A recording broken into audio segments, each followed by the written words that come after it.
Finally, there was wonderful weather outside, which made everyone happy. However, some could not fully feel her charm. He looked at the people working in the fields and did not understand how he ended up here. I also dreamed of farming, if only I knew how. It was Quan No, watching the people thoughtfully under the scorching sun. He was most concerned about one question: how to earn a living. He considered all his troubles to be his own fault, although he had not done anything stupid. However, he once lied about knowing the Muram martial art in order to get to Huachan village. All he had to do was show off his strong body and call himself Moyan Moon's 17th disciple, and everyone immediately believed him. In his 40 years, this was his only achievement. He only had one martial art technique, more precisely, in just one step forward and 10 steps back. Although it appeared that he was deceiving others, Quan still had the feeling that he was the one who had been deceived. It all started when the old man asked if it was worth living here, enduring oppression, or if it was better to watch over the warrior and serve him. After all, a warrior knows many people, and this could come in handy. Quan replied that he did not have enough virtue to live like this. In addition, he added that in a few years they will be able to earn their own food. However, the old man bitterly remarked that if there was a bad year, 1 or 2 children in the village might starve to death, especially those who were left without parents. But if they follow the warrior, they can learn something from him, and it can change their future. The old man took out some money, handed it to Quan, and asked him to take care of the children. There was a silver coin in the wallet, which Quan did not expect to see at all, and there was also an iron one nearby. Not bad either. Meanwhile, a group of children were watching him, carefully following his every move. Quan looked at them, and couldn't shake the thought that he had miscalculated, because he felt that he would end up losing this case. Despite hesitation, he still agreed to this offer. Having collected the children, Quan set off with them. Grandpa and his daughter watched them sadly from behind the door.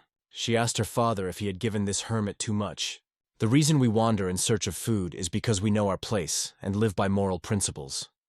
Was it worth saving on this hermit? This was her first argument. Next came a reminder of Seong Yu, one of the children.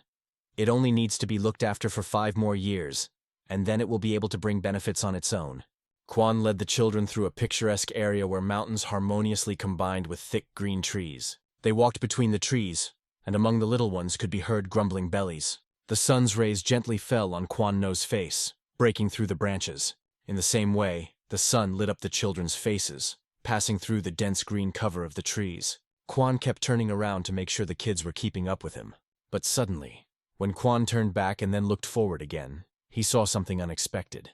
A surprise awaited them on the trail. It was a cliff with a huge stone that reached the height of an adult and made the way difficult. Quan stopped and carefully helped the children down from the rock.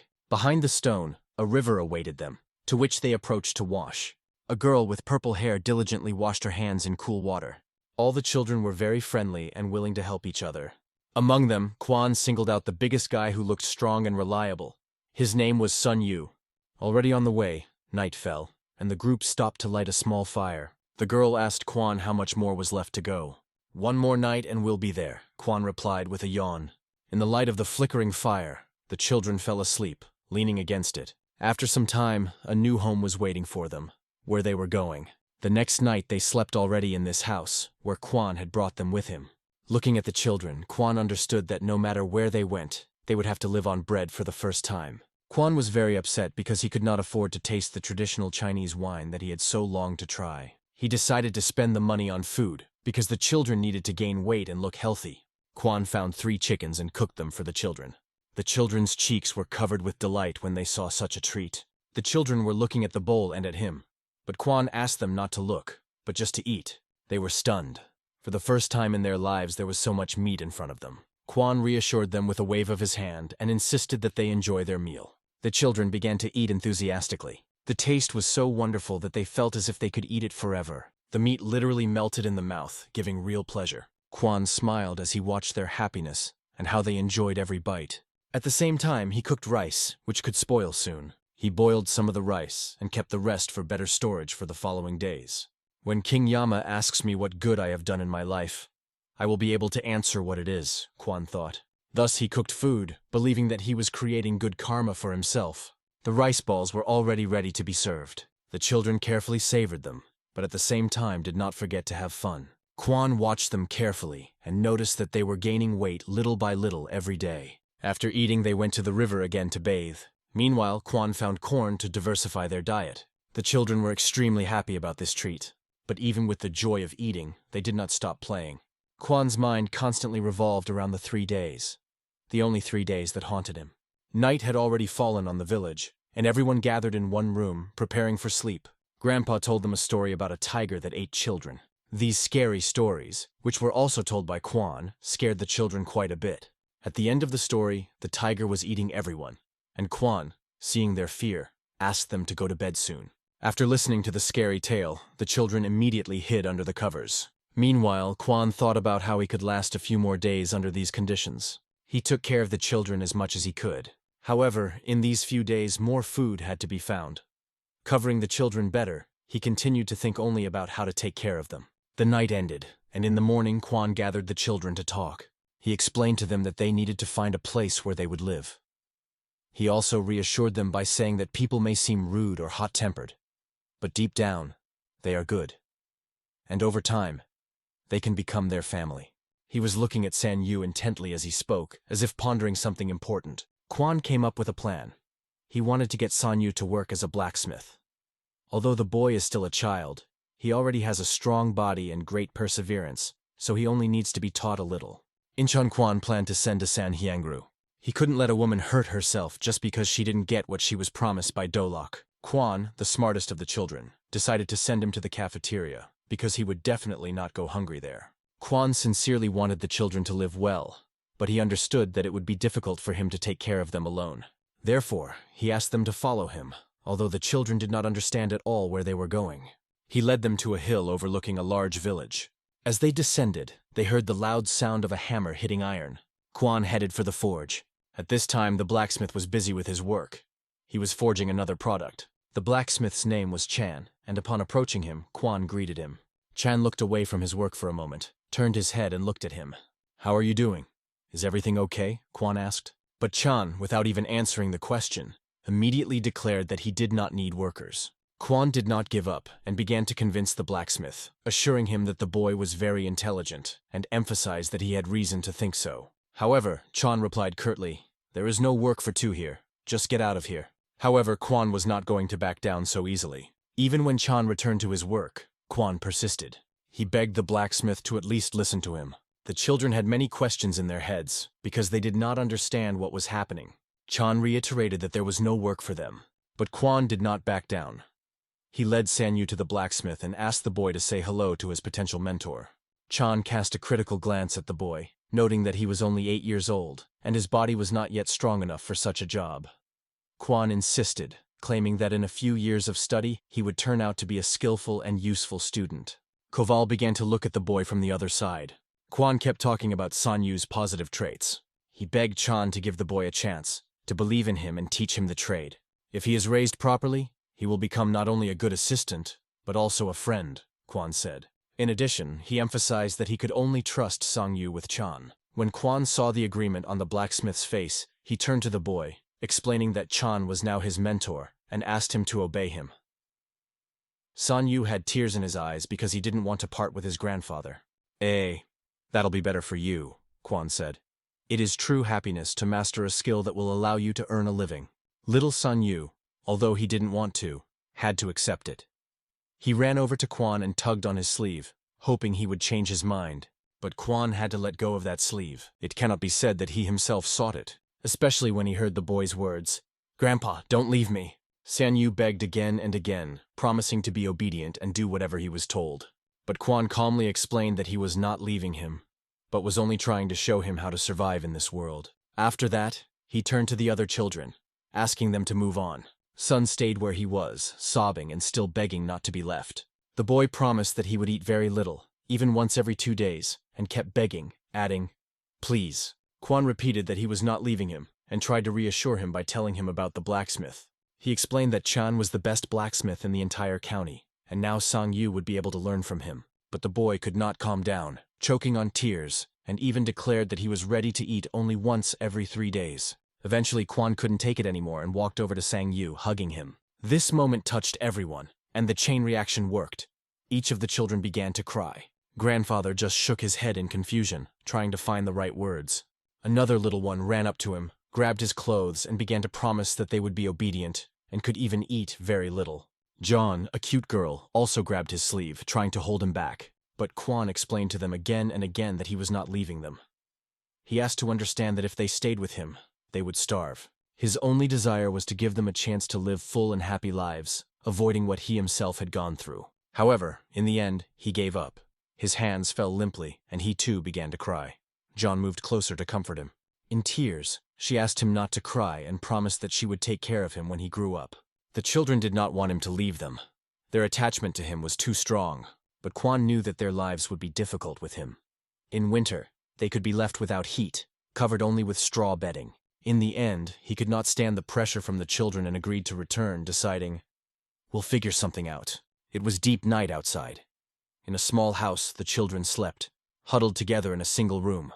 Quan took out his bag, which contained some money.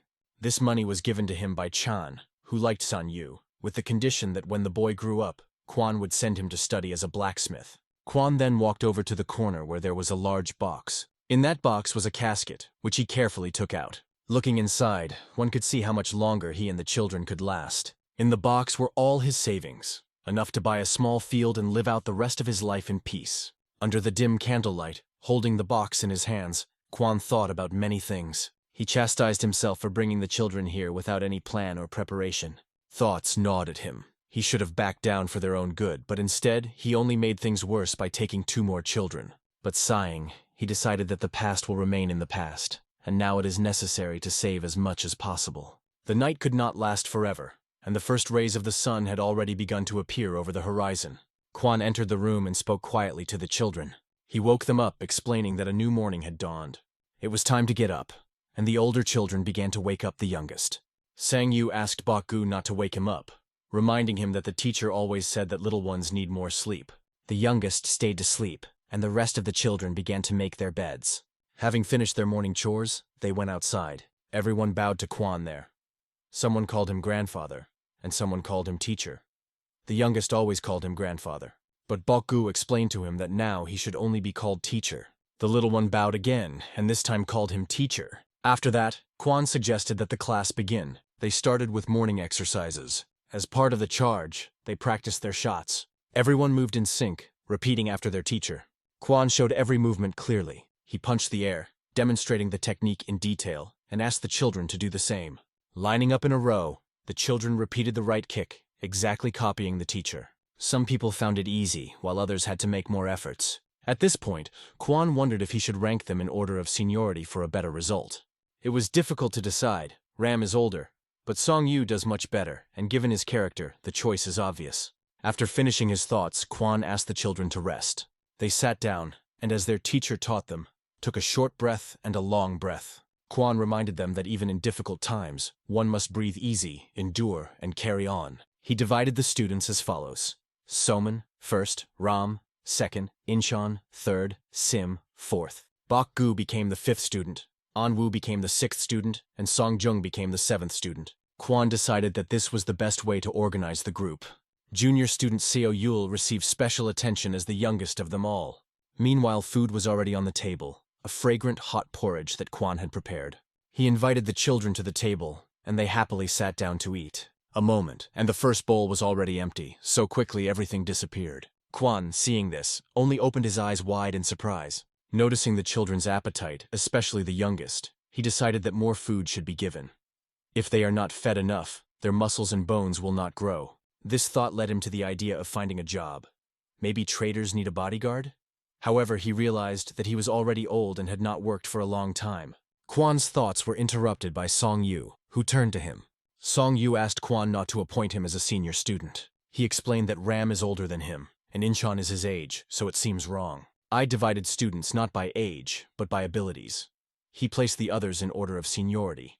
But this is unacceptable for the first student. You stand out, so I made you a big brother, Quan explained. Thus he conveyed his decision to Seong Yu. Quan emphasized that the order must be clear, as he plans to train them according to Muyan Moon principles. He emphasized that everyone should treat an older student with respect. It was all for their own good. The children came from different families, and this approach would have helped to avoid chaos. By building a bond between students, they can support each other and even defend themselves if the need arises. Suddenly, Quan thought that now he had become like an elder and even a clan head. Children would laugh if they heard about it. Meanwhile, Seong Yu was busy fetching water. Everyone else also actively helped by filling barrels with water. Ram, though he was the oldest, was clearly struggling. This did not go unnoticed, and Bach wondered if he was having a hard time. Ram answered honestly that he did. Seong Yu noticed this conversation and immediately asked Bach how he could talk to the other student like that. Bach began to complain that he carried a little bit each day, always choosing the lighter load. Sun explained that, even so, Ram was above him in the hierarchy, and should be treated with due respect. Sun then, like a true leader, carried 2 buckets of water while Ram, barely managing, carried 1. Seeing this, Sun suggested that he change something, first asking if he could write. He proposed a different approach. I and the others do not know how to write. Let us help with water, and you will teach us to read. Ram gladly agreed to this, both to carry water and to teach them how to write. Sun believed that every person has his own strengths. He decided to explain this to Ram, recalling the teacher's words. That is why it is necessary not to fight, but to learn to write. Sun asked Ram to continue studying and even said that the teacher was going to buy a book for them today. Teacher says you can become a great man, added Sun. But these words remained somewhat unclear to Ram. At the end, Song encouraged him once again. I believe you can. On this interesting and hot day, the tea house remained empty. Today there were no visitors at all. The woman who worked here could not understand why no one came, and she was even more surprised by the unbearable heat. But suddenly she saw a familiar guest in front of her. It was Quan, who had just walked in and immediately looked around the room, noting that nothing had changed. The woman immediately turned to him. You have everything in the old way. Her tone struck Quan as somewhat inappropriate and undeserved. He was widely known in the area, so she asked, Didn't you quit your job? Quan explained that yes, he had to. He completed his last task and retired. Not many people in good health can get away with it. But my older brother was able to, answered the woman. She added that this place is not what it used to be. When the battles were fought here, things went better. But after Kang Ho restored order, the work for the Ronin decreased significantly. Pouring tea, she continued. We worked on Murim for a long time, but the van defeated all the criminals and got rid of them, so the demand for our business fell. Of course all the Ronin left because of this, and my establishment is no longer profitable, she added with a hint of sadness. However, the woman immediately understood Quan's purpose and said, Looking for a job, right? Not much, but we can find something for you, she replied, immediately asking what the difficulty of the task was of interest to him. Is it the same as before? She clarified. But Quan's answer surprised her. He said that this time he was interested in a high position. Quan explained that his decision was only due to the need for money. The woman looked at him with surprise. He always avoided danger, even because of it he got a nickname. Now she didn't understand why he decided to act differently. They agreed that he was ready to start at any time, but Quan asked her to avoid assignments in other areas as much as possible. The woman he called his sister promised to find something suitable and asked him to return in 2 weeks. He thanked her and admitted that he could only rely on her. After that, waving his hand, he headed away. She looked over at him, wondering if her concern for him was because she had married late and was now taking care of him like a grown child. She found it strange that a coward who had always avoided danger would now decide to take on such a high level of a task. Meanwhile, Quan went to the mountains again. The morning atmosphere was special. The dew had not yet disappeared from the grass. Students have already started to warm up under his leadership. After warm-up, they again went to the river. Seong Yu invited the teacher to come closer to them. Quan watched the children with a smile, and Ram sat next to him with a book in his hands. Then everyone went to the garden, where the work was hard for everyone. Quan taught them how to straighten their backs and observe other important rules. Autumn soon arrived, bringing with it cool winds and golden leaves. After autumn, of course, winter came, and everything around was covered with snow-white snow. Although they lived in a tight space, they were not offended at all. The magical winter atmosphere enchanted with its beauty. Through a small window, a thin ray of light entered the room. It was only because of this ray that Ram could read his books. When winter ended, spring came. Spring meant it was time to start working on the land. In a few days, Seong Yu had to complete the task, which he was happy about. He was already planning how he would spend the money, to buy the younger ones new clothes and some paper for Ram. But suddenly he was distracted by someone unexpected. It was a teacher who walked right up to him. A huge backpack hung on his back. It turned out that the teacher returned from his earnings earlier than planned. That smile on Sun's face instantly disappeared as he looked down. He noticed a torn garment on the teacher's sleeve and a wound beneath it. his heart clenched with anxiety. Quan, feeling that his arms were about to break from the weight, asked Sun to take the backpack from him. He handed the red bag right into the boy's hand. After that, he asked if anything had happened during his absence. Sun assured that everything was fine because nothing really happened. The teacher nodded and asked Sun to follow him. It was time for them to just go home, and tomorrow they all had to work together. But Sun could not understand one thing. He was interested in where the wound on the teacher's hand came from. Quan only asked not to worry without giving any explanation. "Every time you go about your business and come back, you have wounds," remarked Sun, who was not unfazed by this. He really wanted the teacher to explain what had happened, but he only smiled and changed the conversation to another topic, leaving Sun without an answer. "The result is worth it, so don't worry," Quan said, trying to reassure the student. They talked about various trifles on their way home. At home, new gifts were waiting for everyone, which they immediately began to open with enthusiasm. These sweets became a real holiday for the little ones, filling the house with joy. But Sun observed everything a little differently. He looked at the teacher, who always remained the same. The other students cheered the jerks, enjoying the moment. However, Sun thought about something completely different. The teacher is always the same. He gives everything to us. He constantly wears clothes that someone else refused to wear. The clothes on him are so worn that it is difficult to even call them clothes. For Ram, he brings new books every time. But every day the teacher is losing weight more and more, and it is already noticeable. Constantly feeling regret, he regrets that he cannot give more to the students. That is why Sun wanted to grow up as soon as possible. He wanted to become an adult to thank the master for everything he had done for them and ensure their happy future together. It was quite cold outside on an autumn night. The frosty wind cut through to the bones. Quan asked Sun, who was standing in front of him, to go back to the house. Sun was upset to learn that the mentor plans to work even in winter. Quan reassured him, assuring him that everything was under control. He had warm clothes and cooked rice, so there was nothing to worry about. Sun tried to answer the mentor, once again emphasizing that Chan will be able to pay his salary from next year. "It's clear with Chan, but there's no need," Quan replied. He then asked Sun if he had seen the book that Ram was reading. Ram studies it so carefully that it is hard to tell how many times he has reread it. But the book is already so worn out that he is ashamed to ask for a new one. "It's not food," Quan explained. That is why he works to buy Rama a new book. To encourage Sun, the mentor added, "It's not difficult for me." He also warned that if the older brother appeared agitated, the other students would also start to worry for no reason. With these words, Kwang asked Sung to hurry home and make sure that Seong Yu didn't catch a cold.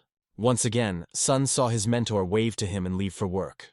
At that time, Ram was sitting with a book and was also worried about the teacher because it was very cold outside. However, Ram set himself the goal of succeeding in learning writing to repay his mentor as soon as possible. The sun was already beginning to shine on the street, dispersing the remnants of the autumn night.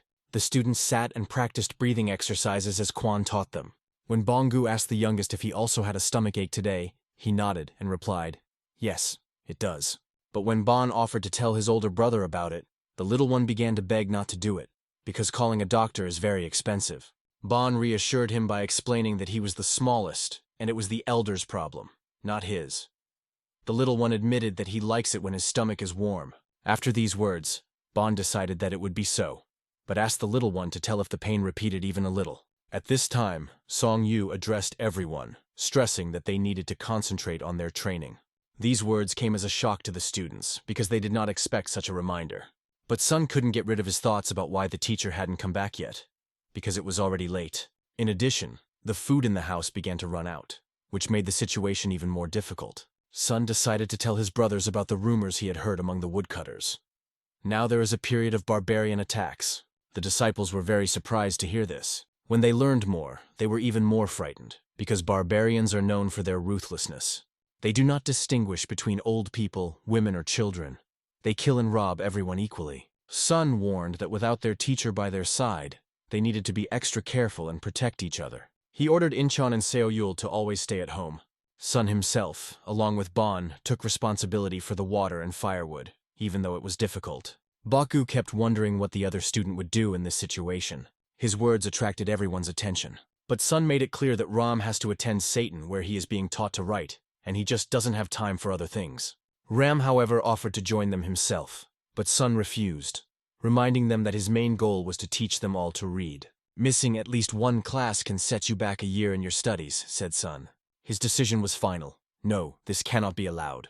Sun also reminded that the girls were not allowed to go outside and had to stay in the room. Only after all this was discussed did Sun allow the meal to begin. Sun was a great teacher, and the students obeyed him with respect. The moon floated across the sky like the clouds slowly passing beneath it. Even at night, Ram was sitting under the light of a candle and reading books when Sun came to him. The dream came to level the earth, because everything was clearly visible in the moonlight. Ram wanted to help because he felt guilty. Everyone is working, doing their best, and he himself is staying away. But Sun reminded that this issue has already been discussed. He asked Ram to take care of himself, because studying also requires energy, and insisted that Ram should sleep for at least 4 hours. Sun also wanted to know how the younger student was feeling. He was worried because he had a fever and might need to see a doctor. Sun knew everything, even if they didn't tell him. He understood that the students did not want to bother him. They were afraid that he would start to worry, and therefore they hid their problems. But Sun himself checked their condition every night. He shared this with Ram the moment he changed his clothes. Ram couldn't help but be surprised to see his strong muscles and strong body. At night, Sun went outside and began to work in the garden, not stopping until morning. He was swinging a sapa while doing hard physical work. For him, work was a weapon. He worked with full dedication, realizing that it was necessary. Leveling the land is not just work, but also training, Sun thought. This is much more efficient than standing in the rider position. In addition, this way he can become stronger than other students. After all, it would be wrong if the older brother could not endure more than the others. The younger students are gradually learning, and this pleased Sun. However, now he is stronger only because he is several years older than them. Eventually, if they collide, he might lose. All these thoughts were interrupted by an unexpected moment. Sun fell, catching on the unevenness between the garden and the path. It was then that he noticed 2 armed horsemen riding along the path. This scared him a lot. The barbarian horses galloped forward, raising clouds of dust. The riders wore masks made of skeletons and talked about something, repeating that they must find her today. Sun immediately understood that they were barbarians. Their belonging was easy to determine by their appearance and behavior. It became clear that the situation was very dangerous. However, Sun managed to overhear part of their conversation, but who they were talking about remained a mystery. After about half an hour, Sun turned his head back. He saw a girl with long hair and elegant clothes. Her appearance alone gave the impression that she was unusual, and her red eyes reinforced this impression. "You can't walk here," was the first thing Sun said to her. Her face showed complete incomprehension, as if she did not understand his words at all. Realizing that the situation was extremely dangerous, Sun instantly grabbed her hand. He led her into a small house and sternly warned her not to make a sound.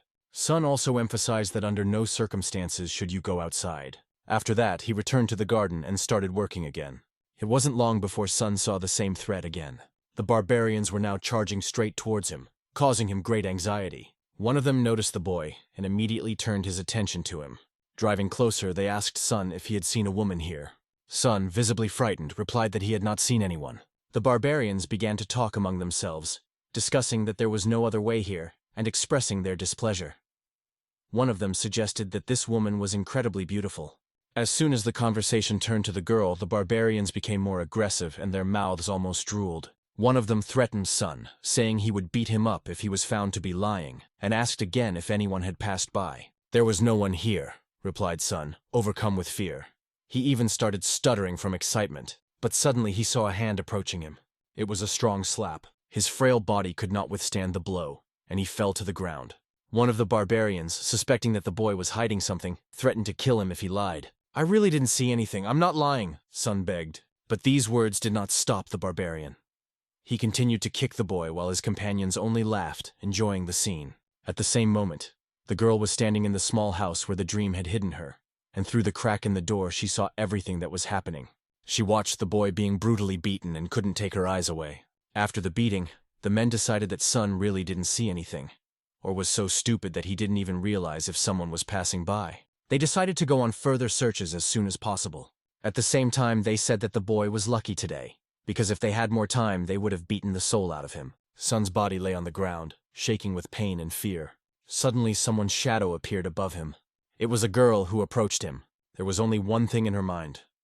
This guy was the second person to try to protect her. She turned her head and looked down the path where the barbarians had disappeared. It was already dark outside. Meanwhile, in the camp of these people, everything was in motion.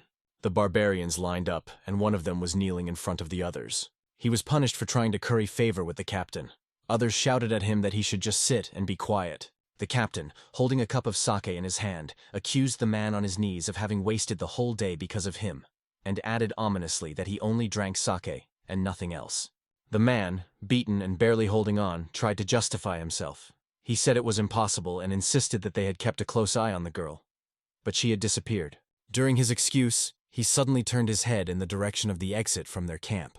And right there he thought he saw her again. He started shouting, "She's there! She's here!" All the barbarians instantly turned their heads in the direction he was pointing and actually saw her. The girl stood calmly in the middle of their lair, and it was clear from her appearance that she did not feel fear. Each of them immediately noticed her beauty and serious expression.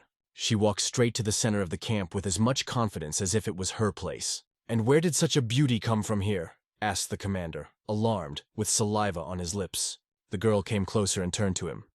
54 men, and not one of you should get out of here alive." As soon as he wanted to ask what she meant, his head instantly flew away. The captain died in front of his men. The barbarians were shocked at first, but their shock quickly turned to panic. A group of armed men with swords burst into the camp, destroying everyone in their path. Everything happened in a moment. Only the one they punished, the one who stood on his knees, remained alive. The girl slowly approached him, her eyes blazing with cold fire. "Do we need to talk separately?" she asked, looking straight into his soul. Just those few words from her lips made his face turn white with fear. It was a new day, and all the students were still fast asleep. Sun was the first to wake up. His face was covered in bruises, and even though it had been several days, the pain still didn't go away. He looked at the students who were sleeping so peacefully and carefree. However, one of them was not there. Sun noticed that the second student's bed was neatly folded, and decided that it was time to get to work himself. Taking the tool, he went to the garden. On the way, he glanced at the students and mentally asked them to make an effort that day. So he started working in the garden. In the midst of his work, a girl appeared. She addressed him, calling him a boy. Sun, hearing this, turned his head and saw the same charming stranger in front of him. But more than anything, he was worried about why she had returned. "Because it is very dangerous here." He asked her why she came back. The girl looked at him with her bright red eyes, full of peace and confidence. In her mind, this boy looked a lot like her older brother. She came closer, not taking her eyes off him. The girl explained that his act was extremely stupid and he could even die. She took his face in her hands, looking straight into his eyes. Sun did not understand at all what she was talking about. In his eyes, everything was completely different. After all, he had saved her. "If you meet someone stronger than me, just fall to the ground. Don't pay attention to what he's going to do until you're stronger than him," she said, offering unusual advice. These words sounded firm, but she did not stop there. "Especially if you have someone to protect. You must survive at any cost. This is the most important thing," she added in a serious tone. She had watched them earlier and noticed that Sun was studying martial arts. It was because of this that she decided to start a conversation. Sun did not fully understand her words yet, but began to tell. First, he remembered the words of the teacher who insisted that he not miss a single day of practice. Then he told about his teacher named Muyeon Moon. For some reason, this name surprised her. She was surprised that she had never heard of such a teacher, and realized that it was probably fiction. "Sister, do you also practice martial arts?" asked Sun. But what surprised her the most was the word sister in his question. "Well, I can't call you grandma," he said casually. The words made her laugh in an instant. She started tugging at his cheek, adding cheerfully, "You talk so funny." She later asked Sun to call her auntie. In fact, given her age, she could be both a grandmother and an aunt to him. "Well, since I'm your aunt, I'll have to take care of my naughty nephew. Show me a sample of what you learned," she said with a smile. She asked to see what he had just talked about. She was interested to see his skills and abilities. Sun agreed without hesitation. He planted his feet shoulder-width apart, clenched his fists, and concentrated. Then he opened one hand, and then clenched his fist even tighter. He threw the first blow into the air. The look on her face showed that she was a little taken aback by his efforts. When he started showing off his kicks, it looked even more impressive. After completing the exercise, he returned to the starting position. However, it seemed to her that it was something far from a martial art. At the same time, she understood that he trained hard, putting his soul into it. Although he only mastered the basics, the result was far from bad. She called his efforts commendable. Her words brought a genuine smile to Sun's face. Then my aunt noticed that his breathing technique was more like Taoist. There was nothing special about his martial art. but he was so proud of it. She understood that if she told him the whole truth, it could affect him negatively. She did not know his teacher, but she noticed that he had worked correctly with his spirit, and now the boy was developing daily according to the indicated path. After that, she asked if he wanted to know anything interesting from her. His answer was predictable. She wanted to tell him about a new breathing technique that could greatly improve his training. Placing her hand on his chest, she asked him not to worry. She explained that you need to inhale when she presses on the chest, and exhale when the hand turns back. Sun understood her instructions and began to follow her instructions. He took a deep breath and let it out. He inhaled again, and suddenly her hand began to glow with a faint glow. Inhale, exhale. Always remember order, she continued to explain. She put her left hand behind his back, pressing with 2 fingers on the desired point, and asked him to continue. If you continue, you will feel something rising. Even if it seems strange, don't stop until you get to the head, she said, showing him visually with her fingers. She explained that he had to keep breathing in the specified rhythm all this time, although it wasn't easy for Sun. It's important to remember that anything interesting is always difficult, she added.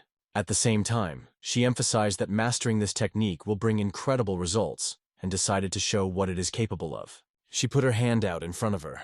At the same moment, it seemed as if the earth around was shaking. A stream of air from her palm hit the ground, leaving a handprint on it. Sun was so amazed that at first he could not believe his eyes. But he opened his left eye completely, as if looking behind both. That wasn't all. Her hand was moving through the air and the force of her movement was palpable. She stopped her hand right in front of Sun's head, but the stream of air passed through him without causing any damage. For Sun, it was the most interesting moment in his life. The wind from her palm struck his imagination. She said he could do it too if he followed her teachings, but she noted that it will require hard training. From the interested expression on his face, it was clear that he was ready to make every effort. His determination once again made her wonder how much he resembled her older brother.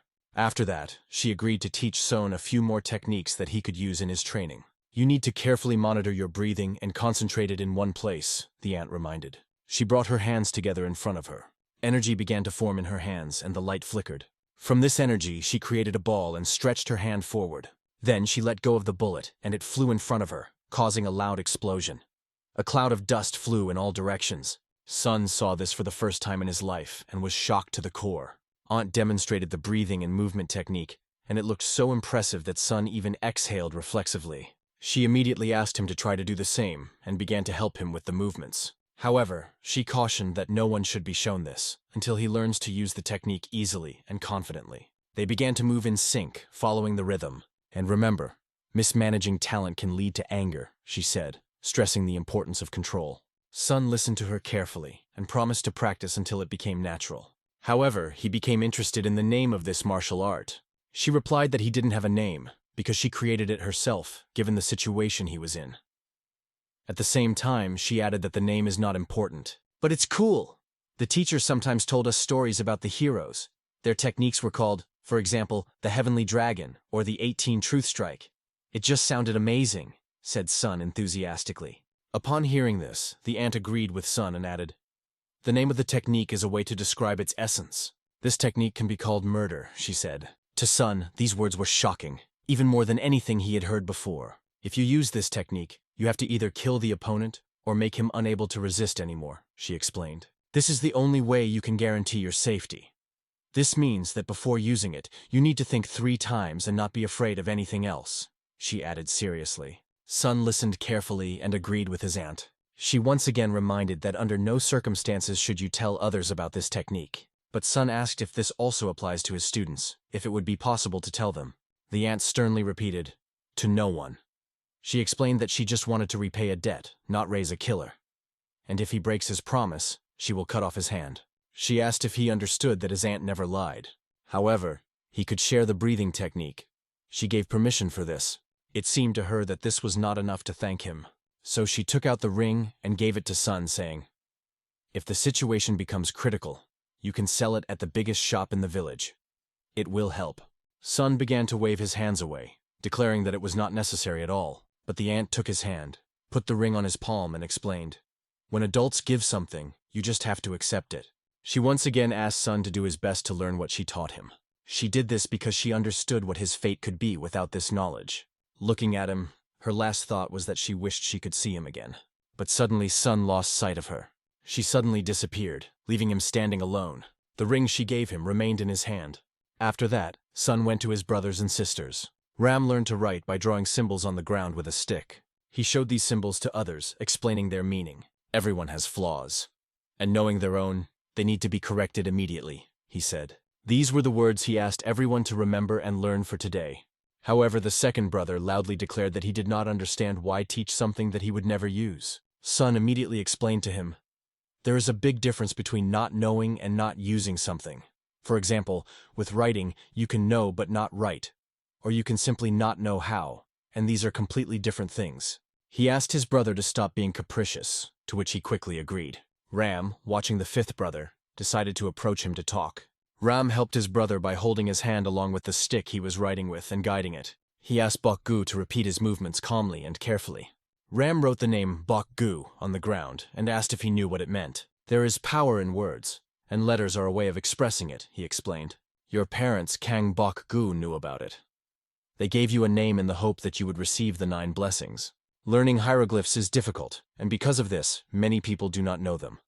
But if you have knowledge that others do not have, you will get more opportunities. For example, you will be able to eat tastier food or sleep in a more comfortable place," Ram added. After hearing these explanations, even Bok-gu agreed that it was necessary to study. At this moment, Sim was smiling with all 32 teeth, but Ram asked him, "Are you laughing because you have already learned everything?" He also revealed the meaning of Sim's name. Sim means candid knowledge. Judging by your name, you need to study more than anyone else. Seong Yu watched his students silently. Everyone listened attentively to Ram's wise words that everything good and bad depends on their actions. Sun hoped that all the students would understand this and study hard. On this sunny day, they answered in unison, "Yes, second brother." Sim sat next to his younger brother and, seeing how much he managed to write, opened his mouth in surprise. It was not easy for Ram either, because books and paper were very expensive. However, the teacher and the older brother made efforts to get them. Feeling grateful, Ram could feel a fire burning in his heart, the goal of succeeding in his studies burning him even more. The next morning, Sun showed the boys how to breathe properly. He sat them down so they could practice breathing exercises. Sim began to suffocate and did not understand why it was necessary at all. As motivation, Song said, "If you try, you can create wind." But this, of course, did not make it easier in the chest. "If you keep going, it will definitely pass," Sun reassured him. Exercising your body seems like an uninteresting activity to many, and it showed. Sun hoped that over time the interest in exercise would awaken. The youngest raised his hand and turned to his brother. He complained that his stomach started to burn and asked what to do next. Sun came closer, put his hand on the boy's stomach and felt it too. "Does it hurt?" asked Sun. But he answered that no, it's just warm and cuts a little. It was hard to understand what it really was. One of Sun's guesses was something his aunt once showed him. She also put her hand on his stomach and asked him to breathe in and out, slowing down the rhythm. Then Sun felt a similar sensation himself. Does the same thing happen to the smallest? Sun remembered the words of his aunt, who explained, "First you cleanse with a light touch, and that's when the energy starts flowing. That's where it all starts." Then he listened carefully to her, trying to understand every word. Has the younger one already reached this stage? Realizing the truth, Sun calmed the little one down, put his hand on his head, and gently explained that a warm belly was a good thing and there was no need to worry. At the same time, Sun understood. He himself should master this better in order to be able to explain everything to the boys in detail. Suddenly, all the boys shouted in unison, "The teacher is back!" There was joy in their eyes. They were happy to see Quan. Their joy seemed to be transmitted to each other, filling everyone with warmth.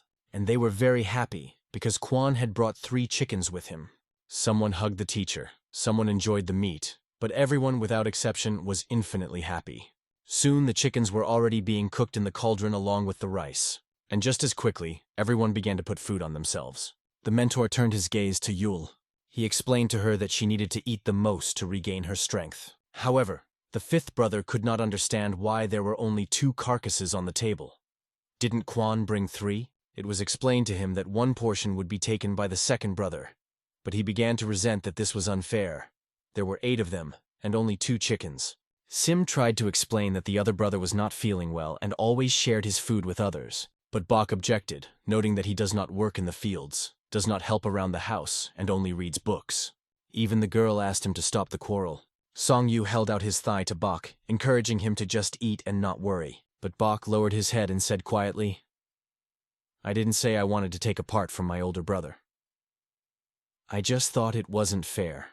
Sim did not understand his words and asked what exactly he meant. Bach put the thigh back and explained that it belonged to his older brother. But Seong Yu, the older brother, refused, noting that even the porridge was enough for him to eat. Although it was obvious to everyone that this was not true, he behaved proudly and calmly. Suddenly he looked at the mentor. Quan's body was shaking strangely, as if he had been injured again. This upset everyone, because every time he came back injured, it was deep night in the yard. Meanwhile, by the fireplace, Quan undressed and began to bandage his wounds. Quan felt that he was getting old because every time he left, he came back with injuries. At that moment, Seong Yu came to him. The boy began to worry again, as during their last conversation, when the master was about to leave. But Quan repeated the same words. "It's too early for you to worry about the teacher." Sun just touched it, and Quan immediately grimaced, saying, "Aye!" Seong Yu was very worried about the mentor, and believed that he should be healthy. He asked Quan to accept his filial care. The boy promised to do whatever was necessary, and begged only to wait a little while he grew up. After these warm words, Quan hugged him. Sun begged for Quan to live without pain and illness. But he understood that his body had to endure because weakness was not an option right now. Quan had another question. Was everything quiet while he was gone? A conversation took place between them, and Sun told in detail everything that happened. Quan finally understood the situation. He considered it a real luck, as if fate had given him a great chance. The mentor even called the woman about whom Sun was talking about an unusual person. The boy agreed and said that he thought so too. Sun began to demonstrate the same movements that his aunt had shown him. Quan suggested that if she asked to be called aunt, maybe she liked Song. However, he couldn't remember if there was a woman in the county who looked like this mysterious aunt. Winter came, and the cold held everything around tightly. People on the streets had red cheeks from the cold. Quan's sister, despite the cold, remained strict, refusing his request for 50 nannies. She insisted that she simply did not have that kind of money. Quan begged, explaining that he badly needed the money, and assured him that as soon as a job was available, he would immediately take it. The sister asked what he was going to spend such a large sum on. The answer was simple. Children grow up. He explained that everyone needs at least one set of warm clothes in the winter, and there's a smart guy who's hard to provide for. Because of this, you need to buy him at least a few books. But the sister asked again, why does he need all this? To this, Quan replied, "They're all very good. When I look at them, my heart warms. It's the first time I've felt this in my 50 years. His sister jokingly called him an old man and asked him to quit his job. But Quan looked her straight in the eyes and pleaded again. He even reminded her how she had to travel all over the district and added that she was obliged to keep her word. These words made the sister a little embarrassed, although she continued to claim that there was no money. She even closed her eyes to avoid her brother's gaze. But in the end, she couldn't stand it and agreed to give him money, warning that next time it might be more difficult and help might drag on for years. The sister even considered sending Quan where he would be a target for arrows. But still, he sincerely thanked her because she, despite the difficulties, understood his problems and continued to care for him. From these words, she had absolutely no arguments left. She got up and asked him to wait. For Quan, this meant solving one big problem. For 50 nannies, they would be able to live without hunger for 3 years, as well as buy books and notebooks for Wu Ram. It was only good news. After a few minutes, the sister brought out a red package, in which she put silver and iron coins so that they would be more convenient to use. She placed the package on the table and asked to check the contents. But Quan trusted her, so he didn't check. In a few hours at home, the children were happy, as if it were a holiday. They enthusiastically unpacked beautiful clothes. At the same time, Sim tried to pick up the 5th brother, who was constantly crying and acting out. The clothes for the 2nd brother Quan handed over to him personally. He, holding the textbook in his hands, looked at the mentor with interest, not understanding what was in the gift. It turned out that there were books that you could study at home, but Ram, like no one else, understood how expensive it was. The school teacher said that such intelligent children are rare, and it is the first time he has seen such concentration in someone of his age. Quan repeated these words to Rama, who could barely hold back tears of joy. He also added that the teacher pointed out that Ram would have no problem passing the exams, and Quan hoped that he would become the youngest student in the school. He had high hopes for the boy, believing that he would grow up to be a worthy person and become an example for others. After these words, Ram promised that he would fulfill all his expectations. Ram thanked the teacher sincerely, to which Quan replied with a smile, "Your teacher can barely write his name. but in his old age I have such a wonderful student. Quan's embrace was understandable and warm to Ram. Sun also understood that the mentor was going to leave again. The snow on the branches was beginning to melt, exposing them under the warm sun. And soon the flowers that were lying under the snow were able to see the spring sky. It meant that spring had come. Quan gathered all the children in front of him, thinking that their happiness was short-lived. The reason for his departure was a job his sister had for him, although she didn't know how long it would last. The sum was considerable, and she agreed to give the job, but there were no guarantees about the terms. Quan was promised 100 nannies for his consent, and if everything ended successfully, 300 more. Such an amount was shocking for him, because it is a huge amount of money. But for this opportunity, he was ready to risk his life. At that moment, looking at the boy, he realized, in a few years, his worries will no longer be needed. Night came and Quan was standing again with a backpack on his shoulders. But this time, he asked Seong Yu to take something important. Handing the item to him, Quan added several explanations. He said he did not know when he would be able to return. "Are you going far?" Seong Yu asked with a trembling voice. Quan replied that he did not know yet, but asked the boy not to worry. He asked Seong Yu what he would do while he was gone. The little one confidently answered, "I will be a support, because I am an older brother." With these words, Seong Yu promised not to disturb the teacher, but they had to watch their mentor leave them again. Their faces were sad, full of anxiety. All the children sincerely hoped that Quan would return unharmed this time. The sun had not yet risen from behind the mountains, and dawn was just beginning to awaken the world. The children had a deep and sweet sleep. But this dream has come to an end, because it is time to wake up. Sol turned his head in different directions, trying to find his grandfather, but in vain. The most logical thing was to ask the older brother, "And where is grandfather?" Sun immediately hugged her and gently explained that grandfather had gone to work. This came as a surprise not only to Sol, but also to everyone else. When asked when grandfather would return, Sun replied that this time, as always, when they grow up, they can take care of him themselves, and then the teacher will no longer have to work. After that, he asked everyone to change quickly and leave. The second student turned to Seong Yu, asking if it was so bad if the teacher left. Sun calmly explained that there was no reason to worry. The teacher just wanted to work a little more. However, the second brother thought that it was because of him, because he only eats and wears out his clothes. The dream made it clear to him that if he succeeded, the rest would follow. "It's not because of you, but for your sake." That's how Sun reassured him. But Ram was still very worried because every time the teacher came back with injuries, Sun raised a finger to his mouth, asking to speak more quietly so that others would not hear, because no one knew about it. Still, Ram remained upset. Sun decided to remind him once again that the teacher is worried not only for him, but for everyone. Because of this, Ram even wanted to give up his studies and go to work in the fields with others. Seong Yu, tired of such words, could not stand it and shouted at him, asking him to stop talking nonsense. He emphasized once again that the teacher has high hopes for him. Neither the teacher nor the other students want you to give up.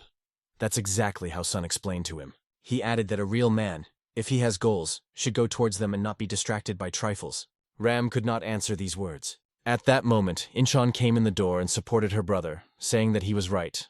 If no one succeeds, everyone will have to worry about nothing but food all the time. And if anyone can do it, it's definitely you, she told Ram. However, Ram disagreed and replied that everything was not as she thought. When he denied her words, Incheon smiled because she knew who he really was, and that's why she believed in him. Everyone together encouraged Ram, each of the brothers and even the little sister. This proved that everyone sincerely believes in his success. Their words and support made Ram promise himself once again that he would make it. Ram convinced himself that everything would work out, and everything would be fine. It was night outside, and a ray of moonlight was breaking through the window. The glow of the echo fell directly on the table where Ram was sitting. He was as focused on his studies as possible. The pages of the book were turned one by one and each word was carefully read. The light flickering of the candle created coziness and helped him. The candle next to the book was not placed by Ram, but by Sun. The elder brother brought it so that Ram would not damage his eyes by reading in the dark. But Ram began to worry about the consumption of oil for the candle. "I can't buy the book, but we can afford the butter, so don't worry," Sun reassured him. However, Ram's face still remained worried. He shared with Song a story about a man named Song Kang who read by moonlight. But Ram did not have time to finish the story, because Sun picked it up, adding that in the summer he used the light of fireflies. Sun remembered hearing this story from his uncle narrator when he worked in a tea house. He didn't even know how long he spent there listening to the stories, but it was so interesting that many people came to the house every day, despite the expensive tea. Ram really liked the story Sun had just told. But it was already late, and Sun asked him not to stay so long. Moreover, Ram still has to go to school tomorrow. Although Sun tried to calm everyone down, he felt his own temperature start to rise. He decided that it was due to the fact that the body had been working since the morning, and did not attach much importance to it. Taking a stick, he went outside. He grasped her hand clearly, feeling the energy fill his body. Lately, his body had become very hot, but it wasn't like an illness. Rather, it was overflowing with life energy, and it couldn't help but be gratifying. With no thought of giving up, Seong Yu set about training. He practiced each club stroke with focus and confidence, even taking off his t-shirt to reveal his pumped-up body that glowed in the morning light. It was getting light outside, and it was already 8 in the morning. At that time, the youngest brother woke up, saw Sona with a stick, and running up to him, asked to teach him. "Teach me something new," the youngest asked, explaining that he had learned everything that Sun had already taught him. The dream asked him to memorize everything so that there would be no mistakes, and that even with his eyes closed, he could perform all the movements clearly. The little one confidently declared that he could already do it even with his eyes closed. Sun suggested that he try. Then the youngest took the stick in his hands, and immediately began to demonstrate practiced movements. From the side, it looked really impressive. His face remained motionless, not a muscle twitched. The blows he made with the stick in the air seemed quite strong. The fifth brother even opened his mouth in surprise as he watched him. The sixth student was no less impressed. Sim tried to say something, but his stuttering made it hard to make out. Seong Yu only called the junior a genius. However, he noted that the elders also need to make efforts, otherwise the younger ones will soon catch up with them. Sim explained that he was trying, but he faced a problem. During the movements, his feet come off the ground, which causes him to lose his balance. The little one was looking forward to what his older brother would say about his technique. Seong Yu praised him, noting that he was doing better than everyone else. Song Jong laughed happily at his older brother's words, proud of himself. Then the fifth brother offered the little one to test his strength. Sim, watching from the side with his older brother, asked him who he was betting on. Bach Gu, Seong Yu replied. This surprised Sim because Bach Gu had lost even to him. Song explained, "Only you, the other students can't defeat him." Meanwhile, the rivals stood opposite each other. Bach Gu decided to give the kid a head start and suggested that he attack first. Song Jong did not refuse such a chance. He immediately sprung into action, using the stick and going on the offensive. However, due to a botched move, Bach Gu initially lost his balance. But he quickly gathered himself and tried to attack from below, but a small stick was already waiting for him below. Song Jong easily deflected the attack and jumped up to change his stance. Without giving his opponent a chance, he immediately counterattacked. Song Jong did not delay in taking action. Although he is the youngest, his character is really strong. This could be seen even on the face of the fifth brother, who was finding it increasingly difficult to fight. He writhed with the tension, trying to hold on. It was difficult not to understand him, because he could barely keep his balance on his feet. But it was Song Jong who was forcing him to act like that, constantly attacking with a stick. Molly did not slow down, but on the contrary, delivered even more blows, creating tremendous pressure. Seong Yu, watching this, asked the fourth student to pay attention to Bak Gu's face. His expression changed. He looked more confident. Sun explained that the younger brother lacks strength and stamina, because during leg training he gets tired faster than everyone else, while the older brother and the second brother last much longer. Even so, the fifth brother continued to skillfully wield the stick, fending off Song Chong's attacks. It became clear that at first, Bak Gu really gave the kid a head start, but now he decided to stop indulgences and began to act more seriously, showing his superiority. However, the smile did not disappear from Song Jong's face. Instead, he was focused as he watched the end of Bak Gu's staff quickly approach him. Bak Gu, breaking through Sung Jung's block, stopped the stick in time to prevent damage. But not stopping there, he decided to strike another blow. Bak Gu gently slapped Sung Jung on the arm. The hand, of course, started to hurt. But what can you do? It's not the people who bake here, but fight. When the fifth brother declared that the seventh had lost, the response was, "Fifth brother, you just got scared." Song Jung added, "I've never taught anything like this, but I was able to block your strikes." Bak Gu replied, "If you couldn't parry my punch, that's just your fault, not my weakness." This truth made Song Jong think. Bak Gu also explained that big brother and teacher teach the same things, but you have to use your head to win. Song Chong began to wonder if it had something to do with the focusing technique. But the fifth brother assured that he himself did not teach her. At a certain point, it dawned on Song Chong what was being said. Bak Gu agreed with his guesses. Then Song Jong suggested that they try to compete once again. But Bak Gu refused, wanting to enjoy his victory. It looked pretty funny from the sidelines as Song Jung begged the fifth brother to fight again. Sim turned to his older brother, noting that everything happened as he had predicted. To this, Seong Yu explained that every student has their own strengths. That's why they can't be compared, Seong Yu added with a smile as the fourth brother listened intently. Night fell, and the third student spoke to her older brother, informing her that the food supply would last only 3 months. Sun thought about the words of the blacksmith, who said that he had important business, so he would not return until next autumn. Besides, the aunt from the tea house helps them so often that it has already become uncomfortable. Then the third student asked if he knew when the teacher would return. She remembered how the year before last he had relayed the news through the caravan guard, promising to come in a year. In response, Sun asked her not to worry. When asked what to do, he said, "Look for money, of course." He reassured her, asked her to trust him, and then sent her to go home because it was getting cold outside. Despite the confidence in his words, Sun himself did not know what to do.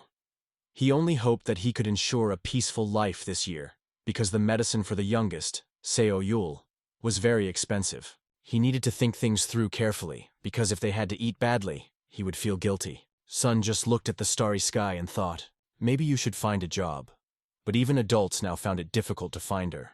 It was enough to look at the guests in the tea house. He decided that he needed to act quickly and find a job as soon as possible. The next morning, Sun left for the city. He went around all the places where he could be offered a job, but he was refused everywhere. Even in the clay workshop, where he turned last, he was told that there were no places. Returning home late at night, Sun could not understand why nothing was happening. Maybe it's worth looking for a job in a bigger city, although it was difficult to go there all the time. A third student was already waiting for him near the house. He didn't understand why she wasn't asleep yet, but she replied that she would be leaving soon. She then asked if there was any news, to which Sun explained that he would try again tomorrow. "Brother, maybe it's better to talk to the other students. Instead of training, they could catch a rabbit or a bird or collect medicinal herbs to sell," she suggested. But Sun explained that this was impossible, because if they found out about it, all discipline would disappear. She tried to make some more arguments, but Sun repeated that he would find a job tomorrow. "If not here, then I will go to a bigger village," he added. The girl wanted to ask if he had eaten, but Sun said he was not hungry. However, the sounds of his grumbling stomach gave away his true condition. Then she put some potatoes on him and asked him to eat them and then go to bed. Potatoes tasted amazing after a whole day without food. While he was enjoying this simple but delicious dinner, a second brother approached him. He brought the news. A drought was expected in the southern regions, and this caused great concern among the people. The second brother heard it from his classmates. Some of them had relatives who were trading in the southern regions, but that was not all. After 2 years, he said he would show his abilities. That is why he now planned to focus exclusively on preparing for the exam. His determination was evident, you could see it in his eyes. Suddenly Ram started apologizing.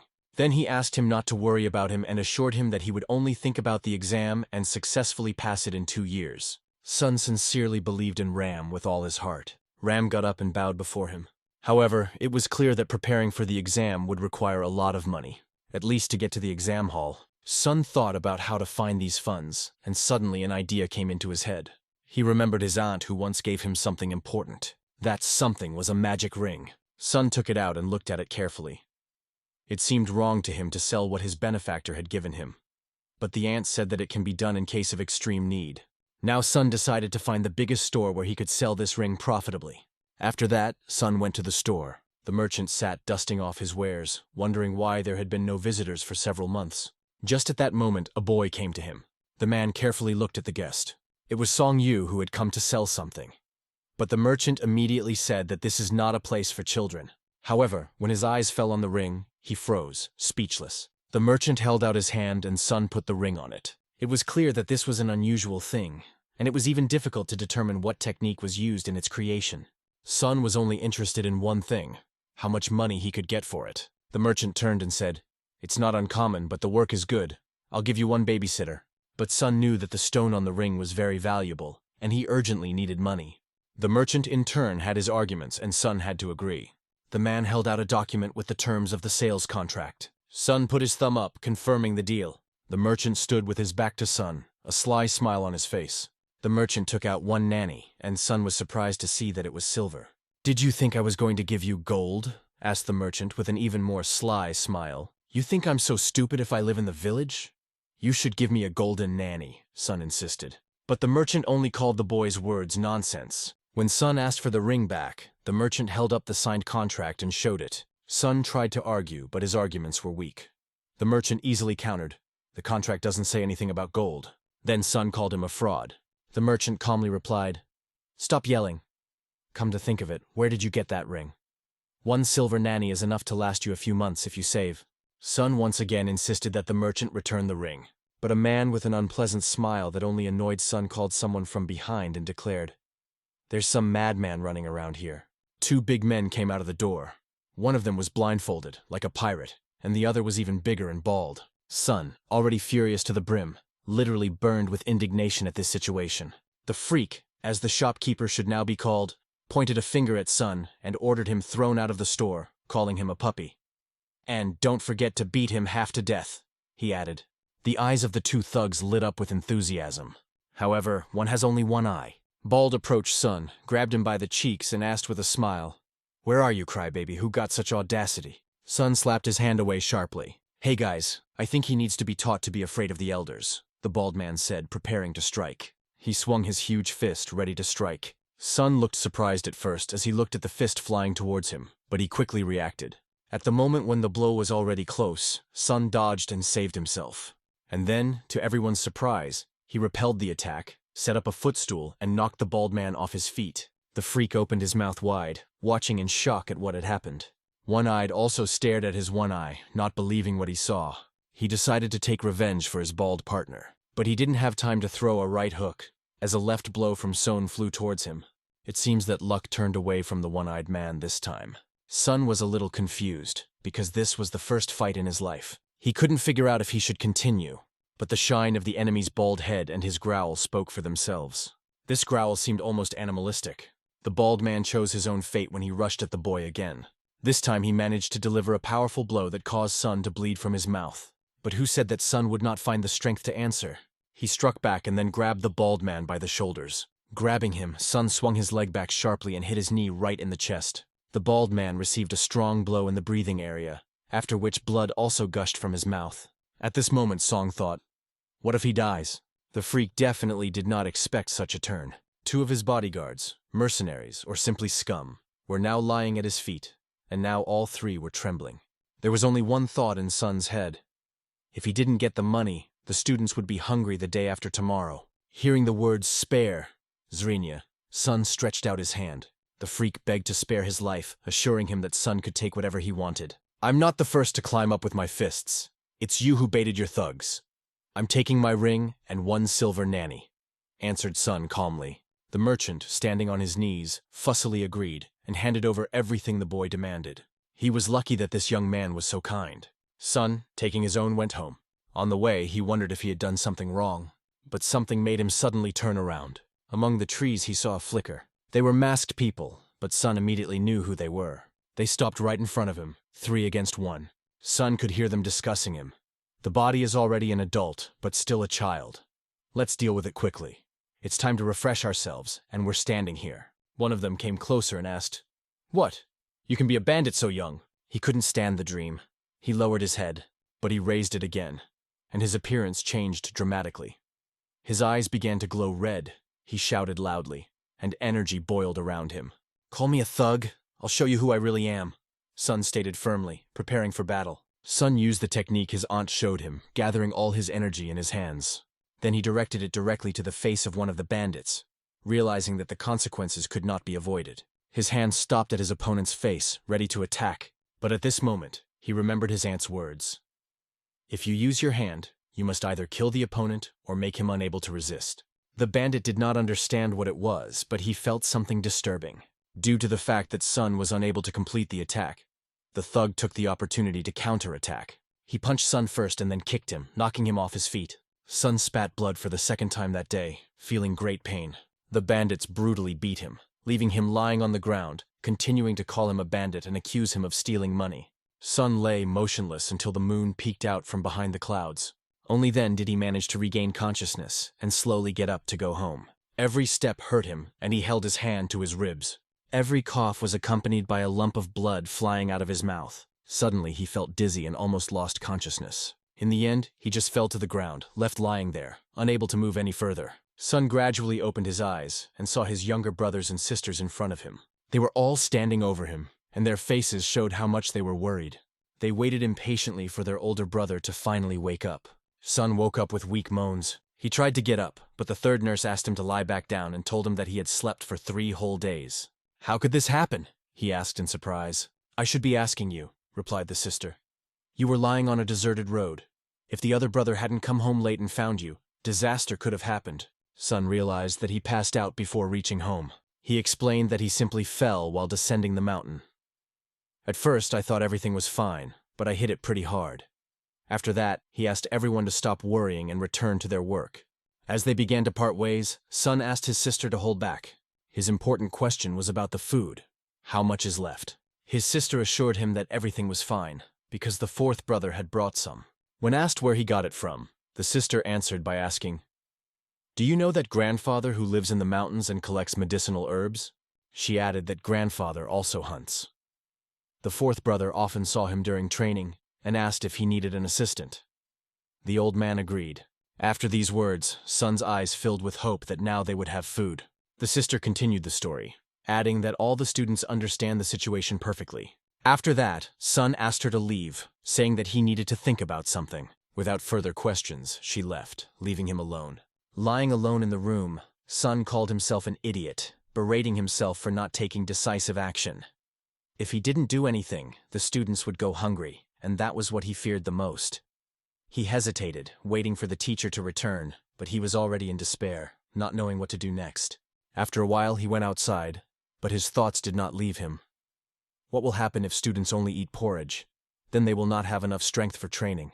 As he watched the sunset, he wondered if he should leave the city limits. Suddenly, a familiar smell appeared in the air. It was an unmistakable smell, the smell of fried chicken. Sun ran, thinking that the teacher had returned.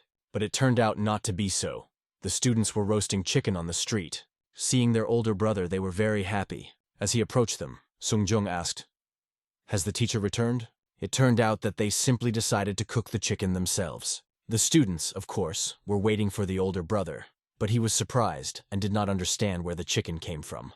The fifth brother couldn't wait for her to get ready, and the second felt like he could get enough of the smell alone. The third student explained that the fifth brother had worked today, and thanks to that, he brought chicken and rice. The fifth brother called it a good day, noting that the merchant had paid him handsomely for his work. Sun, who had been looking for a job all day and was rejected by everyone, was surprised that the fifth brother managed to earn something. He wanted to know who this man was and what exactly the fifth brother was doing. He explained that the man was on his way to Hunan, but he did not understand why Song was asking about it. "I was just loading the luggage onto the carts." "But why do you keep asking?" asked the fifth brother. Sun persisted, asking where the money came from and whether his brother was hiding the truth. But he stubbornly assured that he did not understand what he was talking about. Sun was well aware of what was happening in the village, because he had been looking for a job all month long. He knew everyone who offered money through acquaintances in the shop, restaurant, and market, and today there were no opportunities. After these words and arguments, the fifth brother became angry. "Now we have food, and we can eat properly." Sun did not give up, and began to ask in detail where the brother met this man, what exactly he was carrying, and how he could not remember the details. Annoyed, Sun continued to press and shout at him. In the end, the fifth brother couldn't stand it and confessed that he had stolen the money and bought a chicken with it. All the students were stunned by this confession. The fifth brother regretfully explained that they had not eaten properly for a month. He began to lose strength, did not train hard enough, and even skipped classes. Sun tried to explain to him that being a thief made him an enemy of the people, and stressed that he himself was already looking for a job to provide for them all. "You shouldn't stoop to that level," Sun said firmly, trying to convey to his brother the importance of the right path. In desperation, with tears in his eyes, the fifth brother replied that he saw how hard it was for the elder brother and could not take it anymore. Sun began to think that perhaps he had really failed as a mentor. Because of this, the students began to resort to extreme measures. At that moment, the second brother returned. The fifth immediately drew attention to him and added, "We are starving here, and he only needs books." The third sister couldn't stand it and shouted, "How can you say such a thing?" Seven approached the fifth, put his hand on his shoulder and ordered him to apologize immediately. He clearly understood that such behavior towards the mentor was absolutely wrong. The second brother watched this, but did not yet know what was happening. One look at their mood was enough for him to understand that the fifth was up to something. He immediately asked what happened. In response he heard, "Yes, stole, so that we do not die of hunger." The second brother tried to explain that this was wrong. Even if you starve to death, you should not take what belongs to someone else. You are a man, and this is your honor. The fifth answered sharply, "It's easy for you to talk, you can eat at school." These words were so ugly that the fourth brother lost his patience. He came closer and shook the fifth by the shoulders, trying to bring him to his senses. But the fifth, in complete despair, did not shut up. "You only think of yourself. We can suffer, but what about the younger ones? Do you even know how to be Seong Yu? Do you know that Seong Yu secretly gives his food to the younger one's sister?" It was hard to hold back tears while listening to these bitter words. The atmosphere was filled with pain and despair. The fifth brother burst into tears and said, "Brothers, you are all very kind, but don't force yourself to do this for me. I just wanted to feed Yang Wu, Song Jon, and Seo Yul. Let the brothers decide whether we starve to death or not." After saying this, he wept even harder and ran forward, leaving everyone behind. The younger siblings were left standing with tears in their eyes, not knowing how to react. Sun felt deep pain and guilt that the situation had come this far. He blamed himself for not doing anything earlier. After that, Sun asked the third student to go to bed. He also asked the second brother to wash himself, eat, and go about his business. But he suddenly stopped and said that he would sleep and eat at school for a while. He explained that he only stopped by to say goodbye. For all the younger brothers, it was unexpected and painful to hear. Fragrant chicken has just been cooked, filling the room with a pleasant aroma. A third student was carefully tearing the chicken into small pieces, preparing them for sharing. However, there was only one portion, and this created a problem. Only the smallest could eat. Song Jong insisted that the elders eat too, but the third sister explained that the elders would be able to eat tomorrow. She also added that the brother would get angry if the little ones went hungry, so that should be avoided. The youngest almost cried, thinking that everyone would quarrel because of her. The third sister gently took her hands. She put the girl on her lap and assured her that she was loved very much. The sister emphasized that no quarrels because of her are simply impossible. Then the third sister fed the youngest. After that, everyone went outside to relax a little. While recharging, Song Jung noticed that something was wrong with the fifth brother. He began to explain the importance of learning how to control one's anger. He also advised me to apologize to my older brother later and go to school with my second brother. After a while, Song Jung lined everyone up in front of him. The fifth student, lowering his head, asked for forgiveness for his mistake, promising not to behave like this again. He assured that there is no need to worry anymore, and this will definitely not happen again. Sun came over understandingly, put a hand on his shoulder, and reassured him that it wasn't his fault. "I'm sorry that your stupid brother caused you so much heartache. I promise, it won't happen again," he said. But he added, "You also have to promise something. If someone dishonors the name of the Muyon clan, you will never forgive it. Don't touch other people's things. Don't beg or accept alms." That was exactly what Seong Yu had demanded of him to promise. It was almost impossible to hold back the tears during this conversation. Moreover, Sun took responsibility for their life and future. He explained that if he made money, everyone would be fed and happy. He addressed this explanation not only to the fifth, but to each of them. After these words, Sun closed his eyes and decided to move on to the next step. He walked over to the training stick. The children looked surprised, not understanding why he had a stick. Sun handed the stick to the third sister. He then explained, "The student who became a thief must be punished. It's my fault, and I want you to hit me 10 times. Everyone tried to talk him out of it, asking him not to go that far. Sun perfectly understood that every action has its consequences, and not all problems can be solved with words alone. He asked the student not to delay, and put the stick directly in her hands. Stepping closer, he softly whispered in her ear, "You're smart, and you understand everything. Others can forget their mistakes because of character, but you have to be firm and not let Bach Gu do it again." The student, of course, was smart and understood his words. In this situation, there was no other option but to comply with the senior's request. His back was already covered in bruises. Pain shot through his body, but he knew there was no other way. In the evening, when everyone was in the room, the third sister nursed his wounds while worrying about his condition. He asked her for forgiveness.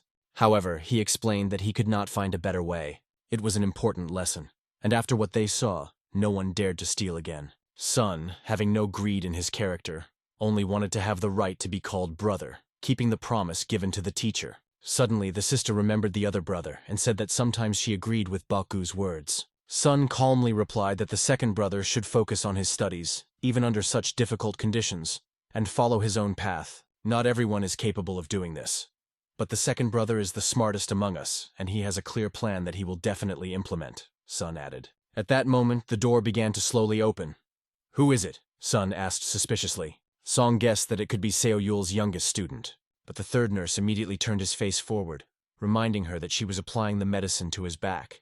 Meanwhile, the second brother brought a package. He went to the door and placed a small bag in front of it. It seemed that the third sister knew about it, but hid it from the older brother. The next day, events unfolded elsewhere. One boy was telling two others about the moment his heart was pounding like crazy. Others called him the head. But he asked not to do so again, because if anyone found out, it could cause problems. Call me brother or no ban, he added. He emphasized that they were ordinary people from the Black Death Guild. Suddenly he turned his head. At that moment he saw a boy standing nearby. It was Seong Yu. What do you need? No ban asked him. I want to work too, answered Sun, bowing his head low. However, No Ban had no idea who was standing before him and what he really wanted. Sun began to explain that he had watched them several times. Then, No Bang finally recognized Seong Yu, the same guy who used to forge in the fabric shop. Sun confirmed this and asked to give him a chance, promising to do his best. No Ban took a deep breath and then exhaled slowly as he considered the situation. They say that this street is completely deserted now. There is no work there, he said, simultaneously reaching into his inner pocket. He took out a coin and offered Sona to buy himself some rice. However, Sun resolutely replied that he was not a beggar and had come here because he was really looking for a job. Hey kid, do you understand what you're saying? Do you even know what we're doing here? No, Ban asked. Sun answered without hesitation that he knows and will cope with any task. His boldness and directness seemed amusing to No Ban, and he even remembered himself in his youth. Because of this, he did give the boy money for food. Okay, if you know what we do, you've probably heard of Cholda, right? He continued. Sun replied that he had heard that name several times. He knew that Cholda was a giant, who could bend metal with his bare hands and was considered the strongest. Sun confirmed that he was familiar with his reputation. Then No Ban offered him a task, to catch Cholda. He even added that he himself has been planning it for a long time, but he cannot find it.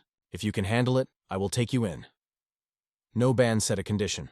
Without hesitation, Sun said that he understood and accepted the challenge. One of the workers could not understand why Ban sent the boy to Cholda, but Ban asked this man to watch the situation and if Cholda beat Sun, to tell him to go back. He also added that the boy should not be beaten badly and his bones should not be broken. In those days, earning a living was very difficult, and No Bang, also known as Li Gi Sung, understood this better than anyone else. It was raining heavily outside, filling the air with coolness. The downpour was accompanied by a thunderstorm, and drops of water ran down the roof. This roof belonged to a beautiful building that stood out for its architecture.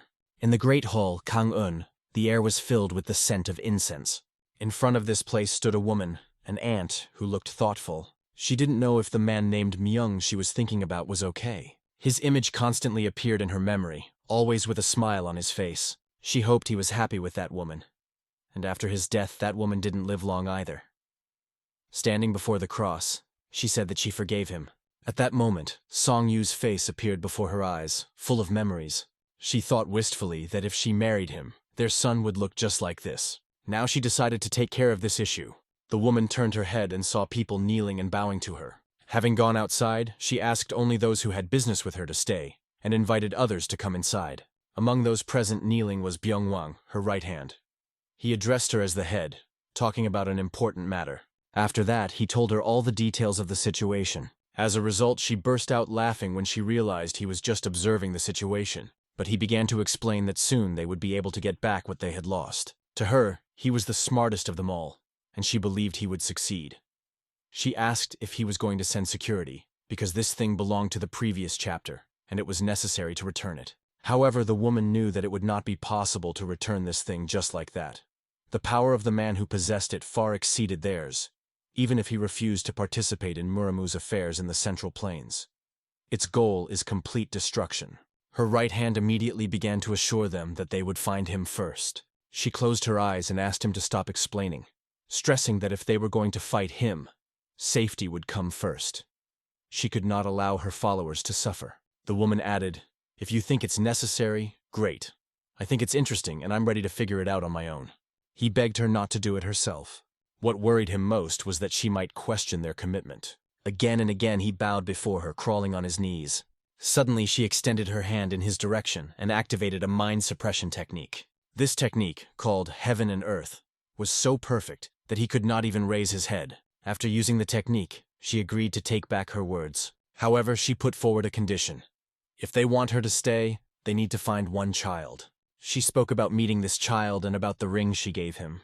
The mention of the ring of demons and gods shocked everyone present. Meanwhile, she asked them questions as if it were the simplest matter, asking if they wanted to find its owner sooner. She also emphasized that this boy took an incredibly terrible step by helping her. However, the servants did not understand exactly how he helped and what exactly he did. Then she herself answered their unspoken question. The boy, risking his life, helped her, for which he received a precious reward. She explained that she only asked them to find out how the boy was doing, and to watch him from afar. He is strong enough to survive.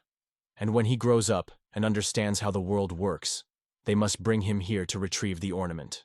The servants answered in unison, "As you command." In addition, she ordered to send someone to the manager to find out about the state of affairs, and to observe subordinates until the situation becomes clear. She addressed this commission to her right hand. The next day, No-Ban stood there with a shocked expression on his face. He couldn't believe that Song had brought the same giant and forced him to his knees. The only thought running through Ban's mind was, how did he do it?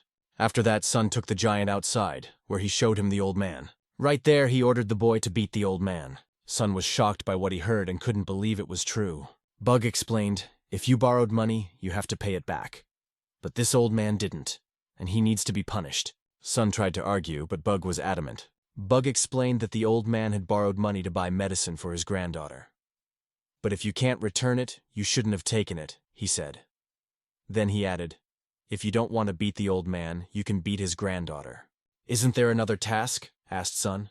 Yes, answered Bug, but the conditions there will be the same. Sun asked him to give him another task. Bug explained, if you want to join us, you have to do it.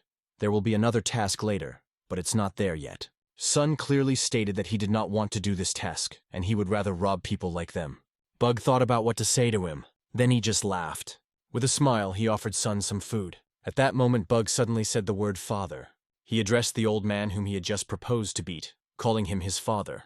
It turns out that this was a test for Sun, arranged by Bug himself. Sun froze in place, not believing his eyes. Meanwhile, the old man, pointing his finger at his son, turned to Sun. You shouldn't talk to this idler.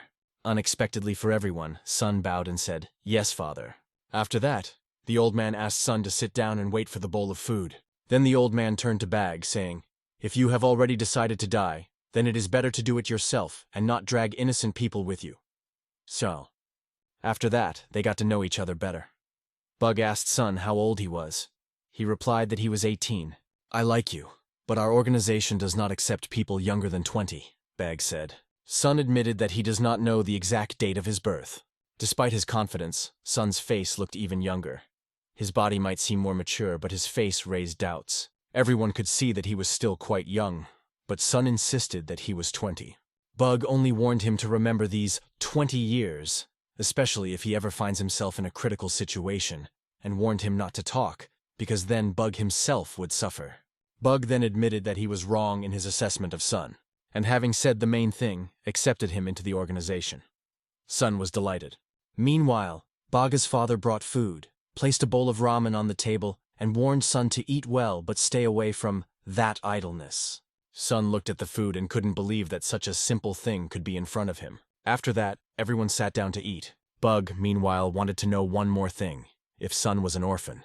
Sun immediately explained that no, because he has a teacher and classmates. Well, it's hard for everyone here, said Bug. He introduced himself by his full name, Lee Gi-sung, and told a little about himself.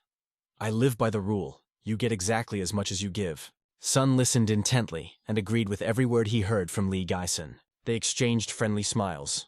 Meanwhile, the evening was slowly approaching. Several boys watched as Sun fought another man. It was still difficult to determine the winner.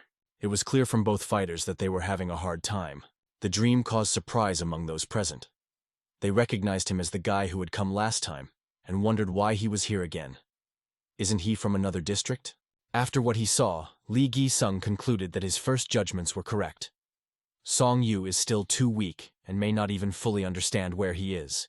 Meanwhile, an opponent much larger than Sun was looking down on him. He could not even imagine how it was possible to publicly beat a younger opponent. But the time had come, and the enemy was the first to attack, as Song did not take a single step to attack. They clasped hands, looking deeply into each other's eyes. Lee Gi-sung wondered why Seong Yu couldn't resist since he had just eaten. The enemy began to dominate the fight. Sun lost his balance and fell heavily to the ground. The opponent mockingly asked, "Are you going to defend yourself? Will you at least stand up?" Lee Gi-sung just slapped his face in frustration. Meanwhile, Sun slowly began to rise. The enemy decided to strike one more blow to finally knock him down. Sun barely had time to put his hands up for the block, but the blows did not stop. His arms barely held up and some punches still went through the defense. No one could understand how Sun managed to capture Cholda. Lee Gi-sung couldn't find an answer to this question either. "I should have told him to deal with you like one of the rioters in our shop," Lee muttered. But he added that Sun is a little different from the others. His abilities are not suitable for the Black Tiger Squad. They are more in line with the White Tiger Squad. But will he be able to handle it with his character? "That's why I wanted to test it," Lee explained. The opponent took another look at Seong Yu, who was sitting on his lap, and asked, "Maybe you need to rest for a few days?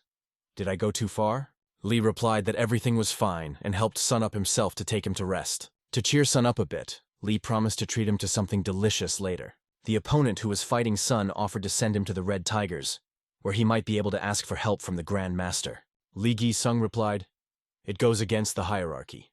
Even if you are studying under a Grand Master, how can you fulfill the duties of a mentor regardless of squad?" After these words, he left his thoughts. Seong Yu reminded him of a bear, a heavy body and a strong spirit. But the excess weight became an obstacle. Lee decided to remain vigilant and work on Sun's character, because without changes in this area, there is no way to survive here. Not long after, Seong Yu returned home. The third sister did not understand what had happened to him, because his face was beaten. Sun explained that he was just unlucky and asked her not to worry. He also asked his sister to keep an eye on the students so that they don't miss practice even if he is not there. His sister reassured him, assuring him that everyone was mindful of this and practicing diligently. Seong Yu went to the door to make sure. He looked out into the street, where each student was holding a wooden stick. The students trained tirelessly, making maximum efforts. Sun was even surprised to see their zeal. His attention was drawn to Sim, who was deftly wielding a wooden stick. Sun asked if he should buy him an iron rod. Sim honestly admitted that the wooden stick is so light that he does not even feel its weight during the exercises. However, he noted that iron items are now very expensive due to the high demand for them. Sun, without hesitation, said that if it is necessary, then it should be purchased. After all, what is needed should be taken, despite the difficulties. After a while, stones were attached to the ends of Sima's staff. This was the plan Sun proposed, explaining that this kind of training would better prepare him for the actual battle. He also promised that an iron rod would arrive in a few days. The fourth brother thanked for the help. Meanwhile, Sun thought about how to spend the first weekend of the year and decided to do something that he didn't have time for before. Then he asked the students who wanted to fight him. Fighting his older brother was a challenge that seemed tough even for the bravest. The fifth brother warned that they had become much stronger. He also suggested that because of work, Sun couldn't train, so he was unlikely to catch up with them. But Sun was not going to listen to such assumptions. He invited the fifth student to take an exam, but the student forwarded the challenge to the sixth student, with whom they had recently learned a new technique. For Seong Yu, it was even better. He decided to accept the challenge from both. Sun was ready to show them what he was capable of and teach them seriously. The students, in turn, also wanted to demonstrate their abilities. Before starting, Sun took a deep breath of fresh air, and suddenly there was a light breeze in the air, as if a harbinger of battle. The sudden gust of wind came as a surprise to the fifth and sixth brothers. At the same moment, they both flew in different directions. Sleep rushed so fast that he easily scattered them as if they were only obstacles in his way. Fifth brother finally realized how fast big brother was. His face was full of fear. There were no other emotions left. Even the stick in his hands did not help him dominate this situation. Under the pressure of his older brother, he fell helplessly to the ground. Even lying down, the fifth brother tried to make excuses, saying that the elder brother was supposedly going to hit below the waist, and the wind prevented them from concentrating. The dream explained to them calmly, "I just prepared for the shot, but I didn't make it." That's the point. The sixth brother had his doubts about these words. Sun didn't listen to them and shared a lesson he learned recently. If you fight, you have to win. It's better not to fight at all, But if you decide to win, you must win. All fights are a part of tricks. Then he asked the younger ones a few questions. Extending his hand to help, he asked, "Do you know what it means to hit weak spots?" He stressed, "The most important thing is to protect yourself. The best way to avoid defeat is not to engage in battle. But if it is inevitable, you only need to think about victory." The fifth brother promised that they would do better next time. The events at this place end, and the story moves to the school. A second brother, Ram, is now in school. He is sitting at his desk, studying the material with concentration. Suddenly, a classmate's hand rests on his shoulder. It distracts him from the book. A classmate asks if they should rest for a while during recess. Ram replies calmly, "Thanks for your concern, but I'm fine." Such an answer only annoys the classmate. He considers Ram to be arrogant, and if he had the opportunity, he would rid him of this harmful habit. But his father's words hold him back. What annoys him the most is that Ram doesn't even look at him during the conversation. Eventually, a classmate demands that Ram look at him, and Ram complies. After that, a classmate asks, "Have you heard about the group Rain and Wind?" Ram, busy with his thoughts, has no time to worry about it. He only notes that their mentor used to be associated with this group. But that doesn't matter now. "This is a group that includes only famous families," adds a classmate. But these words only confuse Ram even more. He wants to understand what his interlocutor really wants, and directly asks about it. This guy had some strange plans in his head. When Ram asked him, "What do you want?" He replied that he wanted to introduce Ram to new people. It looked completely incomprehensible, because this guy usually only talked in his own circle, and now he suddenly decided to approach Ram. Why? In addition, he kept repeating that Ram should not worry, and mentioned his situation, explaining that this is exactly why he wanted to help him. The boy spoke about the exam, noting that members of the noble families had already applied for participation, and added that without it, it would be difficult for Ram to pass the exam because he needed to know not only the material, but also all the information about the questions. Ram knew that this boy was only thinking about money from the moment he came back. "Yang Chan, what do you want to say directly?" asked Ram. Yang Cheng responded with an offer, "Help me as a friend to a friend." He admitted that he could not pass even the first level. This came as a surprise to Ram, because Yang Chan had asked for help with his studies. Jan explained that he needed help because his father had been scolding him a lot lately.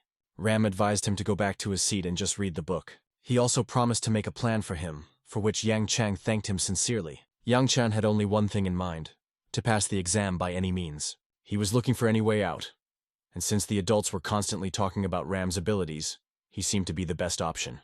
Meanwhile, in the mountains, Sim ran uphill with all his might. His steps were sure and persistent. He chased after the old man. Sim tried to catch up with him, showing persistence and willpower. Meanwhile, the old man reasoned, "You don't know. You won't do anything. You know, use it. You use it, you will be imprisoned. You got favor pay. And if there is an offense, take revenge." The old man taught Sim, and after a while they decided to take a break to rest. He handed the boy a flask of water so that he could drink plenty. Sim asked the old man to give him all his things so that he could carry them himself. The old man only mockingly asked, "Aren't you the one who just barely slipped behind?" The guy explained that he had already adapted to the workload. "Although I don't know much about medicinal herbs yet, so I'm useless, but at least I can do this," Sim added. The old man asked if he had money for food. "If it wasn't for your help, my brothers and sisters and I would have been forced to starve. I want to repay you for your kindness," Sim answered sincerely. These words made an impression on the old man, but he asked, "Has your teacher returned?" Sim said that he left a long time ago and last sent them a message last winter. But after that, nothing. "Don't worry too much.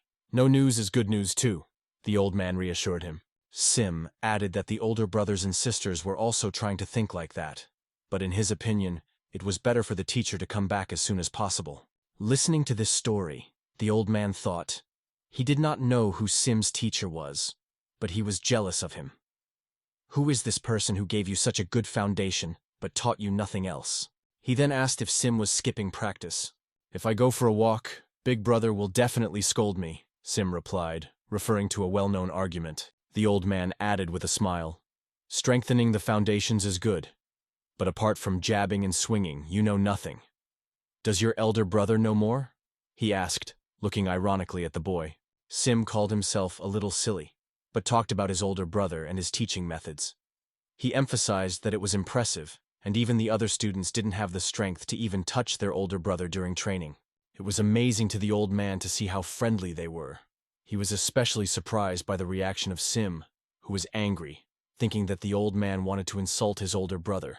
The old man calmly asked, "Did I make a mistake?" But Sim replied very clearly that even if he is old, one should not speak so disparagingly of the Muyon clan. To the old man, the Muyon clan was something more than an ordinary clan. He knew it as the Ghost Clan. Sim immediately declared that he was a disciple of the 18th generation of the Ghost Clan. To the old man, this seemed almost unbelievable, because it had been over 100 years since the heyday of this clan. The old man asked again, "Did your teacher say that you are followers of the Ghost Clan?" To this, Sim confirmed, "Yes, so we must always do the right thing." The old man asked the boy to show off his skills, realizing that Sim probably didn't know the history associated with this clan, and it seemed very interesting. "It will be interesting to see," he added by way of argument. Taking the stick in his hands, Sim reminded the old man of his words. "I'm a bit stupid and not as skilled as elder brother and other students." The old man reassured him, "Don't worry, I too once studied martial arts." Sim was really nervous. He didn't want to embarrass himself, his brother, or the other students. After that, he took the stick, concentrated and prepared for the demonstration. He began to show different movements, each of which was filled with diligence and a desire to prove his skill. Seven raised his staff sharply and then swung it with all his might. He began to spin around himself, using every movement to control the weapon. His gaze became noticeably more confident. The movements were precise, harmonious, as if he had been honing them for months. He twisted the stick above him, creating the impression of a propeller cutting the air. Then the stick quickly went in one direction with a powerful swing. Standing with his feet shoulder-width apart, Sim exuded a powerful spirit and unwavering strength. The old man watched carefully, but so far he did not see anything unusual in Sim's movements. All that was noticeable was the natural strength Sim had been born with. However, suddenly the old man noticed something really impressive. The next move Seven made awakened a concentrated power within him. It was completely different. The power became clear, directed, focused, as if it had reached a new level. The old man even began to remember that he had seen a similar technique before, but he could not remember where exactly. Sim ended the demonstration by lowering his stick with relief and pride. But, even after that, he modestly noted that other students do everything better than him. The old man couldn't shake the thought that he had seen a similar technique before, but he couldn't remember exactly where. Meanwhile, the weather was pleasant outside.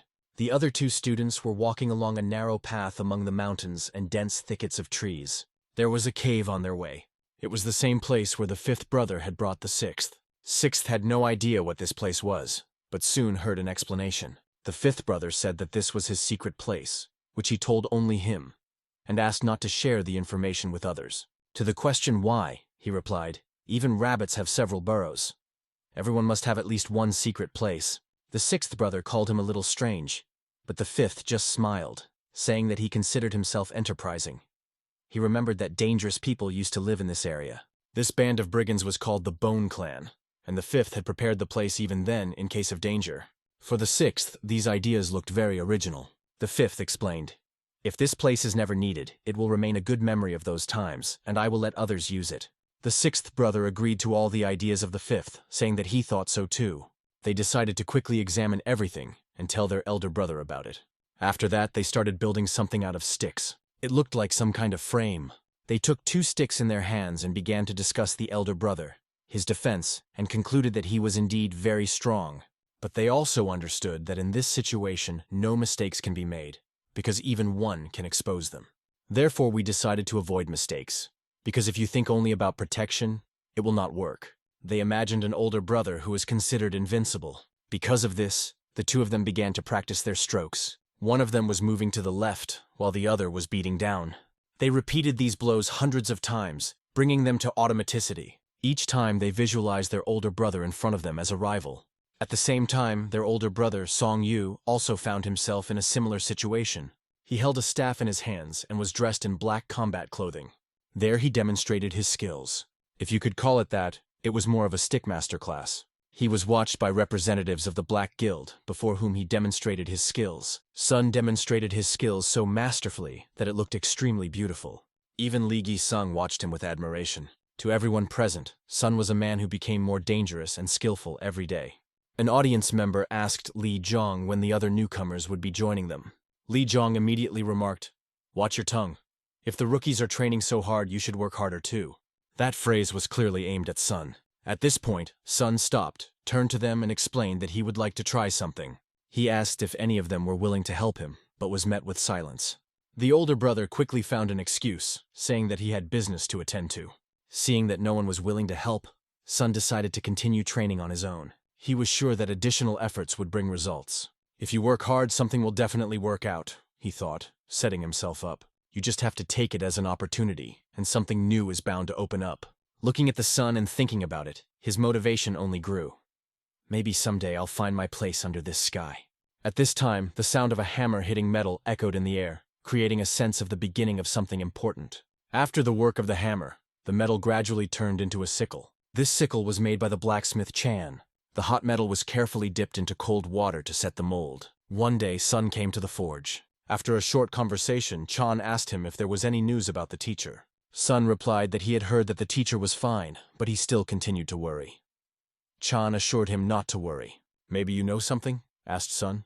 Quan replied that he did not know anything, but he was sure that the teacher would not disappear. If he said it was fine, it was. He also noticed that Sun's body had gotten stronger and praised him for it. Afterwards, Quan asked for help inflating the bellows, noting that there was a lot of work to do after returning. When Song began to help, Quan turned to him with one more request. He asked Song to come and help him from time to time. Quan explained that it would be beneficial for him as well, and Song readily agreed. He promised to visit the forge and help. At that moment, a mustachioed merchant appeared. His face showed fear. He was asked if he knew Lee Ho-sung, a 49-year-old shoplifter who works in the governor's office, and if he was in front of them now. The merchant confessed and confirmed that it was true. He was then asked if he had received the ring belonging to the Han Yuk family during the winter of last year. The merchant started stuttering, and his fear was obvious. Then he was asked how this ring got into his hands. The merchant, not understanding what his fault was, replied that the boy then stole it, because it was clearly not a thing that could belong to a child. A year later, he decided to sell the ring. However, the people who interrogated him were not going to talk for long. The merchant, trying to justify himself, asked why he should answer their questions at all. Their reactions made it clear what they already knew. He had covered his tracks well. They explained, if you tell everything calmly, you will be able to breathe. Otherwise, you will die. There was no doubt that the merchant was a coward. At that moment there was a sound as if someone else had entered. It was a high-ranking person, the governor himself. Seeing the governor, the merchant began to complain that hooligans had come to him. But the governor quickly ordered, "Seize him!" The people who had come with the governor immediately rushed forward. However, they did not capture the guests, but the merchant himself. The governor accused him of purchasing a valuable item and not reporting it, then selling it for profit. The merchant began to beg for mercy, but the governor did not want to listen. The funniest thing was that the merchant still did not understand how everything turned out like this. It is important to understand a simple truth. If you are just, justice will follow you. If you are wicked, you get what you deserve. The governor personally congratulated these people. He then explained that the master of the workshop had asked him to convey. He knew nothing about the situation. They themselves conducted their own investigation and found out that the merchant, blinded by greed, did everything himself. For the merchant, this was something extraordinary, because even when the governor of the district came, the governor did not show himself. And now in front of him stood these mysterious people who even dictated their rules to the governor, saying, "If you heard or saw anything about the ring, you should have reported it immediately." "I was just making a report. I repeat, no one but him here knew about it," the trader objected. One of the men took another look at the merchant and realized that so much trouble had been caused by one miserable scoundrel. He also noted that if the right-hand man did it personally, then the matter should be thoroughly investigated. The governor promised again that the report would be forwarded. Then he was asked, "Can we take this wretch with us for personal questioning?" The governor calmly answered, "As you like," and gave permission. He also warned the merchant that he should tell everything without hiding a single detail. This was the last advice the frightened merchant heard. The merchant had no idea what kind of ring it was and what value it had. Meanwhile, Seong Yu was concentrating as hard as possible. He practiced with a stick, perfecting his skills. Sun twirled the staff in front of him, demonstrating his strength and control. Sun confidently took the stick in his hands, demonstrating his control. He performed a movement that all his students began to repeat after him. Noticing how hard they had been training in his absence, Sun suggested that everyone eat something delicious today. The fourth brother immediately assumed that perhaps there would be a chicken today. However, something even better awaited them. Everyone had a premonition and wondered what it would be. Son asked them if they knew of a place with good food. Then he said something that shocked everyone. He invited everyone to go there, although the disciples could not believe their ears, because this place was very expensive. Although this diner wasn't the best establishment, Son noticed that they were worried about money. He immediately asked them not to worry about the cost today, explaining that he had recently started working there, and now they could eat cheaper. Even so, the third sister thought it was still expensive. Son said that he worked very hard just for this, and offered to allow himself such a luxury at least once. The third sister was surprised, because for her it seemed almost impossible. However, she understood that if she continued to deny it, it would devalue her brother's generosity. The students quickly took up the tasks that they had postponed for that day, and decided to finish them earlier, because the brother invited them to a place where they had never been before. All the time, Son continued to think about where the teacher could be. Although he had already begun to cope on his own, thoughts about the return of the teacher did not leave him. He hoped that the teacher would return as soon as possible. The evening had already come, and they were walking around the city, looking like a big and friendly family. And in fact, that's how it was. Son hoped that the health of his younger sister would improve, and mentally decided to set a day when they would all gather together. He carried her in his arms and couldn't understand why she was so light. Son decided that the next time he went to get medicine, he would definitely ask for something to strengthen her body. Meanwhile, they were already lined up in front of the cafe. As soon as they entered, they were immediately struck by the pleasant aroma that filled the room. One of the workers quickly noticed their arrival. Son asked everyone to say hello to him. The worker greeted them with a warm, sincere smile. In response, Son said, "Thank you for taking care of us, Father." The man noted Son's excellent work and praised him.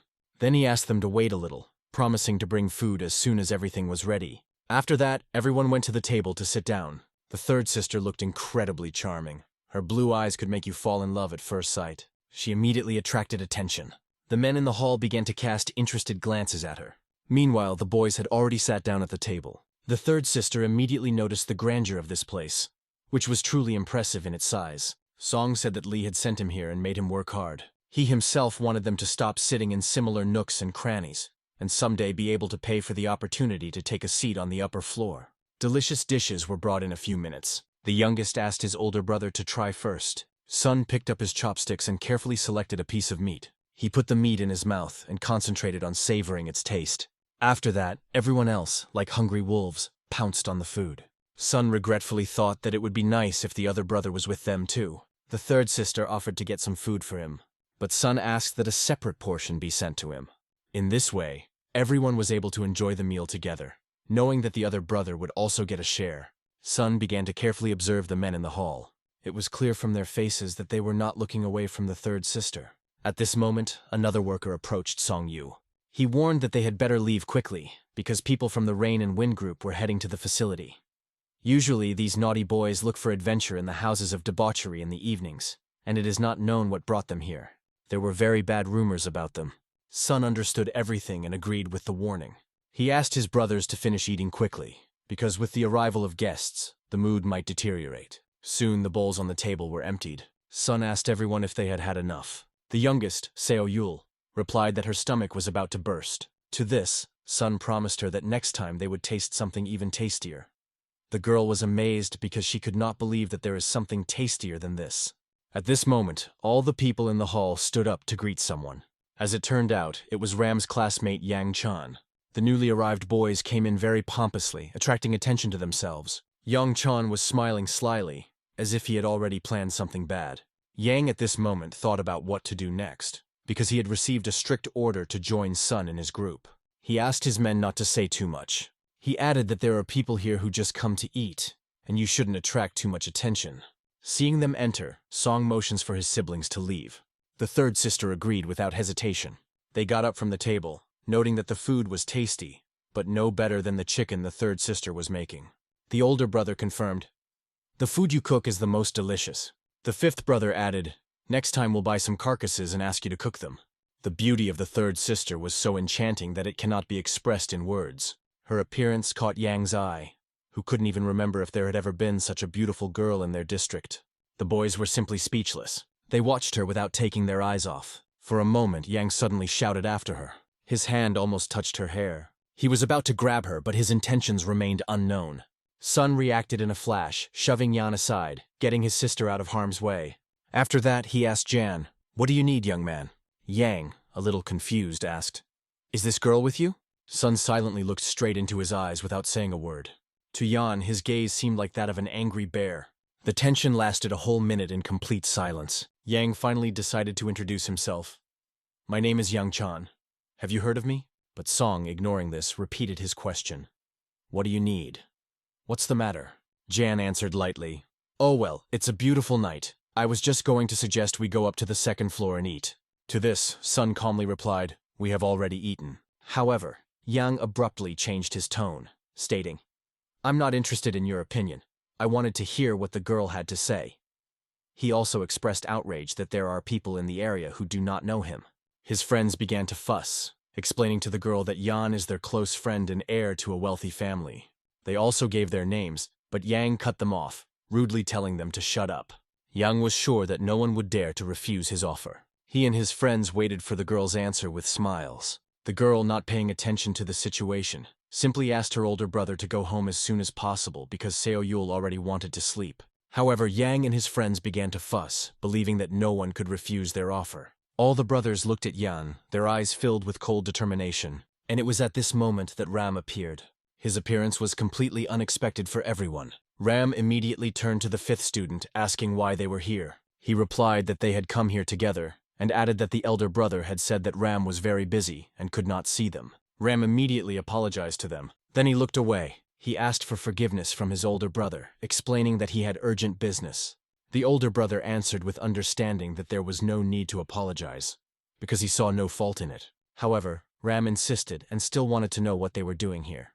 Yang turned to Ram, asking if he knew them. Ram replied firmly, "These are my elder brother and students from our teacher's house." Ram explained who they were, adding that Ian and his friends were his classmates at the same school. The sixth brother called Jan a rather rude man, but he was immediately asked to speak more quietly to avoid conflict. Ram could not understand what was happening, because it seemed that now everyone was ready to rush at each other. He stared at Yan, trying to gauge his intentions. Yang meanwhile invited Ram and his family to join them. However, Sun repeated once more that they did not want to go, since they had already eaten. Sun turned to Ram. "Brother, I know you spend all your time studying, but come home sometimes or we'll forget what you look like." After these words, Ram again apologized to him. Sun reached into the inside pocket of his clothes. He reminded Ram that there would always be food for him at home. Handing him the pouch, Sun asked him not to forget that he had never doubted Ram's efforts. "It's fine, big brother," Ram assured him again.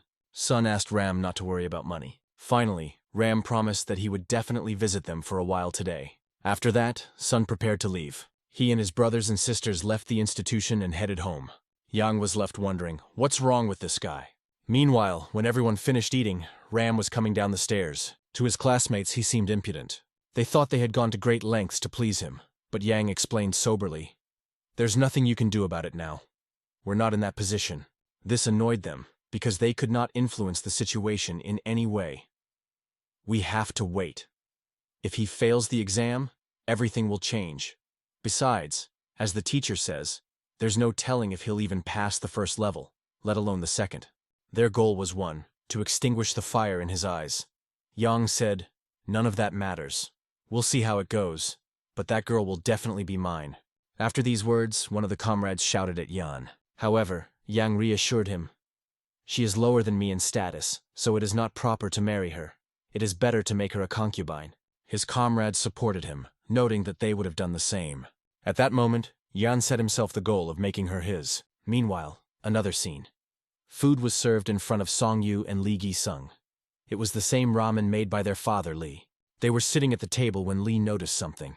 He asked Seong Yu, "What's wrong? Did something happen?" Seong Yu placed the chopsticks on the table and concentrated on the conversation. He stated that he wanted access to combat missions to deal with the bad guys. Lee, chewing his food, expressed his doubts as to whether Song would be able to act decisively at the right time. Sun understood his concern. Lee Ji-sung wanted to hear an explanation as to why such an unexpected request. Sun explained that his brother had a final exam soon. He reminded that everyone in their family is a good student, but education has to be paid for, and that creates a financial burden. Sun called his brother their hope and acknowledged that many are helping them. However, as an elder, he considers it his duty not to burden others. An educated and intelligent man in the family is great. But what if you have to sell the house to pay for school? Anything can happen, so you need money so that your brother can go to and from school in peace. After these words, Lee realized that Song was confident and really ready to act. So he asked Sun if he had heard of the bully. Sun was waiting for a more detailed explanation. Lee said that Grimilo was the founder of their unit in the Black Guild.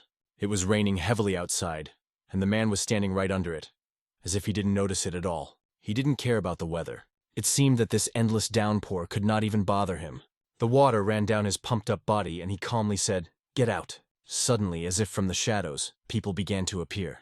They appeared out of nowhere like ghosts. In a few seconds, about 24 armed men were standing in front of him.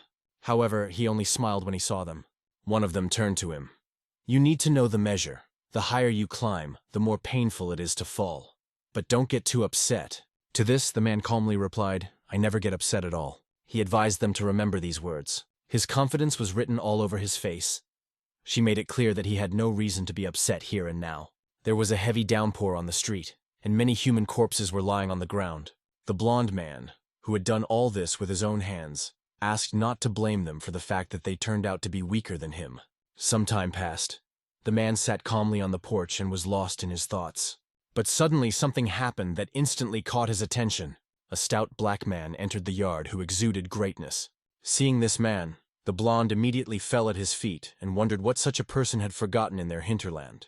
But the man was amused by this man's behavior, although rarely anyone can make him smile. If such a person managed to make a noble gentleman laugh, then he is ready to do this for an eternity. But the master tells him to get up, because this is this man's homeland, and it would not be nice if the master behaved so rudely. By this time, the report was already ready, but the boy could not think that the master would come for him personally. He is infinitely happy to see such a respected person in front of him. Pan laughs again, because he sees how the legendary 17th became submissive in just a second. The man felt a little embarrassed. The 17th treats the master with such respect because he is in his debt. The man asks him not to fuss and just follow him. After some time, the 17th is already sitting indoors and resting, sipping tea. He thought deeply about something. Then something happened that instantly took him out of his thoughts. The 17th remembers how the master came to him with a request, because he wanted to get more power and power. Lately things have really been quite calm and there was no need to use Venom's powers. The boy assures himself that there is no need to be afraid, because the powerful Lord said that he will take care of him. Suddenly, voices and a knock were heard from behind the door. "Cheers aloud, people. Get inside." A second later, 2 young men enter the room. One of them, the lighter one, was completely unfamiliar to the 17th. It turns out that he was only recently hired here. The man notices that the newcomer's body is in good shape and asks how old he is. The young man answers a little awkwardly that he is 20. But the new guy looks younger, so the 17th reminds the brunette about the rules.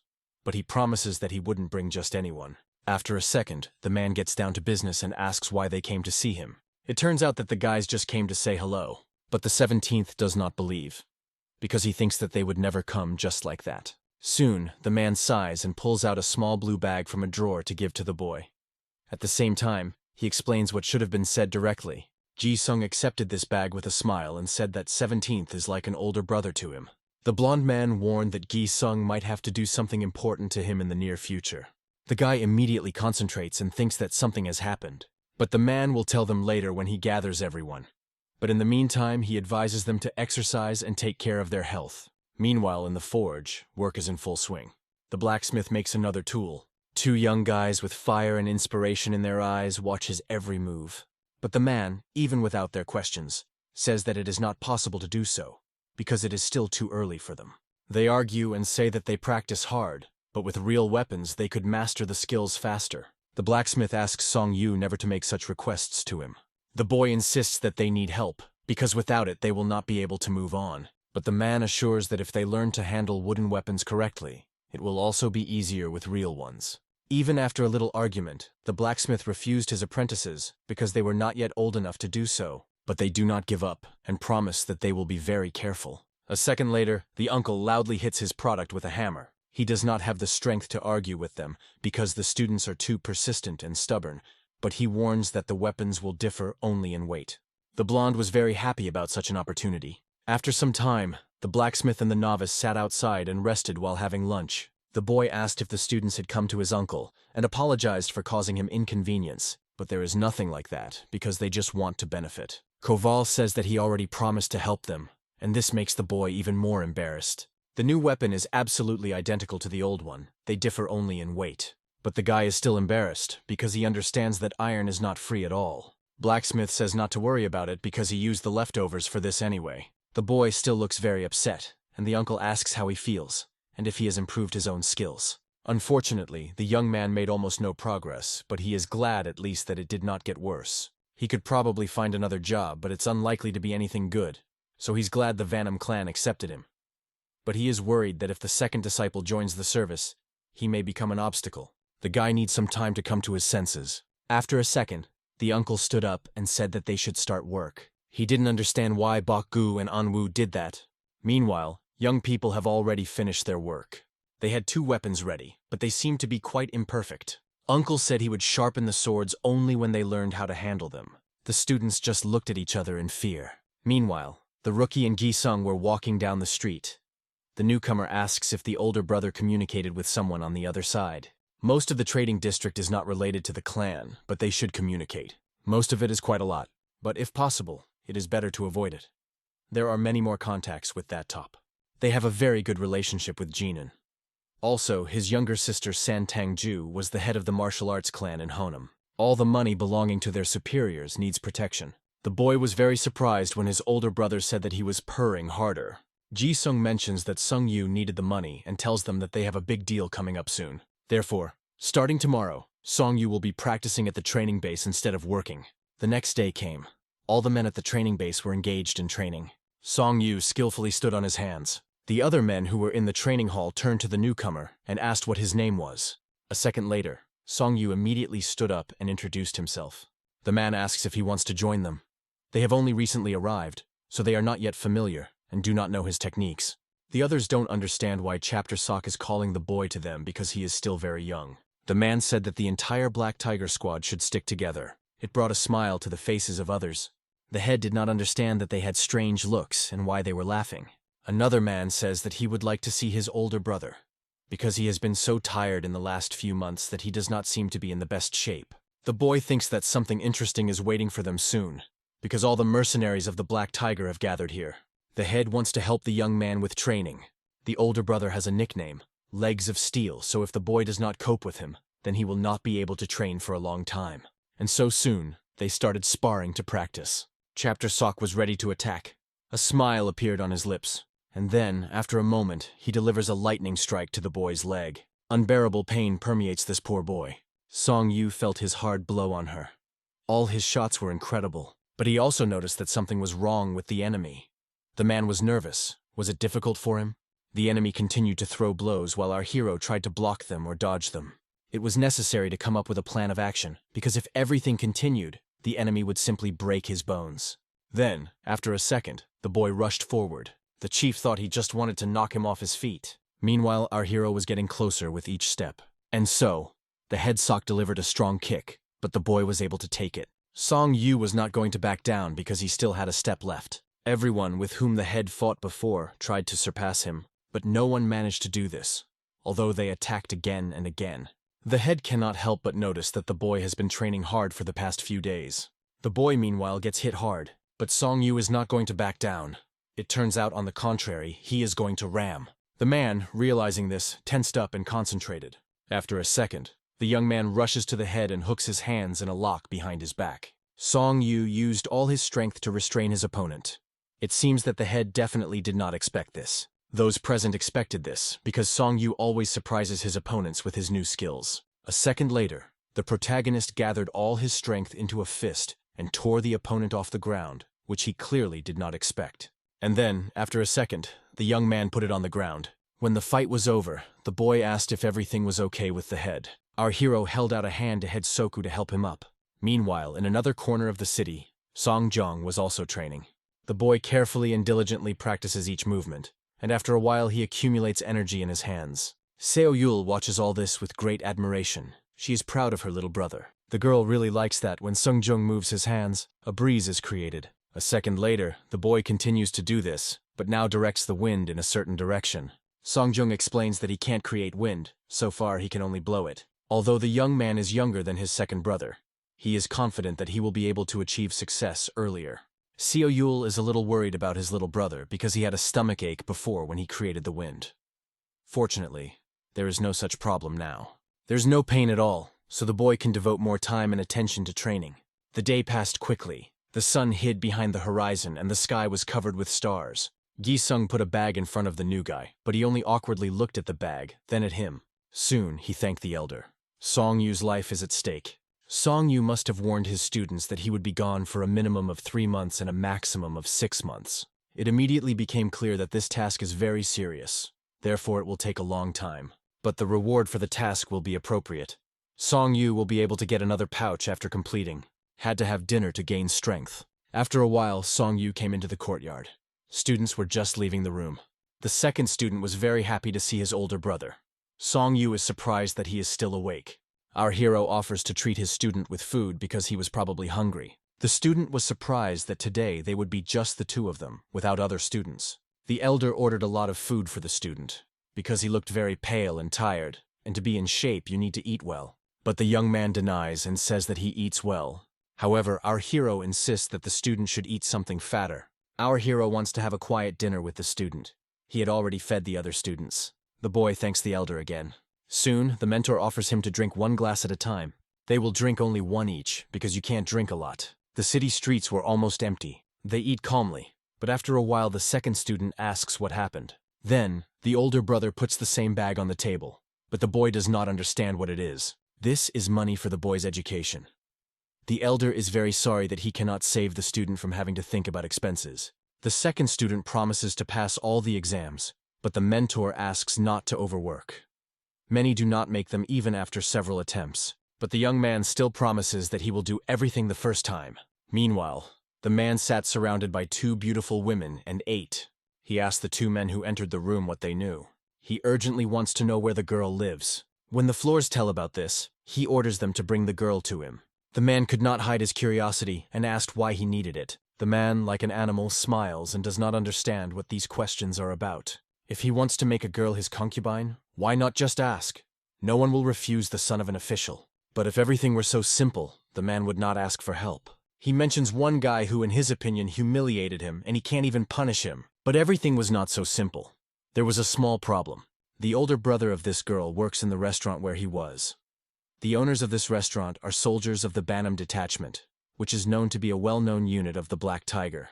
The man immediately took everything for granted and thought that the men wanted to go against his word. The subordinate explained that if Vanam's soldiers find out about this, they will definitely find them, even if not immediately. The young master is not even asking to kill anyone. He just needs to bring this damn girl here, even if the risk is too great. He is very annoyed that so many problems arise because of some girl. The young gentleman himself does not understand why he cannot simply forget about her. Maybe if he buys them a house and gives them money, she will agree? The man freaks out and says that if they don't want to do this, let them come up with something else. Subordinates only look at each other in fear. Meanwhile, the gray-haired man is busy with work. It dries the plants. He is very curious if the boy who was running not far from here yesterday will come today. And just at that moment, grandfather hears footsteps. The boy is breathing heavily because he was in a hurry so as not to be late. Sim is very grateful to his grandfather, so I want to help him work for everything he taught him. Thanks to his grandfather, the boy became less tired, no matter how much he ran and worked. Suddenly, the grandfather puts his hand on the young man's back. He feels that this guy's understanding of the basics is incredible. Grandpa asks if Sim knows when their mentor will be back. All the students are very worried about him, especially the older brother. He works all day, as if he thinks that now he has to be responsible for his students. Grandfather sighs heavily. Elders are really like that. He's afraid that Seong Yu will start doing something bad to earn more money.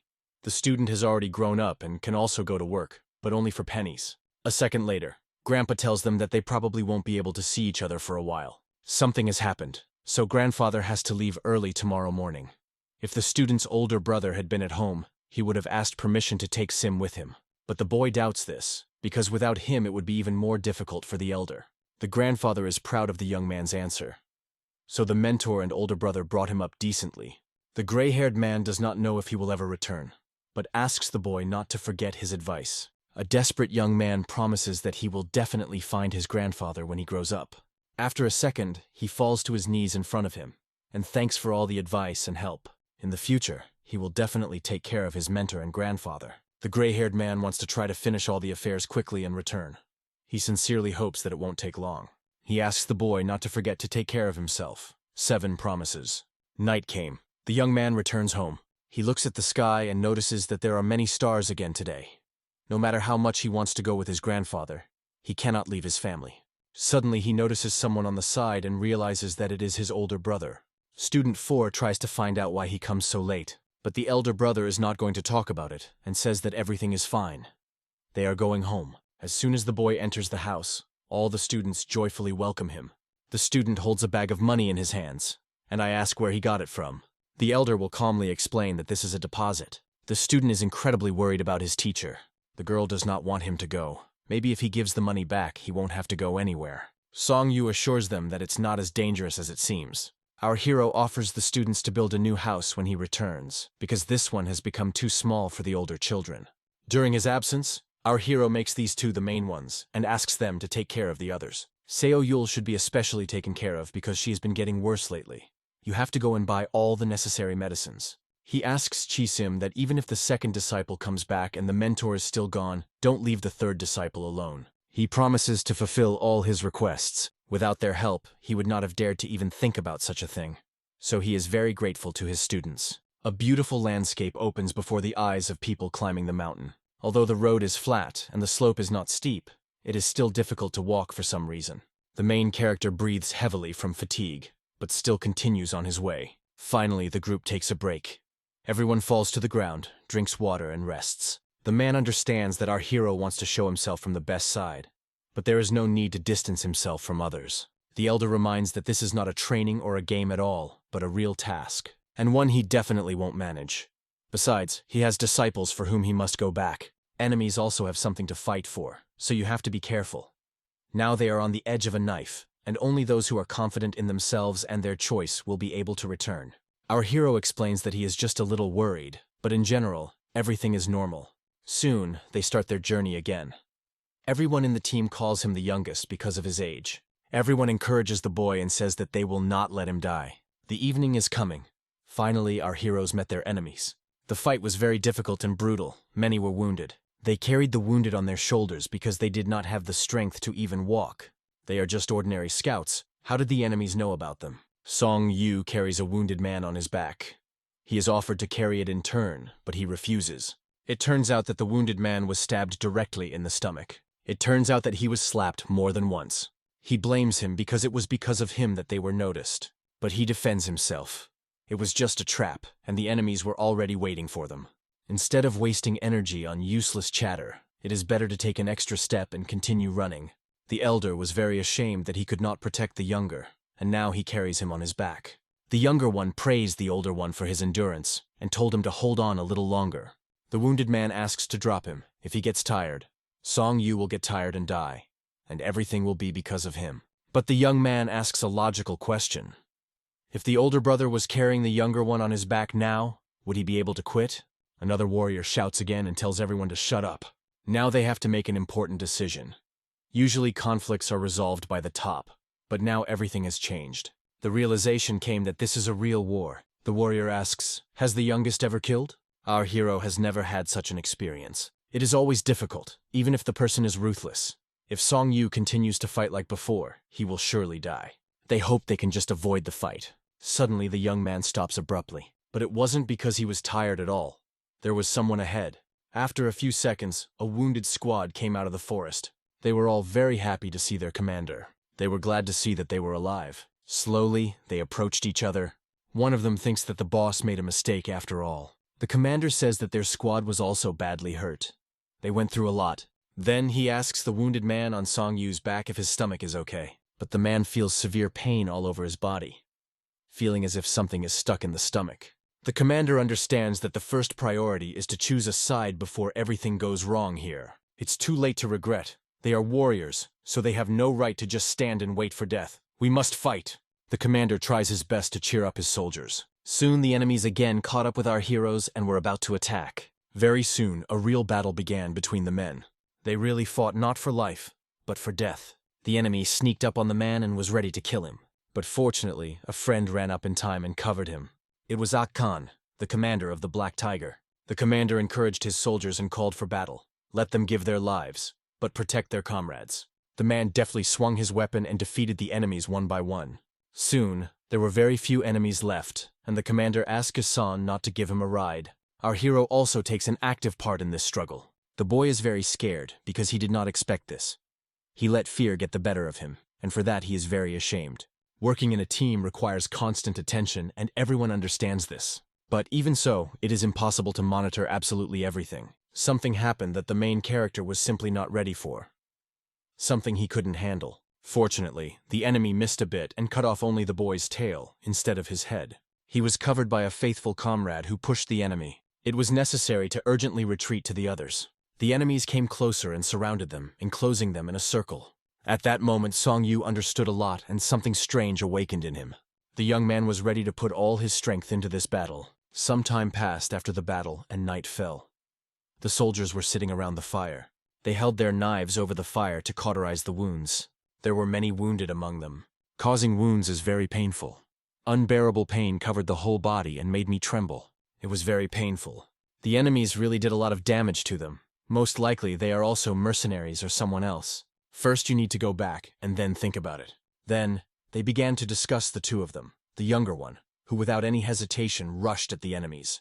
But someone thinks that due to his recklessness, the order almost collapsed. The older brother asks our hero if everything is fine with him. Physically, he feels fine, but Huang's older brother died and it hit him hard. The guy could have saved him, but he feared for his life, and now blames himself for his death. He can still think about self-sacrifice.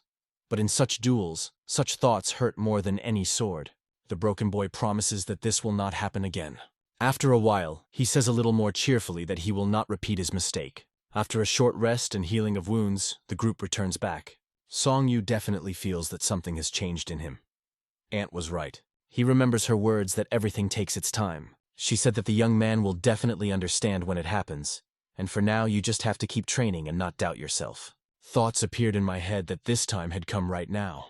Suddenly, in front of them, they again saw some male silhouettes with weapons.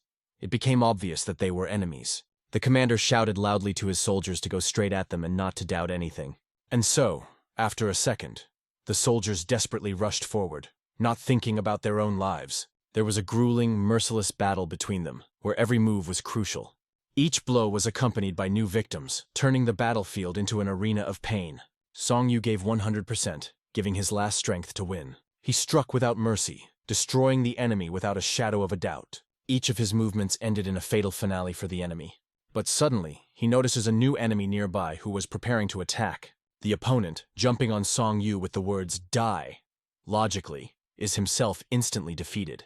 There were so many of them that they seemed to appear from everywhere. Someone suddenly jumps out from behind, causing Seong Yu to turn sharply. However, another opponent immediately appears, not leaving a second to rest. Whoever was in front takes a powerful kick, disappearing into the chaos of the fight. The scene looked incredibly impressive, but it was filled with blood and echoes of death screams.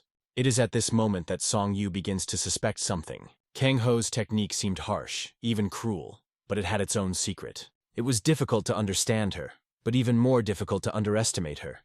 At a crucial moment, the rice hat on his head is completely blown away, revealing his true form. New sensations are awakening inside him, as if this is a different reality, not at all similar to the previous one. He even wonders, did he finally manage to understand the deep meaning of his aunt's words? But the thoughts are interrupted by another attack. The enemy swings a sword. Seong Yu is sure that the time has come and he has become stronger.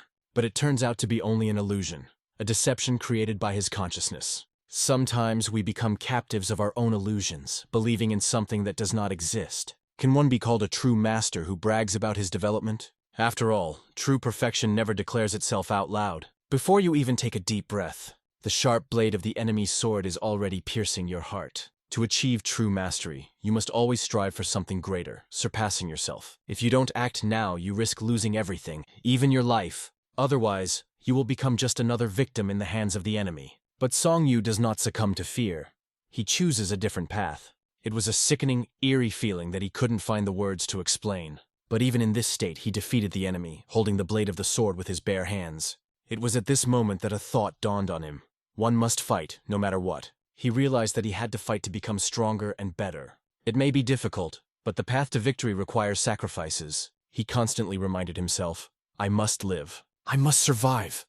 These words became his inner cry before delivering the final blow. After the victory, he spoke new words. I survived. Finally, these terrible events came to an end, leaving a heavy mark. There were two men sitting at the bar who were having a lively discussion about whether it was worth going this far. One of them, wearing a bandana, said, You got all the money from the official's son and proved your skill. Now what? Another replied that things should be different. He thought it would be enough just to follow those young men. But the first warned, Do not give free rein to your bad tongue if your conscience is already silent. Their argument only escalated. Everyone kept to his opinion. One of them tried to find out what that girl had done to the owner, because he had never behaved like that. The conversation between them turned to one of her brothers who was standing in the bathtub. It was Seong Yu, but it seemed insignificant, because the main thing was that the bath was more than a place for protection. One of them harshly called the others idiots, hinting at their short-sightedness. They even began to dream of the moment when they could live peacefully. But behind their backs a question sounded. To live or to die? What are you talking about? It was Yang who couldn't help but be curious after hearing their conversation. Seeing their master, they were instantly startled, falling silent in an instant. Ian demanded an answer as to how much longer he had to wait, because every day it became more difficult to leave the house without a good reason. Don't worry, master. Everything is almost ready, they assured him. Hearing this, Yang felt a surge of determination as he imagined how soon this girl would be in his arms. After a grueling battle, Sun and his group hurried forward, leaving the danger behind. They talked about the fact that there were not many of them left, and their strength was at the limit. As soon as the conversation turned to their leader, a stranger appeared in their path. He bore an uncanny resemblance to their leader, but turned to them with the words, Have you decided that this is the end? The group froze in place, thinking, Is this a Murim? The stranger continued, It's amazing how many men had to be sent to catch a handful of mercenaries. But you still came this far. A sword appeared in his hands. He was clearly going to deal with them personally. Only the word Murim made everyone stay on guard, preparing for the worst. One of the group shouted, Run! Who still has strength? Don't look back. Meanwhile, the school where Ram was studying was bustling with work. Pupils of different ages wrote, each engrossed in their tasks. There was chaos and commotion everywhere, but Ram's face remained confident as he passed the exam without a trace of worry. The day smoothly turned into the evening, adding to the tension. Someone was pouring a drink into a cup, trying to calm down. One of the boys was reminded of tomorrow's exam, advised to prepare, but he only asked to be left alone. The guy completely gave up, losing hope for an ideal result. What upset him the most was that there was never a single correct answer. At one point, he stops to look at Rami, who was working with concentration. Out of the blue, he starts shouting at Ram, accusing him of ignoring everyone but himself. Did you hear me? He asked again and again, trying to attract attention. Stepping closer, he closed the book Ram was working on. He emphasized once again, I called you, and he added that ignoring people is not normal. But Ram calmly advised him to read the treatise instead of engaging in nonsense. An irritated expression appeared on the boy's face. He could barely contain his anger.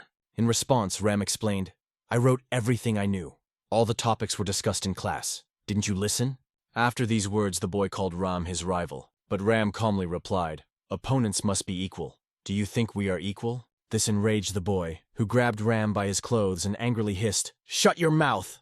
But Ram did not pay attention to his emotions. Calmly pushed the boy's hand away and continued his business. Ram pushed the boy's hand away so hard that he almost fell. Instead of aggression, Ram just sat him down on a chair in the cafe, keeping calm. Then he held out his hand, offering to help him up. But the boy waved it off, saying that he did not need such help. Ram tried to explain that there is no difference between good and bad people. What matters is responsibility. One of them interrupted, asking sarcastically, The difference between who? Those who have been preparing for years and failed, and those who did nothing and also failed? Ram knew one thing for himself. It all boils down to responsibility.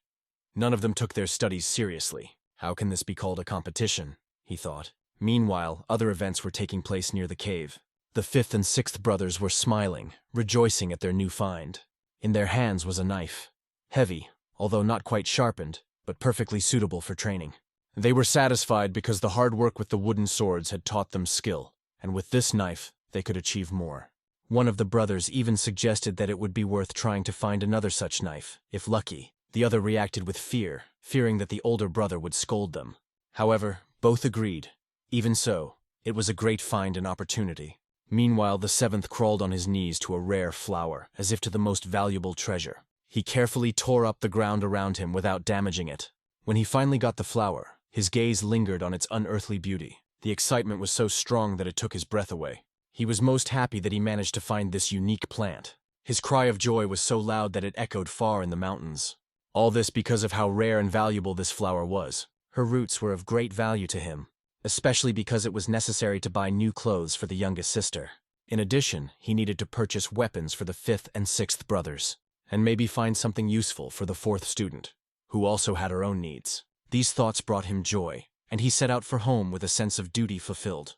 However, as he approached the house, he saw someone who caught his attention. The presence of this person surprised him very much. He saw two dark figures standing right at the entrance, silent and mysterious. The next day, the third student hung out the washed clothes together with her younger sister. The younger one grumbled angrily because the fabric stubbornly did not want to be smoothed. The older one asked her not to touch anything and just sit quietly next to her. Her efforts to help caused a gentle smile in her sister, because of which she called her sweetie. But suddenly the calm was interrupted. The third student was very frightened. Looking around, she saw armed men standing right behind her. One of them, without a weapon, turned out to be their leader. It was Yang.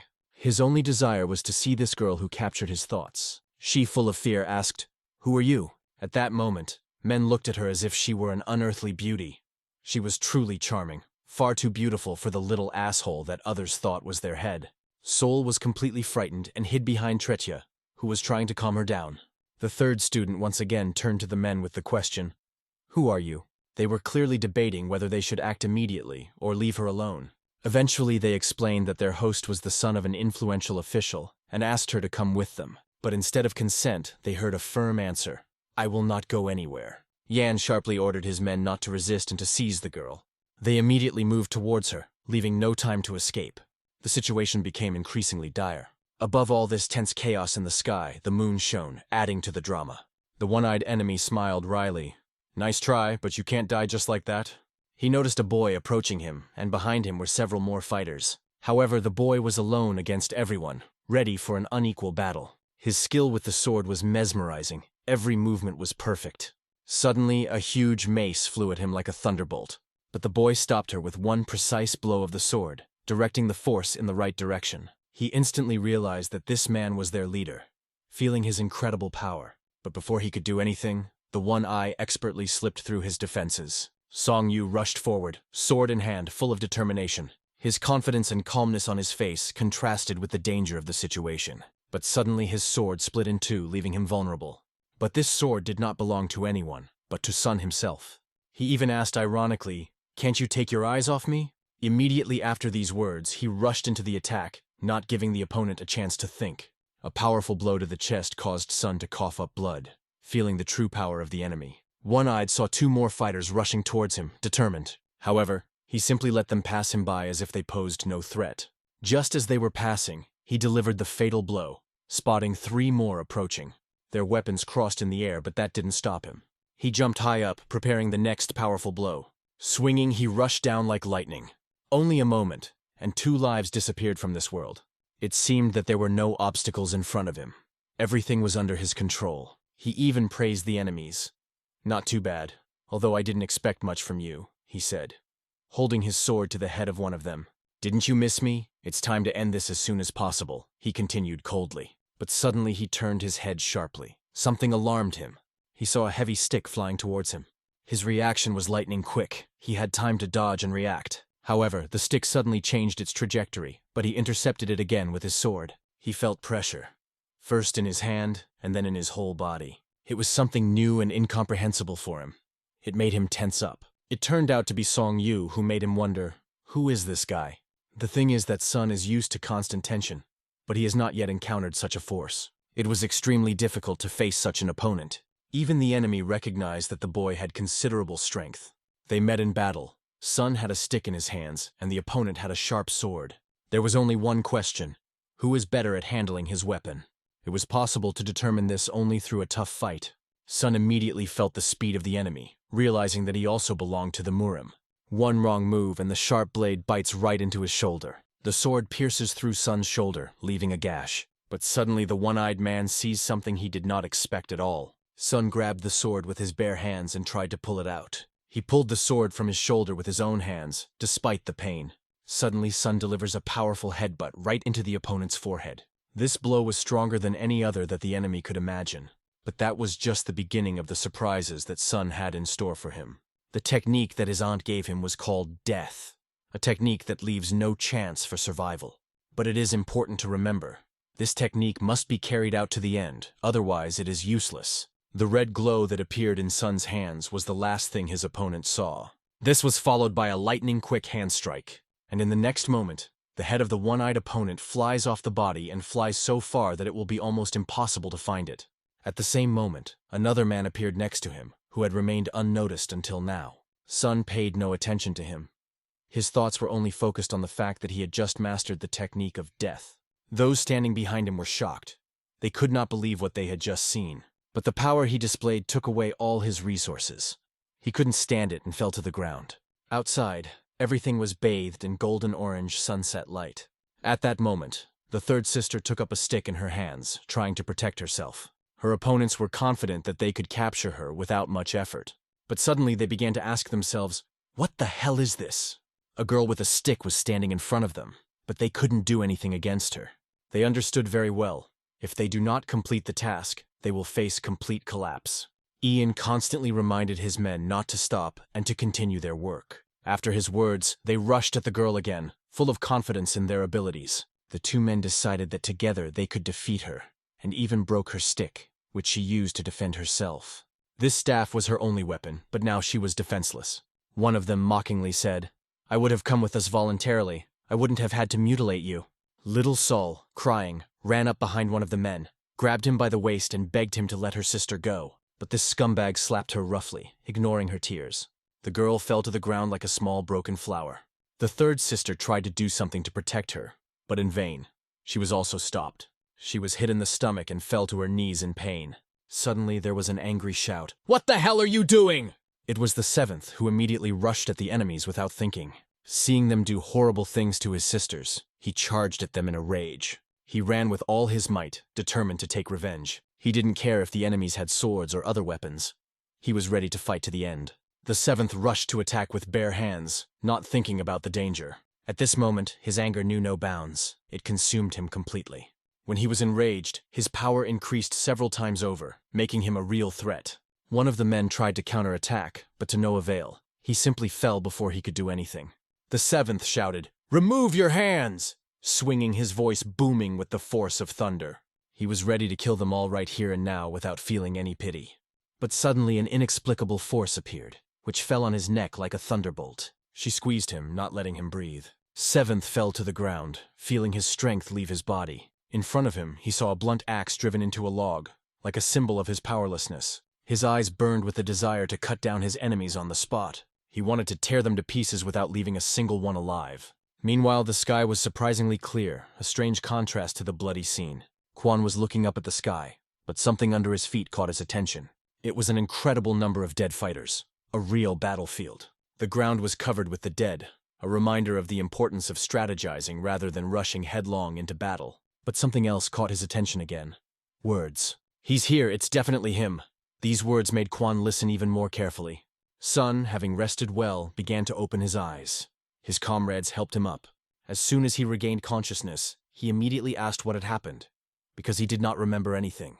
It was explained to him that he had saved everyone, and they were asked about the technique he had used, as it had greatly interested them. Sun was glad that he had finally mastered this technique, but he did not know how to properly explain it. It was a great achievement for him, but it was difficult to find words to describe it. "The others will be back soon." The chief ordered everyone to go back, and for now try not to move, said one of the comrades. After Sun lost consciousness, nothing significant happened. His comrades broke through the siege, and the leader and his squad left for the main camp. Lee stayed with him. Although there were few survivors, they were all grateful to Sun for his heroism. He could not afford to die, because he was the eldest in the family and was responsible for its welfare. "You definitely can't give up. When we get back, Gramila will pay handsomely. Your family won't starve anymore," Lee said, trying to cheer him up. But Sun replied that what they had already received was enough for them.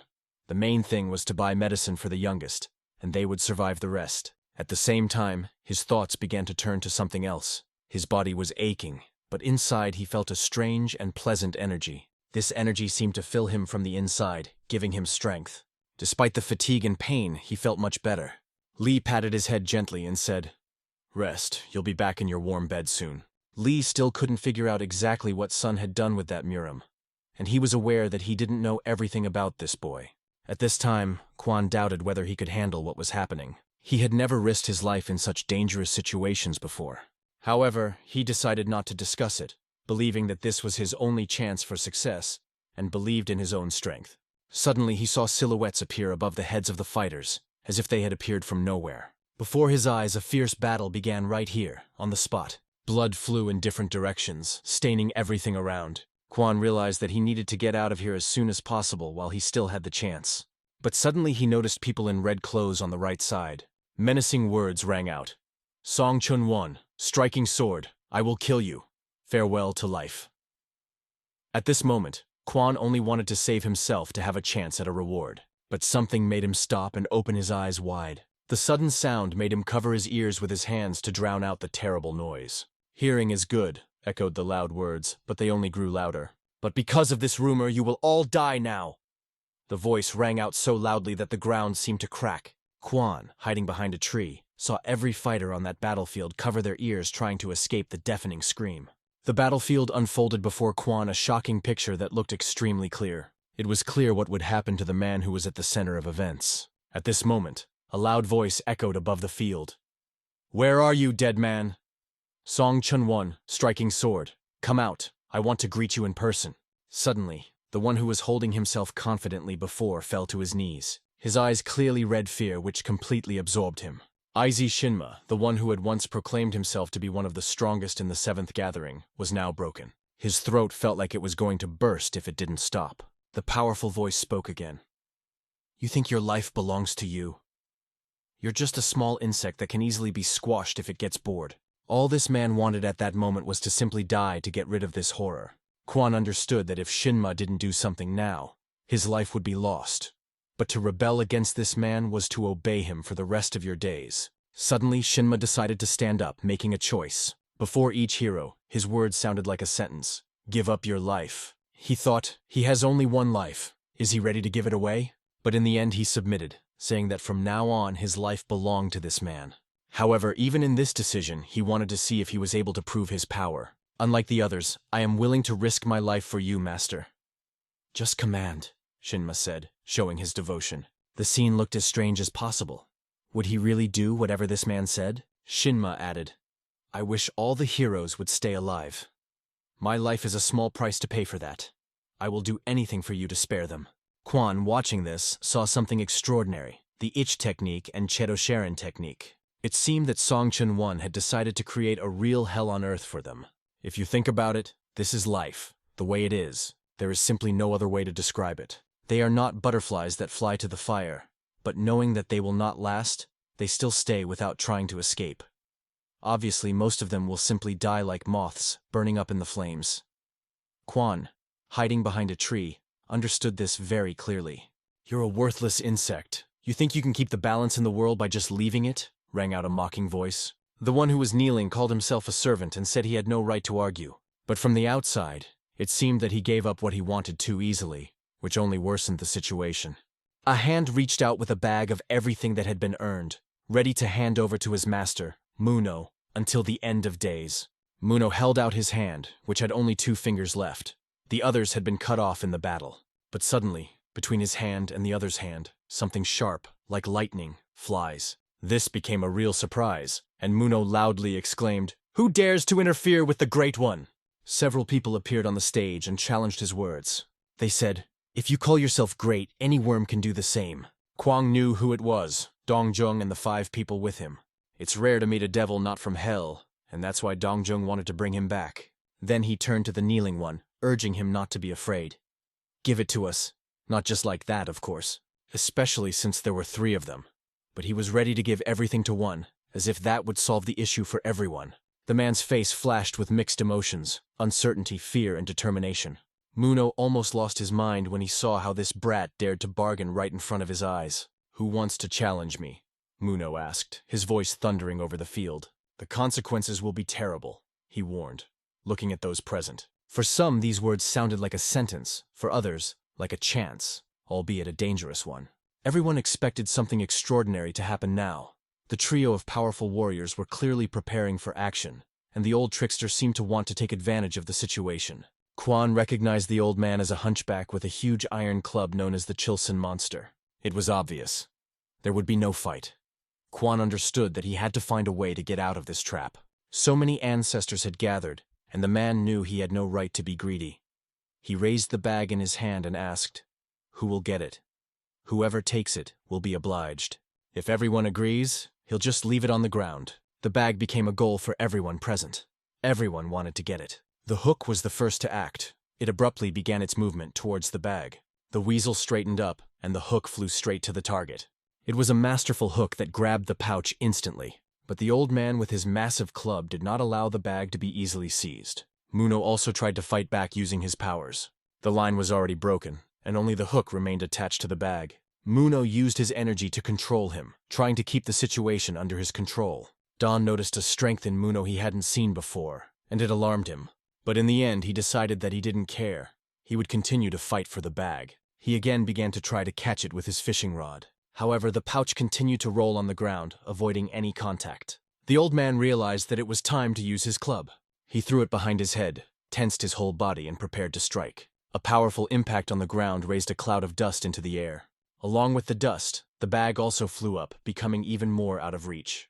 This confrontation was a game of strength, where each of the three fighters sought to grab the desired prey. In an instant, the bag flew right over everyone, forcing everyone to act quickly. Quan only thought about how to get out of this chaos as soon as possible, but he knew that he only had one chance to succeed. One of the men had already almost reached the bag, extending his hand. But suddenly a mace, held by a bald fighter, flew into his head. This became the signal for the start of a fight between all those present. Quan kept a close eye on the pouch that remained in the air.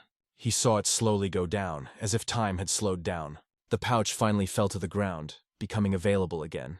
A young man was already standing above him, and a girl was next to him. There was only one word in the young man's head: life. At this time, a thought crossed Quan's mind. Is he asleep or not?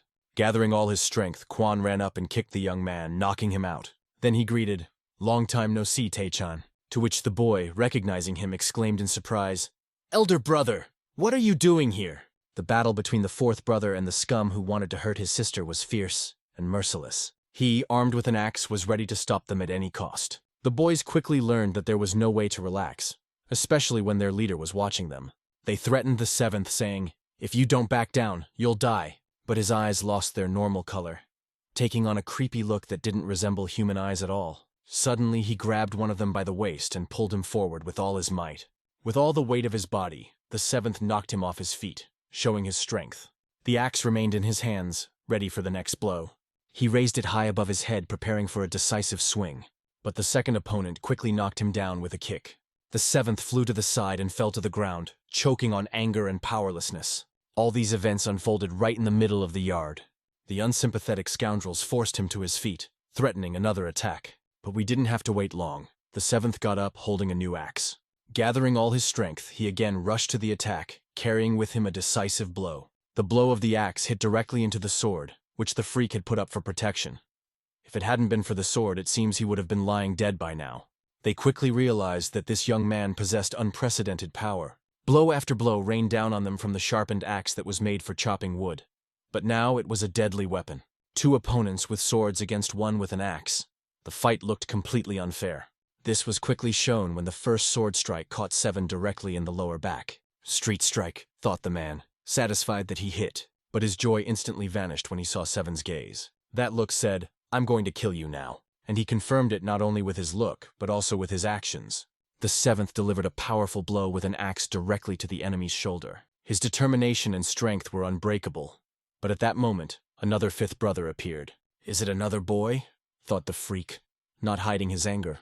But this was not just a boy, but a boy with a sword in his hands, ready to go into battle. The first attack of the fifth brother, unfortunately, was not successful. The sixth brother also joined the battle, but unfortunately he had no sword, only a staff. The freak retreated from the line of attack, dodging another blow. The sword whizzed past him, and he took advantage of the moment to strike fifth brother right in the back with the butt of his sword. Everyone who stood in front of him was already crawling on their knees, feeling the excruciating pain. The freak threatened to finish them all off right there. But the fifth brother jumped up and charged. Unfortunately, his attack failed again without causing any damage. But the freak suddenly noticed two more guys who were flying straight at him. Can he handle their speed? Quan thought, watching the fight. It seemed that he would be able to, because the next swing of the sword was accompanied by splattered blood. This blood was from the collarbone of the fourth brother, where the sharp blade of the sword had precisely hit. The sword nicked his collarbone, causing the brothers to flinch in shock. But the fifth brother could not stand aside when he saw his brother being insulted. He approached from behind and ran his sword along the enemy's back. Even though the sword was blunt, it was enough to show the ugly in its place. Yang, as always, just watched his men being beaten and could not understand why his fighters could not cope with several children. As befits such a brave man who came to win the girl's heart, Ian decided that the best thing now was to simply run away. Jan runs away like a real coward and almost loses his slippers on the road. The fifth brother notices that this scum is running away, and loudly shouts to his brothers, "We must catch him!" But will they succeed if he is already hiding among the trees in the forest? Abandoning everything, they rush after him without wasting time. Jan, even as he saved his life, thought of his worthless fools on whom he had wasted his money, and asked himself why he had paid them. But looking around, he saw a young man who seemed to him a real madman who would stop at nothing, and then a stone appears on his path. Or, to be more precise, it was the stone that found him. Ian trips over it, falls and rolls several times on the ground trying to stop. The fifth brother was already ready to kill him. A picture appeared before his eyes when he first met this scoundrel in a cafe. With fire in his eyes, the fifth brother slowly approached this bastard. "You contacted me for nothing and made me nervous, you disgusting scumbag," he said in a cold voice. In response, only pitiful words of prayer for mercy were heard. But the fifth brother, ignoring the pleas, swung his sword. Yang only managed to raise his hands, trying to cover his head from the inevitable blow. However, the fifth brother's attack suddenly stopped as if stuck in midair. In front of him was Jan's younger brother, Chong, who unexpectedly came and saved his life. Chong, as it turned out, had no idea what kind of situation he had gotten himself into. Yang seized the moment and began to cry, accusing the fifth brother. "This boy is a thief. He wants to kill me and take all the money. Kill him now." But Chong soberly assessed the situation. He looked carefully at the fifth brother and saw nothing in him that would indicate a robber. Yang continued to plead, "This guy killed all the merchants and warriors that accompanied me." It was a surprise to Chong to hear that Yang was accompanied by warriors and merchants. Meanwhile, the fifth brother felt a strange feeling inside, as if everything was being turned upside down. Even Jeon felt the power of this young man, but extremely talented. Why is this gifted boy here? This question now gave Chan no peace either. "If you side with my worst enemy, then you will be my enemy," fifth brother said coldly, turning to Chong. Jung only heard the words, "worst enemy," and couldn't understand what kind of trouble his older brother had gotten himself into. At the same moment he avoided the fifth's gaze. The fifth didn't care. Even if he died here, he was willing to take Yan with him. Jung tried to talk to him, trying to resolve the conflict peacefully. But seeing that the boy was not going to calm down, he understood that dialogue would not help. "Die!" shouted the fifth, approaching Ian with obvious intentions. At this point, Jung stepped in to save his older brother. He pushed the fifth brother, knocking him several meters to the side. But the attack failed, and Chong realized that he couldn't stop him this time. After this failure, the fifth brother suddenly turned and ran in the other direction. Yang, with hatred in his voice, asked his younger brother to catch up with him and kill him. But Jung could hardly believe that Yang was seriously asking him to kill the child. Yang insisted, "It's not a child. It's a thief and a murderer." Jung just hoped Yang wasn't lying and using him in another scam. Meanwhile, Quan and his younger brother were trying to figure out how to get out of this dangerous situation. Quan wondered if he might have gone too far again. The younger brother asked him not to regret not taking him on his adventures earlier. He also reminded, "The lust for money can spoil your whole future life." To be honest, Quan himself didn't know what this would lead to. But this meeting with Chan made him feel, maybe this is a second chance. They ran forward together without stopping for a while. Finally stopping, Chan asked the question that had been bothering him for a long time. "How did you end up here, Quan?" "I had one business here," Quan answered uncertainly, not knowing whether to tell the whole truth. He turned to his younger brother, trying to dare to reveal all the cards, to tell how he got involved in the adventure that became his life. Chan was willing to help, but honestly admitted that he was unlikely to be of much use, since he hadn't trained in a long time. "I'm not promising anything, but let's hold hands and try," This is our chance, Quan said, trying to cheer up. But at the same time, he still sensed the danger that might lie ahead. They had never been involved in something like this before. But after this meeting, they began to think differently. Quan admitted that the younger brother was right, but emphasized, "It's not just here that the rebellion is rising. Not far from here, under the very heavens, tensions are also boiling."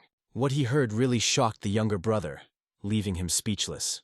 Quan continued the story, explaining that it was in this teaching that the blessing of heaven was contained. Because of this, everything that is happening now is not just an uprising. First it was life, now it's heaven's teaching, he added, looking thoughtfully in front of him. After these words, Quan asked the younger brother to calm down and think. If even a person like me is awakened by the thirst for profit, what will happen to others? It's worth thinking it over, he emphasized, trying to hold back his emotions. Everyone wants these artifacts. But who is going to verify their authenticity? To do that, you need to know what the original looks like. Quan knew and even knew how to create a quality fake. This greatly increased their chances of success if he helped. He went on to tell of one of the boys who played an entire play and left his team to save his own life. Together it will be easier, said Chong, and at that moment he admitted that he was also a Murim, like his brother. Calm down. That's why the boy is still a long way from your mastery, Quan assured him. He then explained the terms. There are 3 things. 2 of them will be mine, and I only need 1. No one should know about this. I'm telling you because I trust you, John, and I'm sure you'll do your part honestly, Quan added. Zhang replied, I trust you too. If someone else had suggested something like that to me, I would have called it foolish. After these words, they shook hands, sealing their agreement. The 5th brother was returning home, full of anxiety. The 6th brother was at home, sitting with tears in his eyes. He was crying because the 4th brother was lying in front of him covered in blood. When the 5th brother came closer, he saw that the 4th brother was also bleeding from the mouth. The blood did not stop. It poured incessantly, adding to the fear. The 5th began to lift the 4th and beg him to wake up. He pleaded with the great Buddha and the heavenly emperor.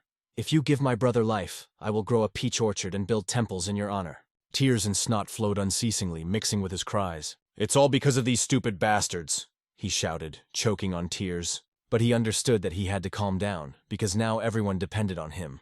At this time, Song Jung was training, and 5th brother asked 6th to look for him because they needed to pack up and move to a secret location.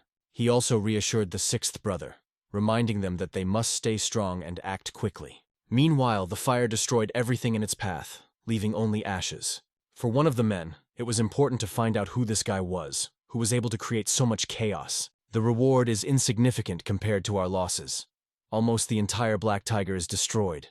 This must be reported to the master, he reasoned, not understanding how such professionals could find themselves in such a situation. He was convinced that all their problems were caused by this boy as he looked at Seong Yu. After praising everyone for a job well done, he added, I can't comment on what happened right now, but I promise, if we come back, everyone will be rewarded. Against the background of destroyed and burned buildings, everyone loudly shouted, Hooray! The streets were gradually covered with dusk, and darkness descended on the city. But for Seong Yu, that didn't mean it was time to stop training. He couldn't afford to forget that feeling of strength and determination. That is why he decided to devote time to intensive exercises. However, at that moment, a strange voice appeared in his head, advising him, Don't repeat the same thing, don't get nervous.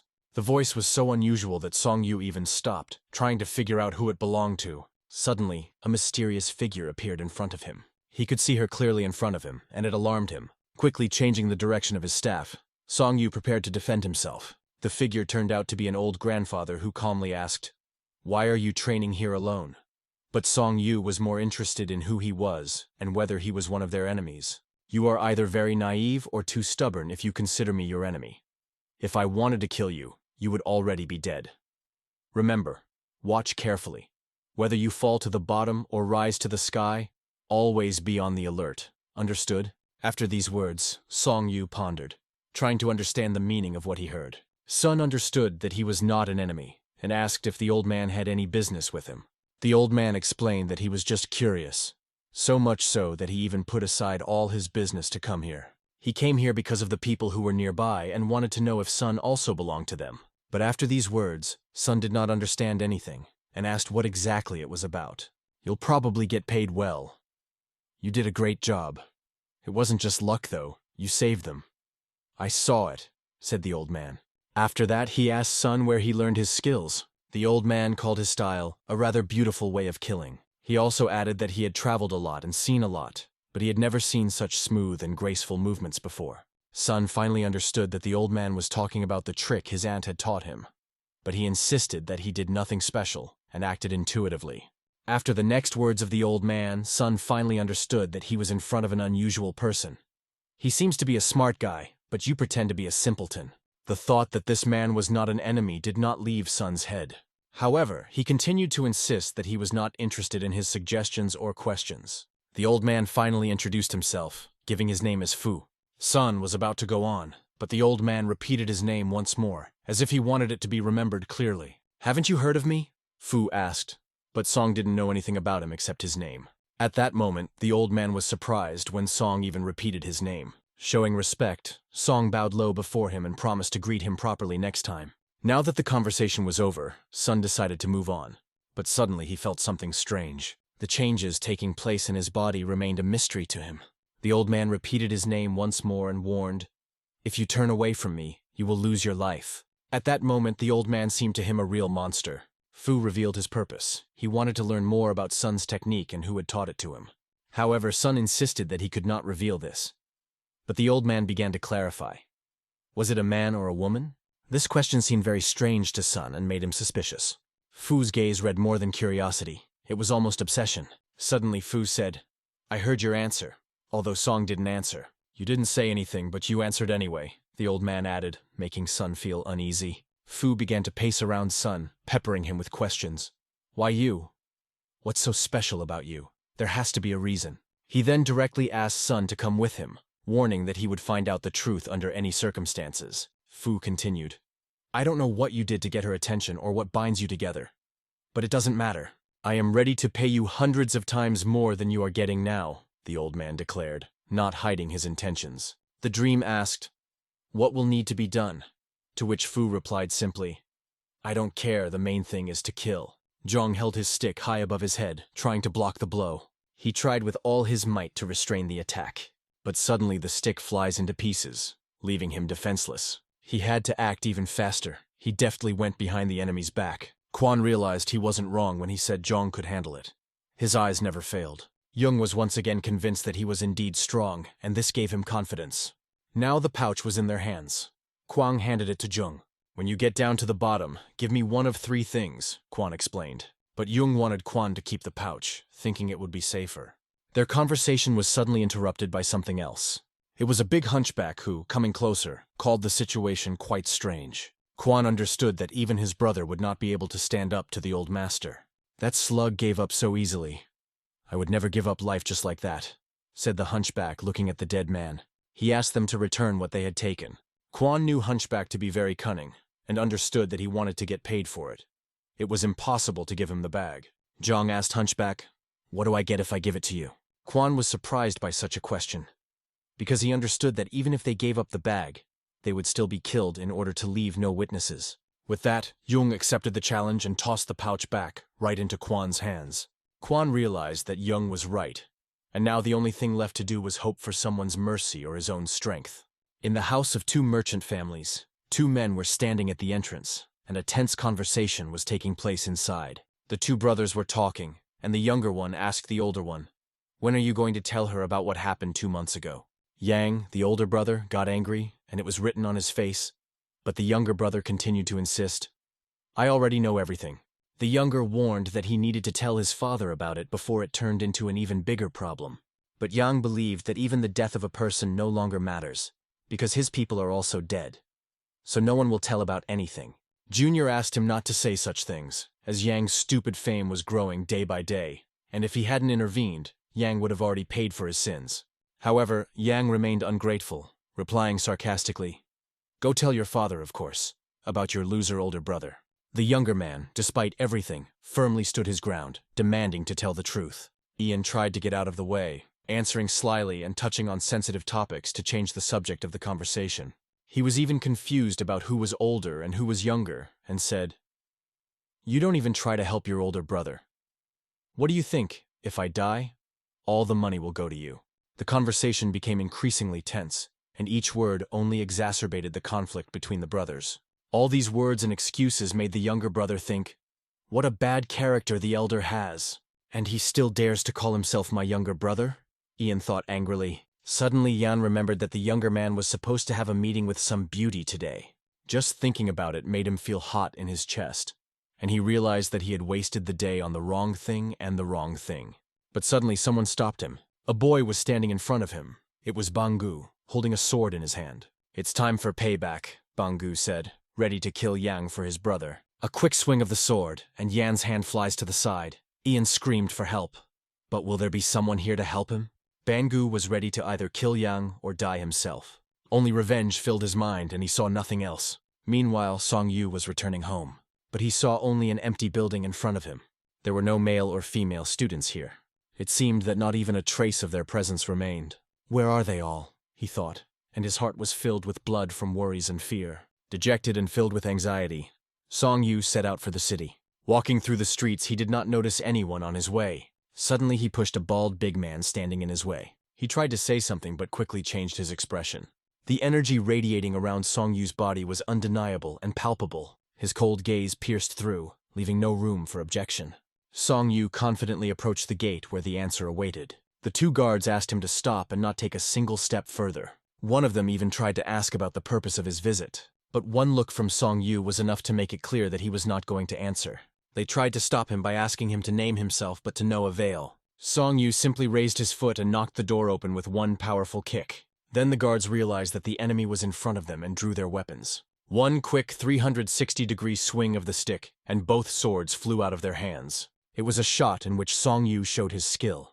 And then another powerful kick, and the door flew open. He kicked the door in a rush and entered like a real Terminator. They begged him to stop, but he didn't care. "Yang Chan, where are you, you bastard?"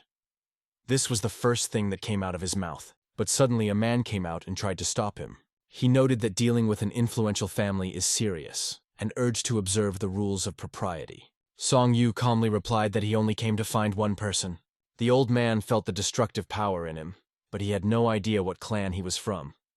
Such a guy is an extraordinary personality. Even the door with one blow proved it. To resolve the situation, the old man stepped forward and offered to help find the person he was looking for. Seong Yu explained that he needed two: disciple brother and Yang Chan. The old man knew Yang Chan as the heir of this house, but he had never even heard of Bach Gu. The old man asked again, "You mean Yang Chang, the eldest son of this family?" But Seong Yu didn't care if he was older or not. The main thing was that he lived here. The whole situation looked as absurd as possible. The old man ordered one of the workers to report to the head of the house and warned that this boy was too dangerous. After sending the messenger, he turned to Seong Yu. "I don't understand who you are or why you're here, but we'll find someone to solve your problem." Then, trying to clarify the situation, he asked his name and origin. There was only a tense silence in response, which lasted several minutes. Seong Yu finally gave his name and added that he was the 18th apprentice of the Ghost Clan under Muyong's tutelage. It did not seem strange to the old man. An ordinary person of his age would not be able to possess such power. He bowed to Seong Yu and remarked that he had heard of the great Ghost Clan. It flashed through his mind. It seems he doesn't know me, but I'm sure this guy will become an outstanding leader. They wanted to understand what brought Seong Yu here, but they didn't get a clear answer. Seong Yu did not reveal details and only asked for understanding. The conversation went on for so long that darkness overtook them. At this moment, the head of the house, Yang Jun, appeared. He was outraged by the insolence of the young man who broke into the house and behaved rudely with its inhabitants. Without delay, Seong Yu directly asked, "Where is your son Yang Chang now? And where are you keeping my disciple Bok Gu?" The head of the house replied that he did not have a single person named Bok Gu. But suddenly, one of the servants bent down and began to whisper something in his ear. It became clear that the name Bok Gu belongs to someone whom the head considers an enemy. Now Seong Yu was also perceived as an unwelcome guest, perhaps even an enemy. Seong Yu tried to explain that one cannot call a person who fought against his son an enemy, who tried to slander a girl in broad daylight. But the head remained implacable and refused to have a friendly conversation. The head of the house was seething with anger because one of Sun's students cut off his son's hand.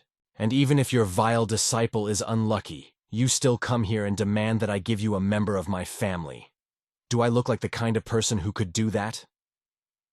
The head was indignant. To Sun, this phrase about losing an arm was a small thing, because that student had been dead for a long time. Seong Yu was standing in someone else's house, determined to personally cut off his son's head and the rest of his limbs and punish him. Hearing this threat, the chief immediately pointed his finger at him and ordered, "Seize this brat and put him on his knees." Seong Yu realized from whom the son inherited his arrogance, from his father. Without thinking long, the guards rushed at him. But Seong Yu swung his staff, emitting an energy that was strikingly different from theirs. He deftly fought with only a stick against enemies armed with sharp swords. His shots were so accurate that he looked unbeatable. Even not bad is putting it too mildly. Seong Yu acted flawlessly. He even managed without weapons, dealing with enemies only with his feet. Pitying opponents was not part of his plans. His decision was unequivocal. He would destroy them all. The old man watched this scene in amazement, thinking, "Does the Mu Yong clan really teach such deadly techniques?" These miserable fighters stubbornly continued to advance on him as if they did not notice the danger. Seong Yu's staff blocked their blows, easily deflecting the sharp swords. Due to the enormous force and energy he put into his movements, the metal began to fly in different directions. He twirled the staff around himself, and red flashes of energy flickered to form a glowing vortex. With each new blow of the stick, the metal flew into small pieces. Shards from swords wounded the fighters who dared to approach. Realizing the danger, the old man stood in front of the head of the house, protecting him with his own energy. Seong Yu continued the battle, still demanding that the disciple and Yang Chang be given to him. But suddenly the situation was interrupted by the voice of a young guy. The younger brother of this family appeared and begged Seong Yu to stop the fight. His gaze was shocked when he saw the fierce rage that engulfed Seong Yu. "Stop at least for a moment," he pleaded, hoping to stop the chaos. The younger brother entered the battle, trying to defend himself from Seong Yu's staff. After another request to speak, Seong Yu seemed to pause, but did he really stop? That remained a question. Meanwhile, the old man ordered Chang away, feeling threatened. John stopped, sword in hand, and didn't even seem to be about to counterattack. Seong Yu noticed that the opponent's hands were down, as if he did not want to continue the fight. The old man intervened in the fight, preventing him from going any further. He confidently blocked Seong Yu's strike, showing his strength. The old man remarked that this boy had absolutely no intention of fighting him. He completely neutralized the attack, deflecting it with incredible accuracy. Chang kept repeating that enough blood had already been spilled. He also explained that further conflict will not solve anything. In Seong Yu's eyes, this guy looked mysterious, as if he was hiding something important. The old man intervened, explaining that this young man had come out with pure intentions. The head picked up, and Yu instead saw him as an enemy. Hearing this, the old man, full of determination, took out his sword. It was an exceptional case for him, because it had been many years since he had last used a weapon. He could no longer stand by and just watch. But suddenly a muscular young man appears in front of the old man, ready to intervene. That boy warned that it was dangerous to get closer. He asked the old man to look at himself, noting that he had already crossed all limits. This young man was a stranger to the head of the house, but he offered to end everything right here and now. Seong Yu heard a few words directed at him. His act was called reckless. "What were you thinking when you decided to come here alone?" asked the uncle sternly. Son agreed with every word, admitting that he had acted selfishly and thoughtlessly. Blind revenge is never justified. A man must take care of his family under any circumstances. He who is unable to protect his loved ones has no excuses, continued the uncle. After that, he put his hand on Seong Yu's shoulder and offered to just leave here together. But will the head of the house let them go so easily? The head began to shout something after him, but Uncle Chang turned and coldly said, "You better take care of your wounded son." To the head of the house it sounded like outright audacity. He began to accuse Seong Yu of the senseless bloodshed, saying that many people had been injured or killed, and that his youngest son had been seriously injured. In addition, Seong Yu's disciple cut off his eldest son's hand. "And after all this, you're thinking of just getting out of here?" exclaimed the head indignantly, but Chan asked back, "Did Seong Yu start the fight first? Was it you?" He urged the chapter to think and honestly answer who provoked the conflict. Chan also noted that it was not only them who suffered losses, but also suffered themselves. He snatched the staff out of Seong Yu's hands, showing that he too was getting impatient. The head of the house, although he remained indignant, still thought, "Is this guy really lying?" Chan challenged the head of the house, insisting that every drop of blood this boy shed was for a good reason. The old man intervened, offering to treat the wounds first. Chan agreed, but added that if it turned out that they were the culprits, Yang Chan would have to answer. "And this will not even be discussed," he added, because the younger son did not join the battle of his own free will. Chan reassured the old man, asking him not to worry, and not to take out his sword of mercy. The old man realized that Chan recognized him, even though he did not introduce himself. "Okay," said the old man. "Let the children recover first." He also inquired about the name of the person who died. The boy he was referring to was Chan's cousin. Chan decided that this information was enough. Seong Yu still insisted on bringing Bach back, but Chan explained that he wasn't here and urged him to just leave. The head of the house was left to watch them, gritting his teeth in anger. Before sun, this situation became clear thanks to Chan. Cousin Chan found out too late because he thought the children were safe until he saw that the house was empty. On the day when Bach chopped off the enemy's arm, Song told them about a man they could turn to for help in case of need. Chan had heard rumors that the entire Black Tiger squad that Song belonged to had been wiped out. Apparently, this happened just at the time when the news of their death began to spread here. Sun assumed that everyone had decided that he was dead. But Chan said that Yang's master has powerful connections, so it is better not to take any action for now. Forging the metal further, Sun kept thinking that he should find those he was looking for. Seong Yu couldn't even imagine where his male and female students could have gone. Just thinking about it caused excruciating pain. A tear rolled down her cheek and then fell down. She fell right on the hammer that was reforging so much metal. He only blamed himself and his self-confidence. If it weren't for that, they would all be alive. His sister and Bak Gu. This pain was almost impossible to contain. But he also knew that there was one more thing that he had to do. Once he became stronger, he would definitely take revenge on his enemy. Watching Seong Yu, Chan could see the upbringing that Quan had given him. He was too mature for his age, and if you add to this his strong character, then any wrong step could become irreversible. Chan walked over to the hammer. He took it in his hands and together with Seong Yu they began to forge the metal. Sparks flew around, filling the room with the smell of hot metal.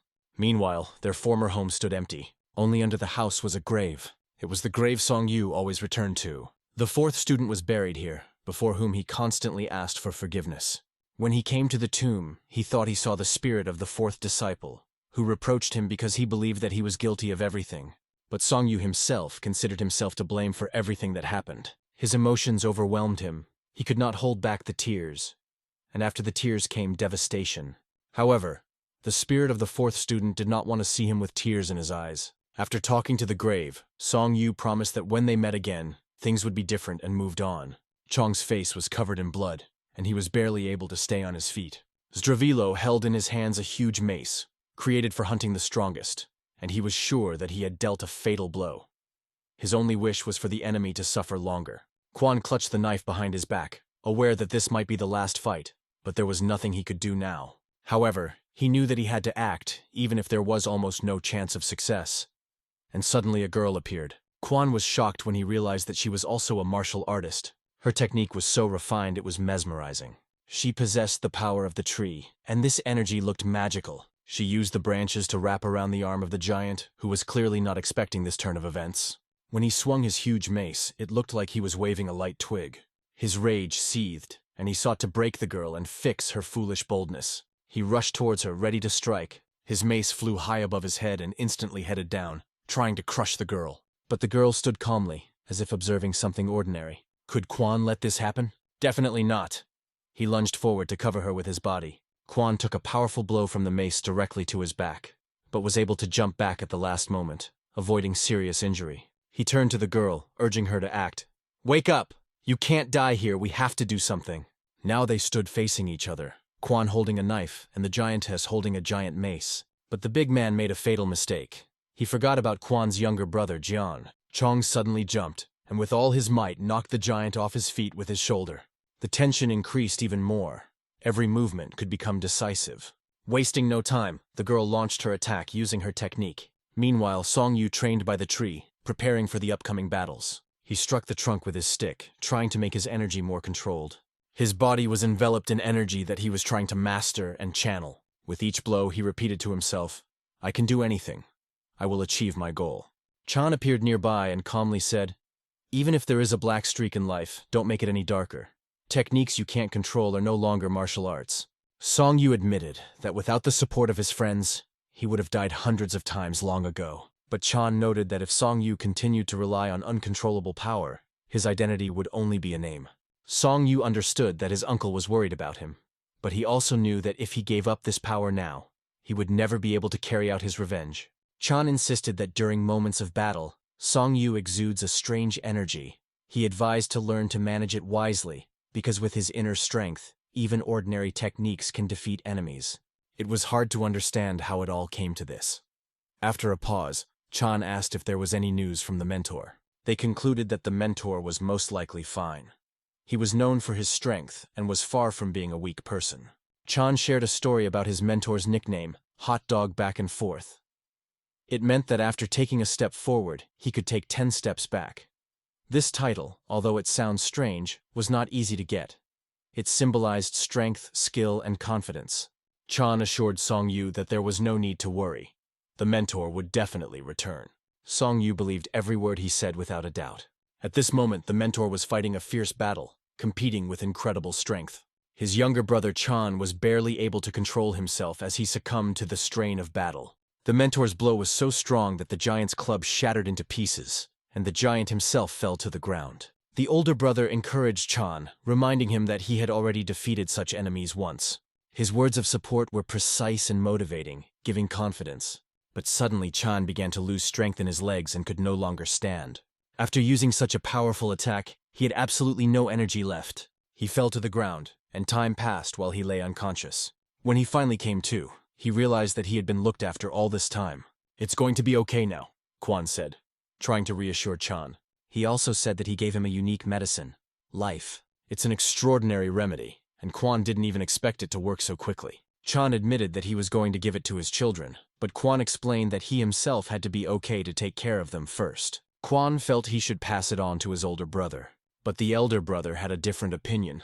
He explained that he has excellent skills that enable him to earn and provide for his children. "Now I'm just lucky because I met you," he added.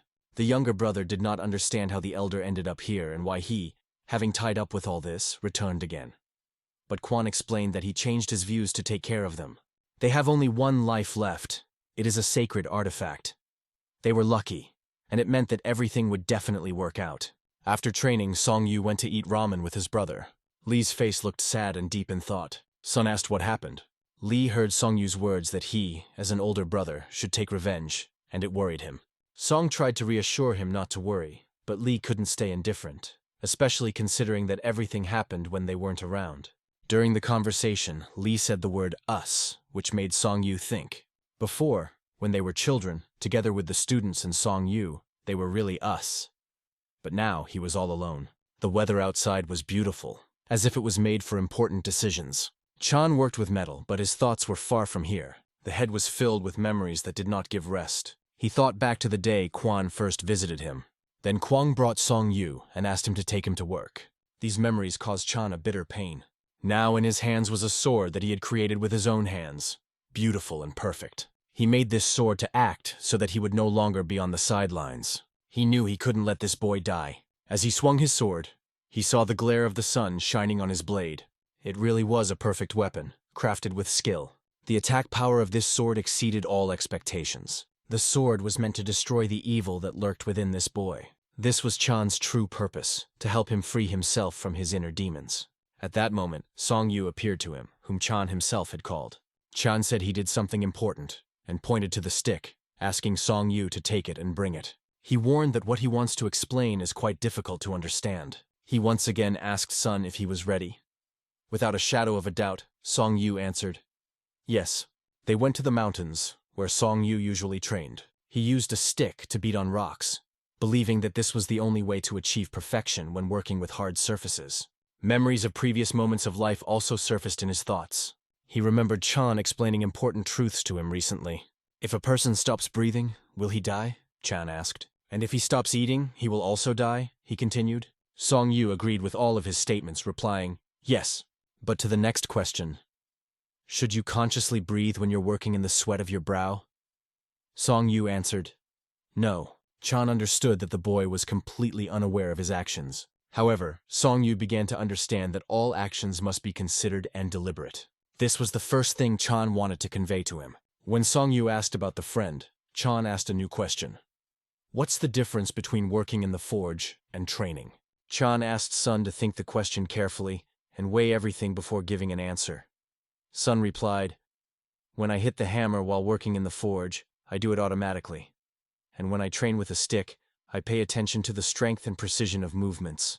Seong Yu now began to realize better how important it is to approach one's actions consciously.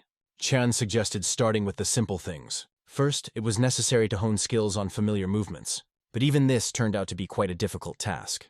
Meanwhile, Quan ran through the forest trying to escape. He couldn't understand why everything was still here. Shouldn't he have left a long time ago? He who was in charge yesterday may lose his advantage today, flashed through his thoughts. He knew that wise people always remember.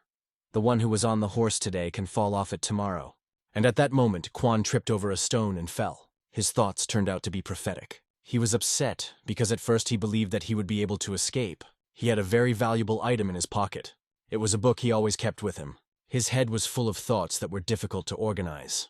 He still hadn't been caught, and he considered it just luck. He realized that the best and worst moment in his life had come at the same time.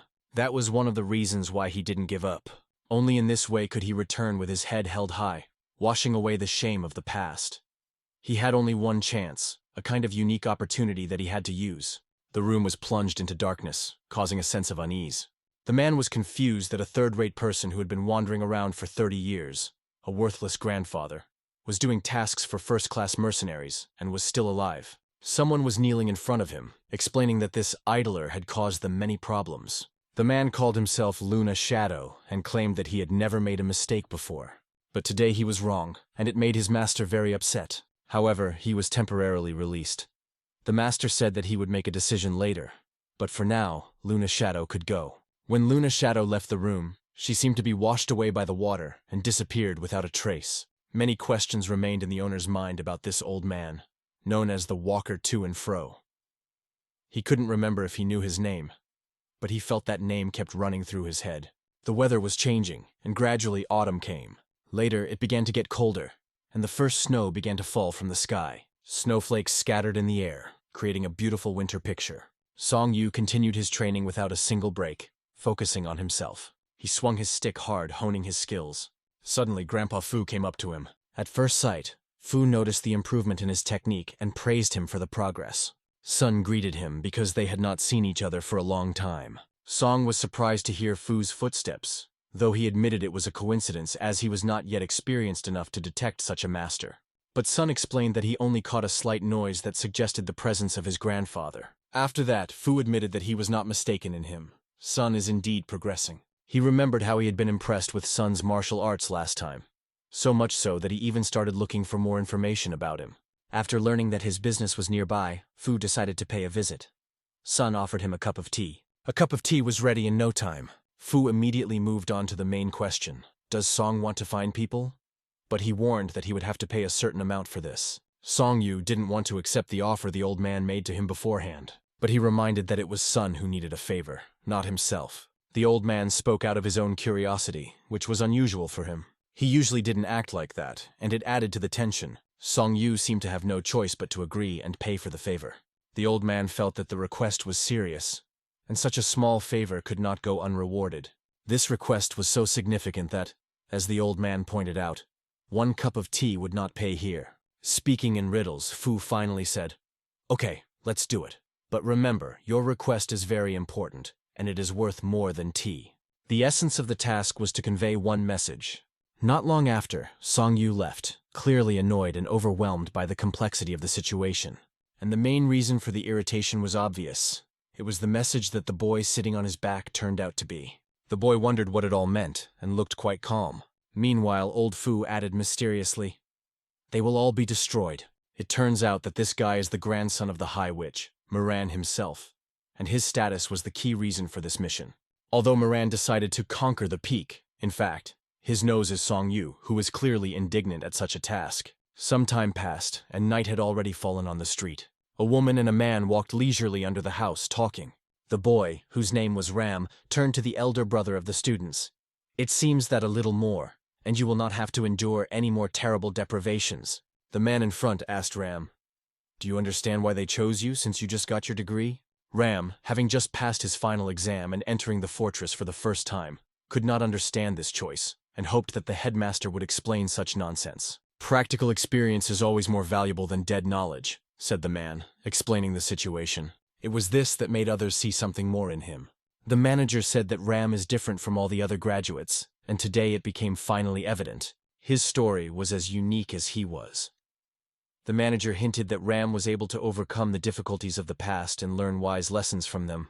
However, he also advised Ram to hide his true identity, because if he is able to reach this level even with his modest efforts, others can easily notice it. Ram did not agree with his words at that moment. But the manager continued, noting that they would encounter similar situations more than once in the future, and asked not to worry about his little humorous advice. After that, they went on, continuing their conversation. When they reached the door, the supervisor said quietly, "Master Scientist has arrived." He asked Ram to come in but warned, "Don't be too surprised." Seomun Ram swallowed hard and took a step forward. He saw a man literally drowning in piles of paper. With respect, Ram immediately greeted him with a low bow. The man did not even pay attention to him, completely concentrating on his work. Ram looked up, watching him work. His hand glided smoothly over the paper, leaving behind orderly symbols. Each movement created elegant letters that looked like works of art. There were more and more symbols, forming a whole system. But at some point, the man got angry and admitted that he would have to start all over again. Then he turned suddenly and was surprised to see Ram, for he had not even noticed when he came. "What, are you going to stand like that, bowing?" "Get up now, you can drop the formalities," said the man, who turned out to be the head of the Privy Council, Jingusu. At this time, Seong Yu came to another place. He was met by a woman who noted that there were no other visitors. When she asked him what he wanted to drink, Sun asked for something rich in flavor. But the conversation began to go astray because Sun's words did not match the secret message that Master Fu had given him. He again asked for a very fragrant tea. The woman put tea with a lotus on the table and wished a pleasant tea party. The secret word didn't seem to work. However, the woman from around the corner was watching him intently, as if she was trying to find out something. The evening came. The sun was slowly hiding behind the horizon. Mekyo, Secretary of War of Hope, sat at the table. The man sat calmly drinking tea, thinking about something of his own. Suddenly he hears someone's voice. Someone shouts something about the hope of the world. Mekyo invites my husband to come in and sit down, but it is very uncomfortable. He cannot dare to do this. The man says that he continues to look for a place to stay, but he never forgets when to bend the knee. The man is happy for his older brother, who has now become a secretary.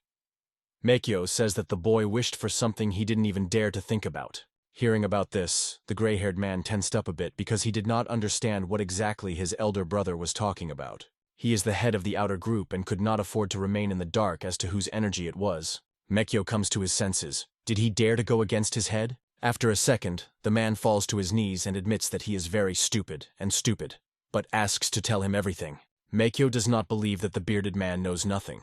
The subordinate promises that if the secretary takes pity on him and tells everything, then he will remember his kindness for the rest of his days. Is he saying that he didn't even think about the chapter when he saw this kid's skills? But grandfather just wasn't sure about it until the end. He swears he really didn't know anything about it. This child just caught his attention, and he thought it would be nice to take him and raise him. Does this scoundrel think that this child is his equal? The gray-haired man bows even lower and hits his head directly on the floor. He begs the man to tell him about it. This child had caught their head's attention, so he had to understand immediately because he could see his energy. After a second, the man orders him to stand up and sit down. The old man says that he did not have time to do anything. He just liked the boy, so he helped him with a small matter. Mekyo says that this is his mistake. Even if he tries to change something now, nothing will help. Most likely, they were ordered to watch him to understand if he could feel this world with his body, or if his mind did not yet have an understanding of these actions. Deadly power has been in the hands of this child for some time, so she has enough intelligence. The gray-haired man is greatly shocked when he hears that this child had deadly power in his hands. This means that the child trained for a long time. However, what if his head goes round and round? Is it not enough that they will follow the will of their head? Meanwhile, the boy tries to understand what his mistake was. He is sure that he gave the letter to the secretary correctly, but several days have already passed. He sat alone at the table and continued to think it over. Suddenly, a pretty girl came to his table and said that it is correct to say Shang. It turns out that it is Mrs. If nothing is done, nothing will change. The boy falls into a stupor when the girl tells about what the gentleman told her about him.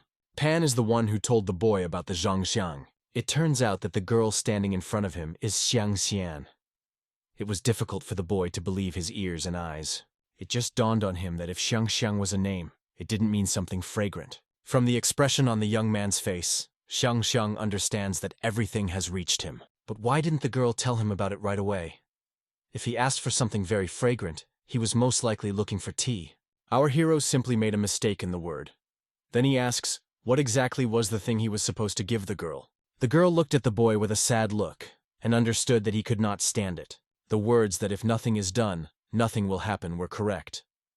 Fortunately, Xiang still spoke to him, which means that he did not waste his time.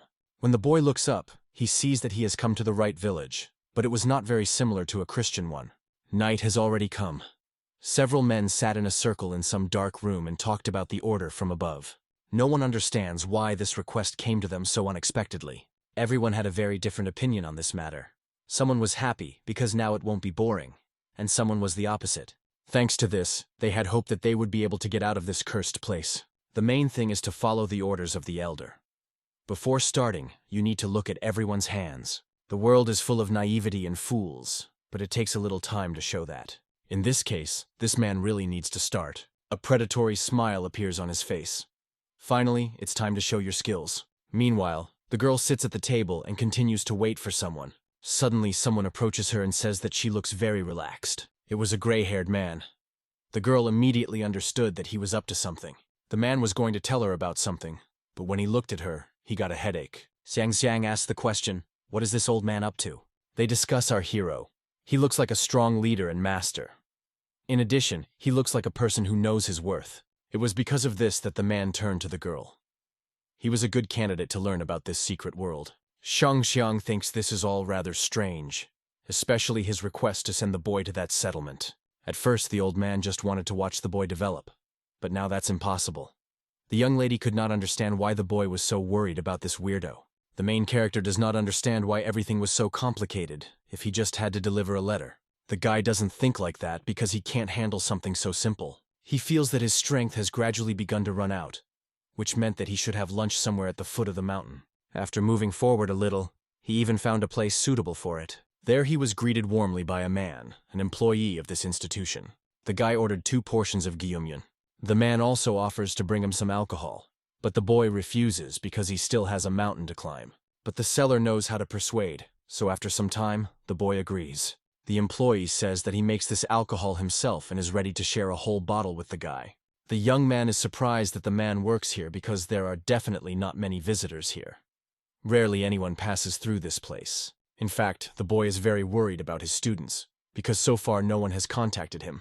And after a while the food was ready. Even without looking at the place in which his establishment is located, the man is very proud of the taste of his food. After some time, the plates were already empty. Our hero finished his meal. The young man had eaten his fill and was ready to return to his journey, but suddenly, something strange happened. Everything began to flow before the eyes of the main character. No matter how much he drank, he could not stop. Although the boy perfectly understood that if he drank the whole bottle, he would be very drunk. And when he stood up and tried to walk, he began to wobble. After a second, he could no longer fight this strange feeling and fell unconscious on the table. It was the handiwork of an employee who secretly mixed drugs into his alcohol. The man was surprised that the boy didn't fall over immediately after drinking and holding on for so long. Suddenly, one more man appears from behind and asks if their guest has eaten everything. The man did not understand why this fool was so naive, even though he was from the Black Guild. The main task of these men was to get rid of this innocent nature of the boy. But he reminded his younger brother that he still shouldn't go to extremes right away. It is important to present everything properly. It was already night on the street. Finally, our hero began to come to his senses.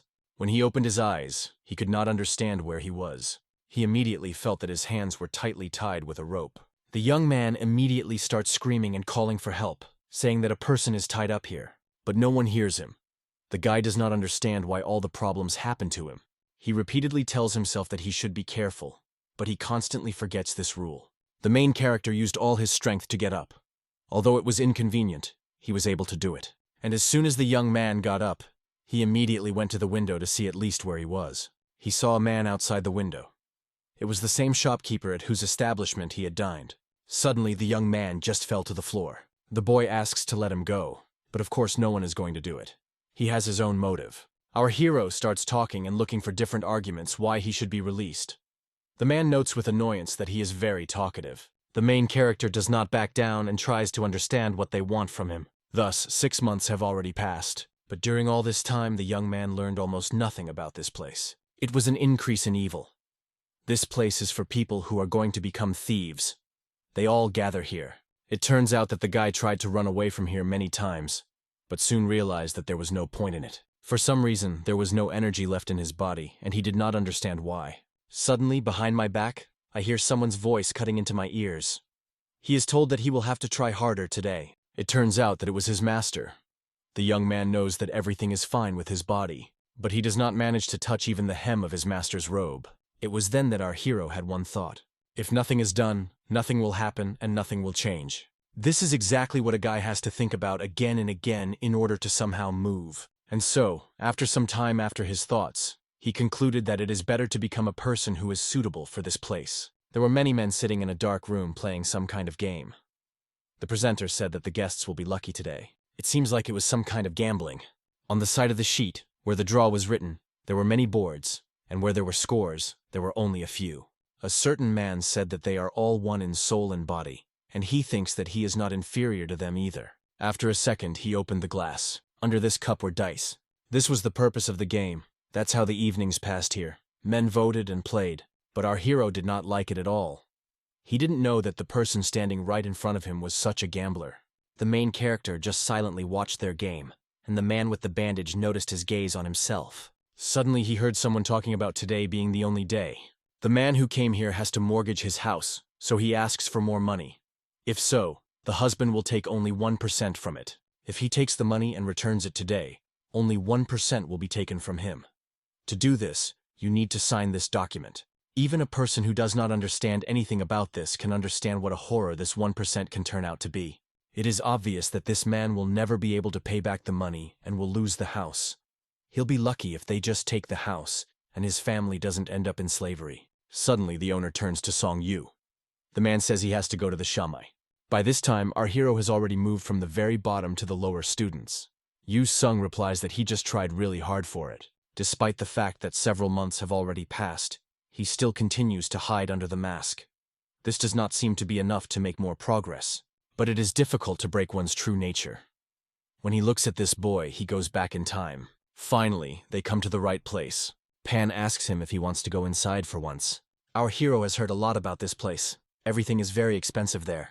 The gentleman said that he could see the boy's soul very well, and if he thought he could just hide and sit quietly, then he should try harder. Saying that, the man went inside and told Seong Yu to follow him. Women are preparing for the evening at this time. They braid each other's hair. The woman asks the girl if she is taking medicine. She is very grateful to her and says that from that moment she felt better. This time the woman helped her, but what will the girl do the next time she is not around? The young lady says she will never forget her kindness. She would like to continue helping her, but it is too expensive. The woman does not force her. She reminds me once again that Kavanin is not an ordinary brothel. The woman is the only one who has lived here for so long. Rarely does anyone get such an opportunity, so she asks the girl to think carefully. The girl promises that she will think about this issue. Seong Yu, meanwhile, was walking down the bright street at night. Unexpectedly, he attracted the attention of two pretty girls. The girls start fighting for the boy as a client and say that he can have fun with them. But it seems that the young man is not interested in this at all because he ignores them. Girls are annoyed by this guy's behavior because they understand that they are not interested in him. But because of this, they only want to get it more. The whole world points a finger at people like them. But in reality, it is they who should be angry with the whole world.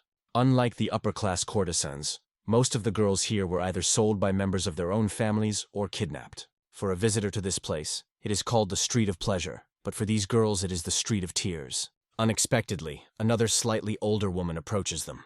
It turns out that it was their older mother, and they were very scared when they saw her. She reminded them that they should work and not be idle. Then the woman asked, "Did they take good care of that boy a few days ago?" "Of course it is."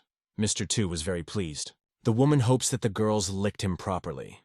After that, she adds that the boy then could not stand on his feet at all. Although the boy tries to protect himself with a mask from the outside world, but inside he is looking for a better way to protect it, to destroy it. This is what Seong Yu looks like right now. He doesn't have to push himself too hard. But our hero understands that he should not act on this smile. It's people like her who can easily make you lose your senses. The woman does not understand what such a good boy is doing here. She had the option that he was just pretending to be. Seong Yu really doesn't understand what this woman's goal is, because it's not her fault that he became a slave at all. But the guy is not going to say anything until he knows and is going to act. The only thing he gained while he was here was inner awareness. If the woman has no more questions for him, he will continue to patrol the area. Now the main character himself wants to stay here to learn everything about her and her surroundings. At that time, Mr. was engaged in calculating something, and our hero was throwing firewood into the fireplace so that it wouldn't be too cold, because it's already winter outside. Seong Yu changed his thinking and stopped being a slave sitting on a leash, and became a helper trying to learn this world. And after that, everything changed radically. The main character warns his master that he will shortly go to the second master. In their world, everything is new for him, and he experienced it himself. Even if the boy now knows nothing about this world, he still has to live in the same way that others have always lived here. And this is his desire, better than what he has ever felt. Soon, the boy comes to the second master, who is already waiting for him. The young man bows and greets him. In the aggravated evil there are 5, whom everyone worships. Godok's son is the second of them. A man solves problems that cannot be solved with words and money alone. Godok tells the boy that they have a long way to go, and they are leaving the day after tomorrow, so they need to prepare. Our hero wants to fulfill orders from others before they go on their way. The husband gives permission for this. Their technique is incredibly simple and very effective. He had never seen anything like it in Bath. Some time passed, and the men sat down at the table to have dinner. The third person they respected was Cho Yeon-yeon, the godmother of all courtesans. She monitors all their work and collects information that brings her additional funds. The fourth is Nine-Armed. He has many nicknames. He is a master of gambling. The fifth has the kindest face, but is actually the meanest of them all. Rumor has it that he became obsessed by eating human flesh. They all have different skills and abilities, but they are united by one. They all know perfectly well what is going on in people's heads, and know how to use it. Seong Yu definitely wants to learn this from them. They won't see each other for a while, so Mr. One offers to eat together. If he wants to survive in the company of the second brother, then he must eat well. They all said the boy deserved to eat with them for going through so much. After a few seconds, he still sits down at the table with them. But the guy thinks that something is wrong here, because they don't say anything just like that, which means they are up to something. Meanwhile, Xiang walks around admiring the beautiful nature. These 4 came to the chapter to tell something. She invites everyone to sit at the table. The girl left them without caring about their well-being. So I suggest starting with an apologetic thought. Today they finally paid off the debt, so the girl suggests celebrating it. She wants to talk to them frankly and asks how Seong Yu is doing. They all look at each other, wondering how to respond. The older brother says that he is a difficult child and does not suit them. This child has no desires or goals. Most likely, the boy had such willpower since childhood. But the woman was never able to understand the purpose of this willpower. Xiang once again made sure that there is something special about the boy. The promised time has not yet run out. Is there a reason why it is time to let him go? It turns out that something happened to the master. The man was shocked that the head herself received the order. There are not many people in the world who would be so brave as to disobey this order. The 5th master thinks that our hero will become a real monster. As the elder brother said, he lives in a completely different world, and if this boy can be transported to this world, he will become a real monster. He talks about what will happen if good learns evil. At first he thought he would humanize this boy at least a little, but now he changed his mind. Would they be as serious about someone like him? The woman does not understand what he wants to say. There were 2 options here. Either the boy would harbor a grudge against them and then take revenge, or he would decide that they had taught him well and respect them. The 5th master is sure that Seong Yu will definitely take revenge on him for the past, so when the time comes, he will leave. It is his methods of work that our hero hates more than anything. His revenge will cost him his life, so the man wants to leave the abode of evil. Xiang fell into a stupor when she heard about it. At this time, the main character received some strange task. He was now in a ninja suit. The task was that the boy should search one, close the place, and find a book there. There are usually no books in this place, so you'll just have to bring anything that looks like a book. So why did the guy practice shadow step techniques? But again, it was not at his will. But now, what prevented him from acting on his own will has disappeared. He can pretend to go on a mission and run away. But you have to be careful. What if this is some kind of check? These people are masters of lies, so they will easily be able to plant him with poison instead of medicine. The main character continues to move quickly through this unfamiliar territory, looking for her. Several months have passed, and no one but this scum has shown up. He hears voices. This matter is not easy at all, and the guy will not be able to deal with it quickly. First, you need to understand how everything is arranged here. Seong Yu heard these people talking about some things and thought that they might be talking about the book he was looking for. As far as the boy understood from their conversation, they are keeping some old man imprisoned. But this old man could not be killed. When he is cured, they will continue to torture him again. Our hero was very quiet. He couldn't let anyone notice him. The guards change. While one will rest, the other will patrol. The guy looked around in the central part. Fortunately, there wasn't much security around, so there shouldn't be any problems. But the guy has no idea what's inside. He plans to go inside today. And so, night came again. The main character is determined to get inside and find out what is there. The guards were talking about some old man again. They wondered how he had endured all this cruel torture, and he was indeed right. Here you had to carefully monitor everything you say, because they could be eavesdropped. But the man is sure that there is no one here except for them, so there is no need to react so sharply to his words. If they do find this thing, there will be problems. But if they don't, then there are no problems. Although, if this thing is not found, the problem will be precisely that it has not been found, so the man sincerely hopes that this old man really does not know anything. After the conversation, the guards went to the other side, to patrol another part. The main character was already very interested to know what kind of thing they are talking about, and what organization is behind the guards if they are so afraid. As soon as Seong Yu jumped out from around the corner, he was immediately startled when he saw something. After a second, the boy quickly hid back. He saw someone's silhouette on the street and didn't know who it was. At the same time, two men were busy torturing the unfortunate. This old man was already very tortured, and all he wanted was to take a sip of water. Fortunately, these scoundrels took pity on him and gave him something to drink. After that, he sighed heavily. In fact, the man now lives here, but he is seeing these two for the first time. In addition, their clothes are different from others. The man does not answer him and simply asks to answer their questions, because they are all already tired. Once the old man tells them what they want, all hell will break loose. The man with the mustache really does not understand why the old man does not answer. Because they promised him a lot of money for the answer. But the old man did not need money. A man cannot understand the main thing. The reason for which he endures all this is the desire to survive. The old man knows perfectly well that as soon as he tells them everything, he will be killed. The men were shocked that the old man finally opened his mouth and began to speak. The old man didn't need the money at all because his life was at stake, so he'll just be happy if he gets out of here. But where's the guarantee that he will be released? The mustachioed man promises to vouch for his life, but the old man doubts that they have enough strength to save their lives if they fear the man called the Ark. The men just look at each other in silence. Even if he tells them everything, are they sure they can afford such promises? The mustachioed man does not understand what he is talking about. The old man talks in some riddles. The old man immediately guessed that these bastards were bluffing, but now he was sure of it. The question remains, will they survive when they learn where to find the same thing? At his frightened view and behavior with mustache, it became clear. He feared that the same thing would happen to him. But the attached and beaten man answered calmly, "They have long guessed the truth." Everyone was silent because they could not understand the most important thing.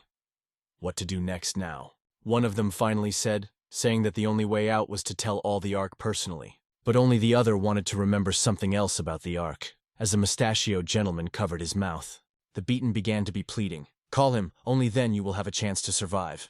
And immediately asked, "Maybe one of you will decide to contact the chapter himself." The mustachioed was noticeably naked.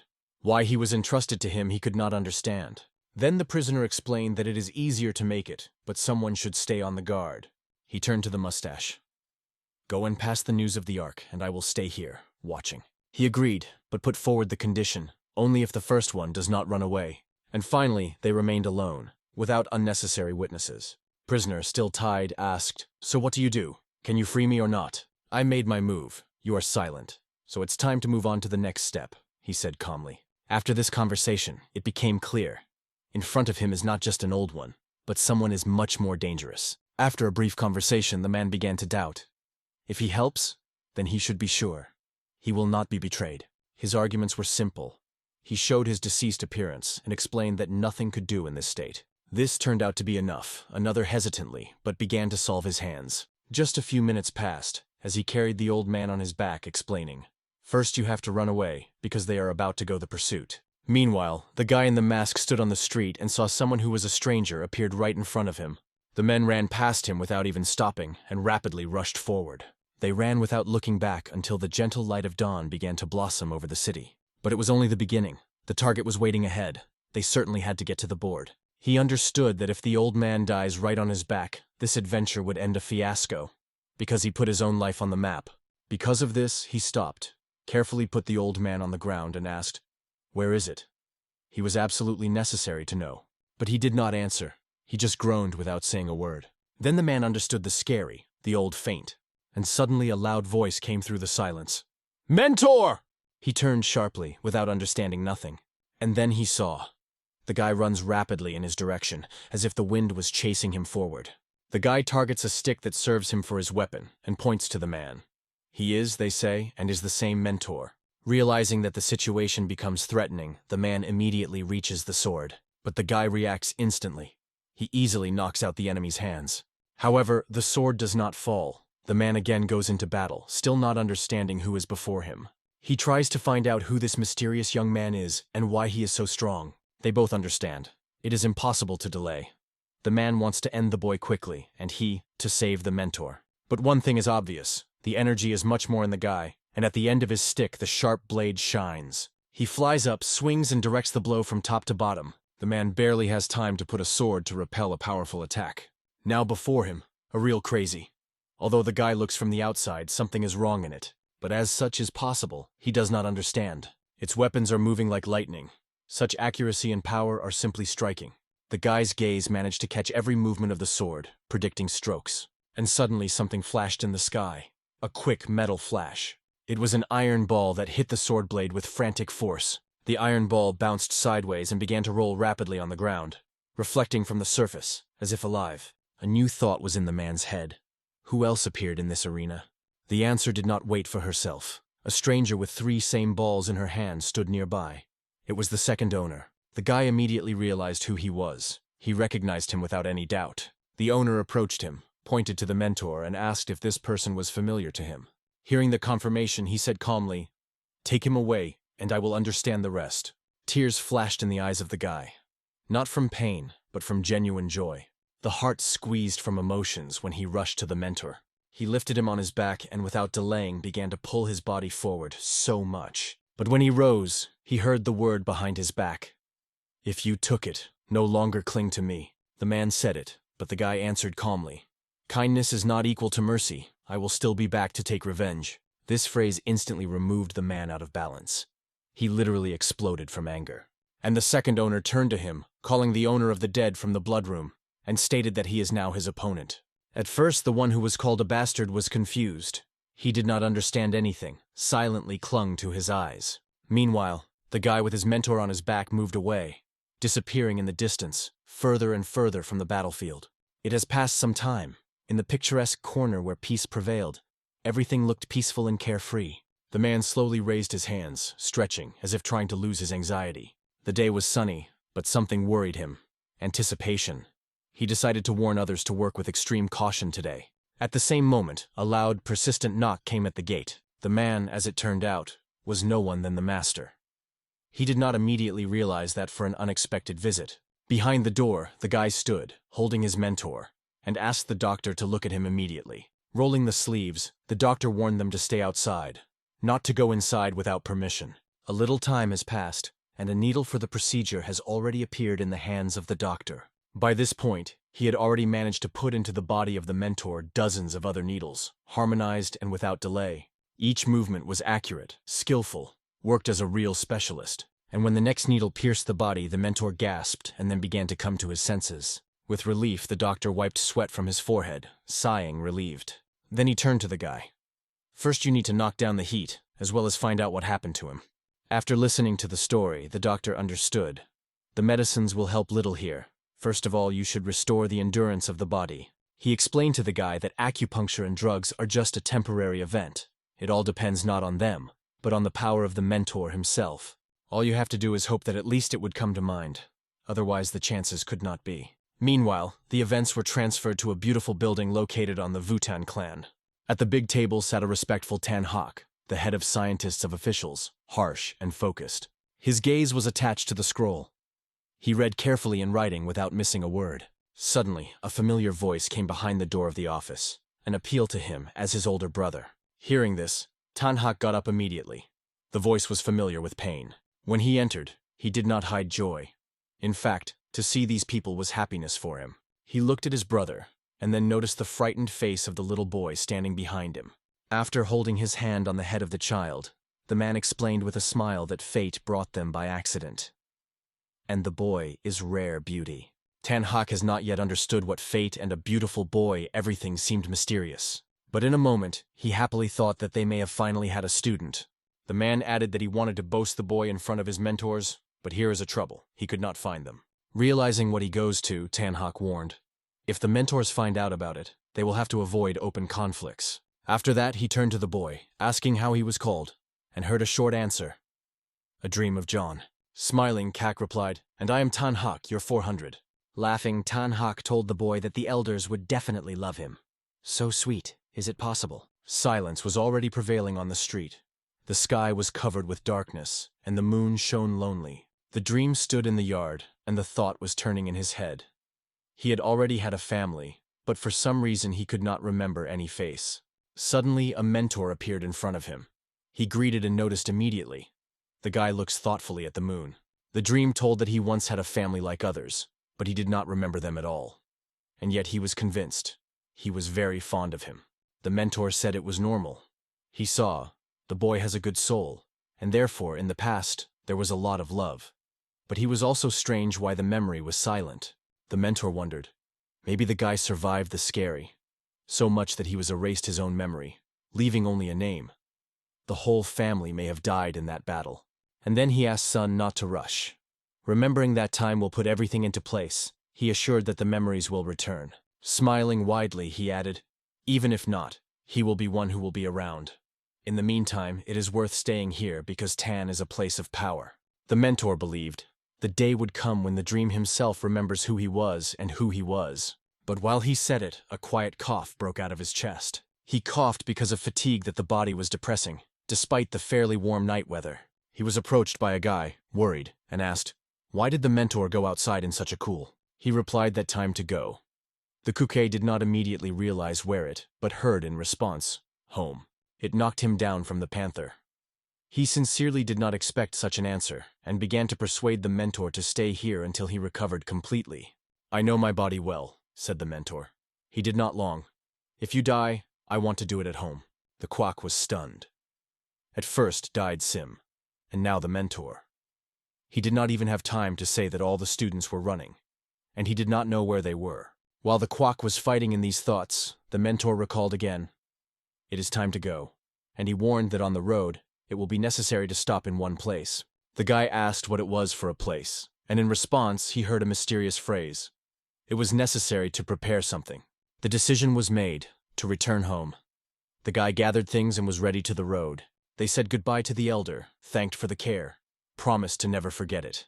He looked after them, not understanding how the mentor was still on his feet.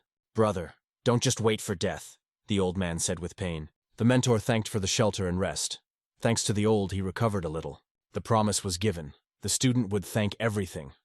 On this note, they turned around and went home. On the road, Quack asked Sun if all the children were all right. He replied, I was not strong enough to take care of everyone, but each of them works honestly and earns a living. For the first time in my life, I was so eager, said the mentor bitterly. It seemed little things, and she led to the tragedy. I had to stay and protect you. These words blew the dream to the heart. He assured that the mentor was always around and did his best. The students are still waiting for his return. However, in his thoughts, he had already thought of the legend, to say that the students went abroad, and to prepare several more people so that the quack did not know the truth. Because he probably can't stand it. All the answers of the dream were not true. But the truth cannot be called. It was the only way to protect the old man from shock. Still, his words, though false, brought the mentor calm and a little warmth into the heart. The certain council building is a place where cases that affect the fate of entire clans are resolved. The guy sat inside, fully immersed in business, giving her every moment of her time. And when a voice came behind the door, whether someone was inside, he answered calmly, yes. The owner entered, a man who was deeply worshipped with respect. After inspecting the premises, the owner noticed that the guy was still reading the same document without breaking away. He explained, he reads not for nothing. He seems to have missed something, so he decided to return and check everything again. The owner immediately asked how many days he sits here without a break. The guy replied, 3 days. He did not leave the case for a single hour. Hearing this, the owner ordered him to go to rest immediately. The body would not withstand such a load. He said that local authorities also analyzed this case, because the case is really difficult, and one cannot cope with it. However, the report is too important and should be kept secret. Only selected access. The guy replied that all was well and he would handle. The owner was convinced once again, this young man is not like others. The owner shared his opinion. The desire to make more is the path to even more responsibility, and this must be careful. The only thing the guy was afraid was to bring the mistress of Peck. It would be the biggest blow to him. He promised that he would not let. But in his heart there was another desire that he could not remain silent. He asked when he could contact his home. He needed to know how everything was there. I don't know that, the owner replied. If you didn't see these documents, it would be different. And now you are forbidden to communicate with someone, except those who work here. But the guy only wanted to tell his family that everything was fine with him. Not to worry. He even confessed that he did not tell them about the successful passing of the exam. Then he could not contact, so now he wanted to try again. Peck understood. The intention is noble. But the situation does not allow. All over the truce is too sensitive. You need to have patience. Suddenly a loud scream appeared somewhere on the side, breaking the entire silence indoors. The guy fell in the door, asking, "You are sitting here every day?" It was Kangin. Peck was genuinely rejoiced in his arrival, but here the guy to whom he addressed, not at all. He turned sharply and began to fuss, markedly lost. Kangin grabbed him by the collar and asked boldly, "Who is this type at all?" Hell tried to reassure a friend, explaining, "The guy is normal, all is well." But after such a wild entrance, it was difficult not to ask himself, who really is he? At that time, in the yard, Sun was with a Quans. They went home, but only emptiness and broken things were waiting for them. From the floor, the dream lifted a fragment of a book torn into pieces, as if a mention of something expensive. And I would never think that it would be so difficult for him to breathe so because of these things. Seong Yu was surprised to ask the mentor that he was a book. He replied that it was a kind of treasure, which was hunted by the most influential people. He began to flip through the pages. They were depicting combat racks and equipment, carefully drawn and described. At this point, Sun realized that it was through this book that the mentor once was so bad.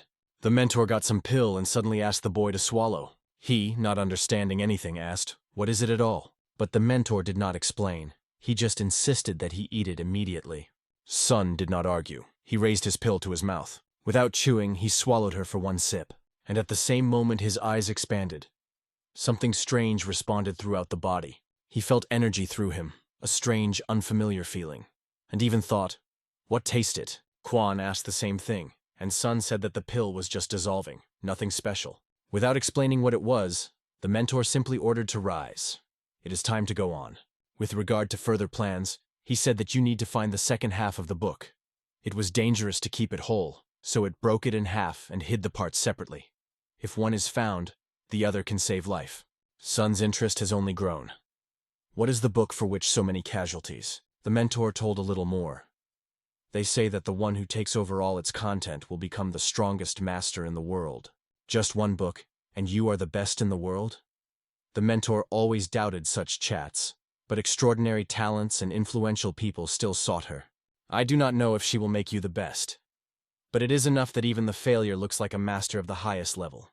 In addition, it was thanks to this book that he was able to restore the well, name of Chan Moon from the ghost clan Muon, for the sake of his students. Telling this to the guy, the mentor laughed out loud, sincerely, with his soul.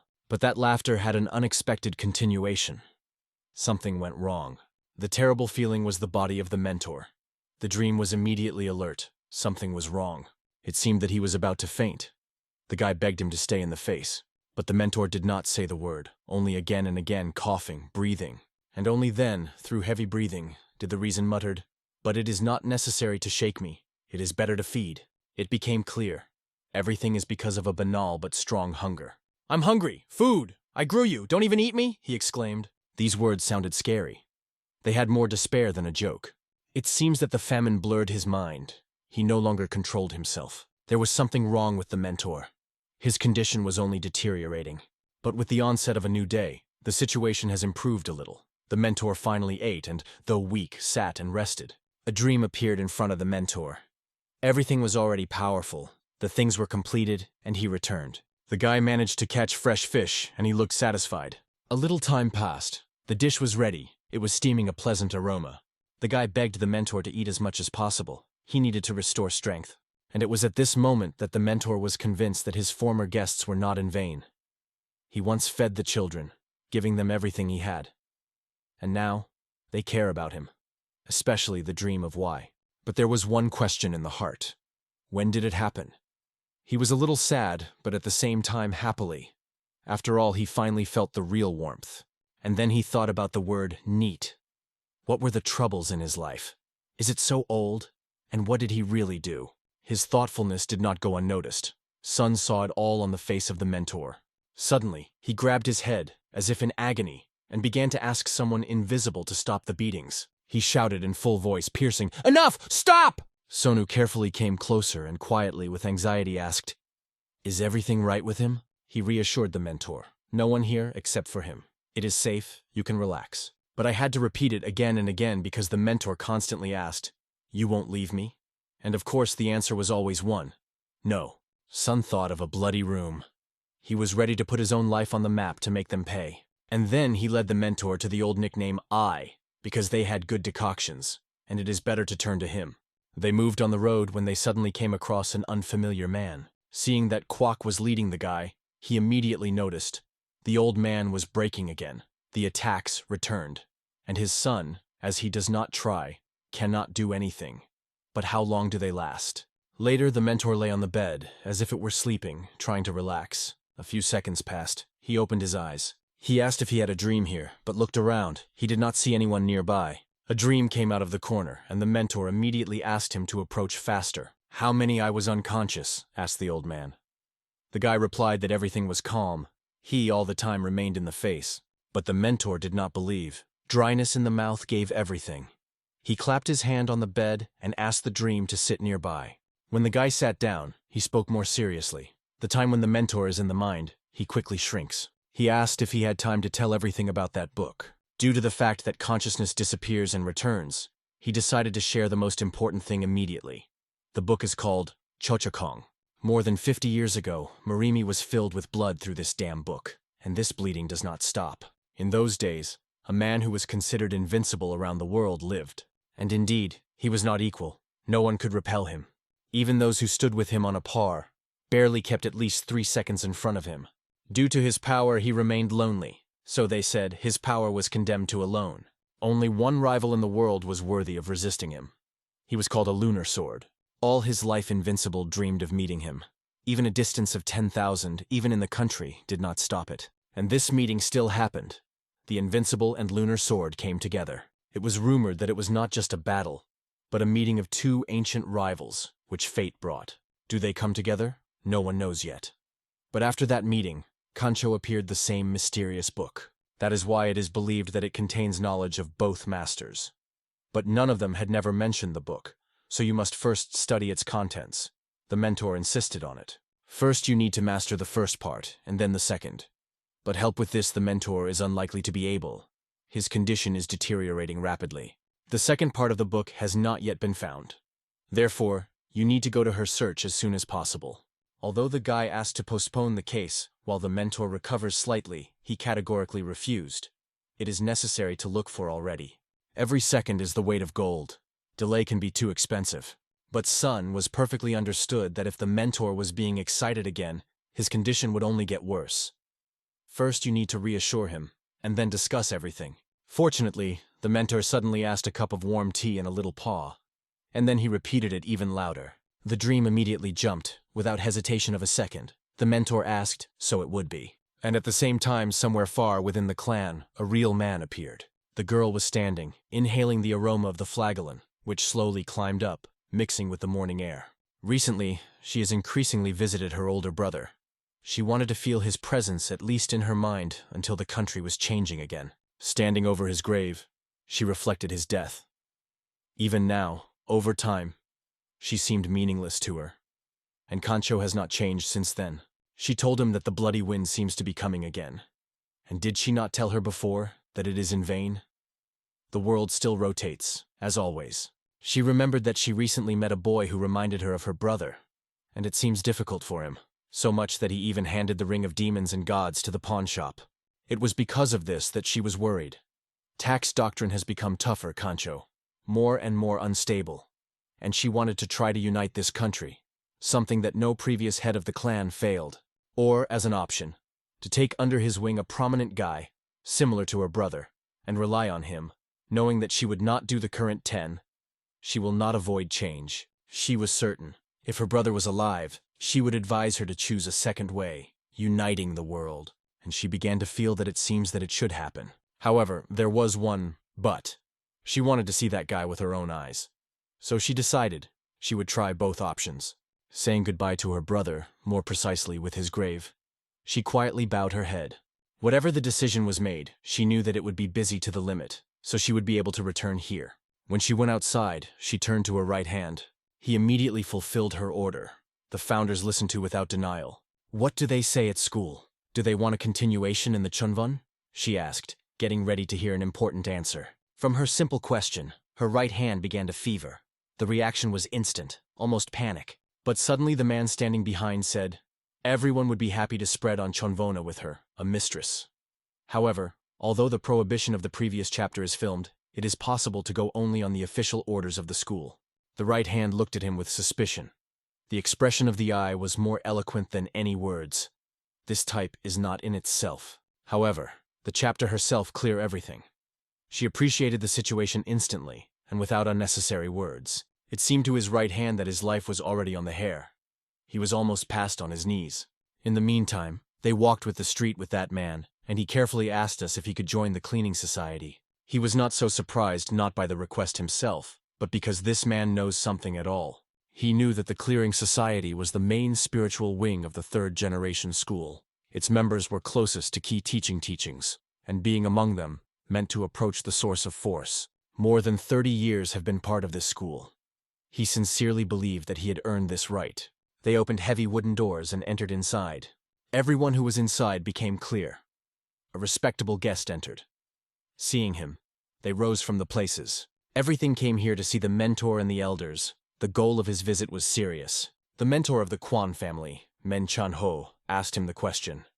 Isn't him a mentor of the kind of FECs? Pak H. Shin, who was indeed a mentor of FECs, has just entered the hall. And as soon as he appeared, the atmosphere changed instantly. All around it were stunned by its appearance. All added that the mentor of the FECs was recommended for entry personally by the founder, and it was of great weight. Then he carelessly lasted another phrase. They say the founder himself also wanted to speak here. But millions of her followers opposed, and their voice should be taken into account. I immediately asked himself, why did I say that at all? The attendees were only surprised to look at. It seemed that something was wrong with him, as if he was losing his mind.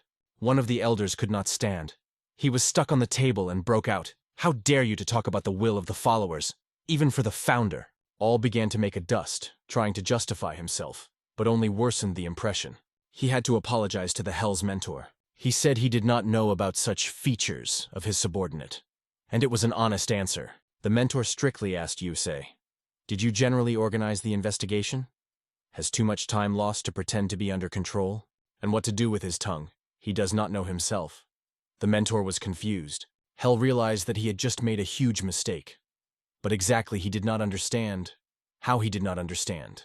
"What will happen next?" asked Peck. The mentor replied, "Everything prepared will have to be removed. Perhaps this time Protestants will really be able to show their strength." Then Peck wondered about the boy who was interested in the founder. Us replied that he would probably have to give up. The next question was about the CCOSI. Given that USA with a hermit has a close relationship, he could still get something. The mentor gave an order. BC should be responsible for his chatter, and the CC must personally control the situation. Probably, tomorrow he will not be able to join the main group. Dry added US, as if putting the final point. Hell just smiled bitterly. He made sure he had driven himself into hopelessness. The next day, the dream stood on the top of the picturesque hill, where the wind carried the smell of moisture and herbs. He tried to feel something more, something deeper than just breathing. After all, thousands of people risked their lives to grasp the essence of feelings embedded in two ancient writings. At the heart of the doctrine is the natural subordination of the body of its own will. But is this knowledge of all those victims worthy? It seemed to him that he was still chaotic for him. He studied everything from books, and this detachment seemed to distance him from the true essence of feelings. It is necessary to push on a breath. To pull on exhalation, the breath should move the body. Hand, leg, even head. Everything should move on a clear exhaust pattern.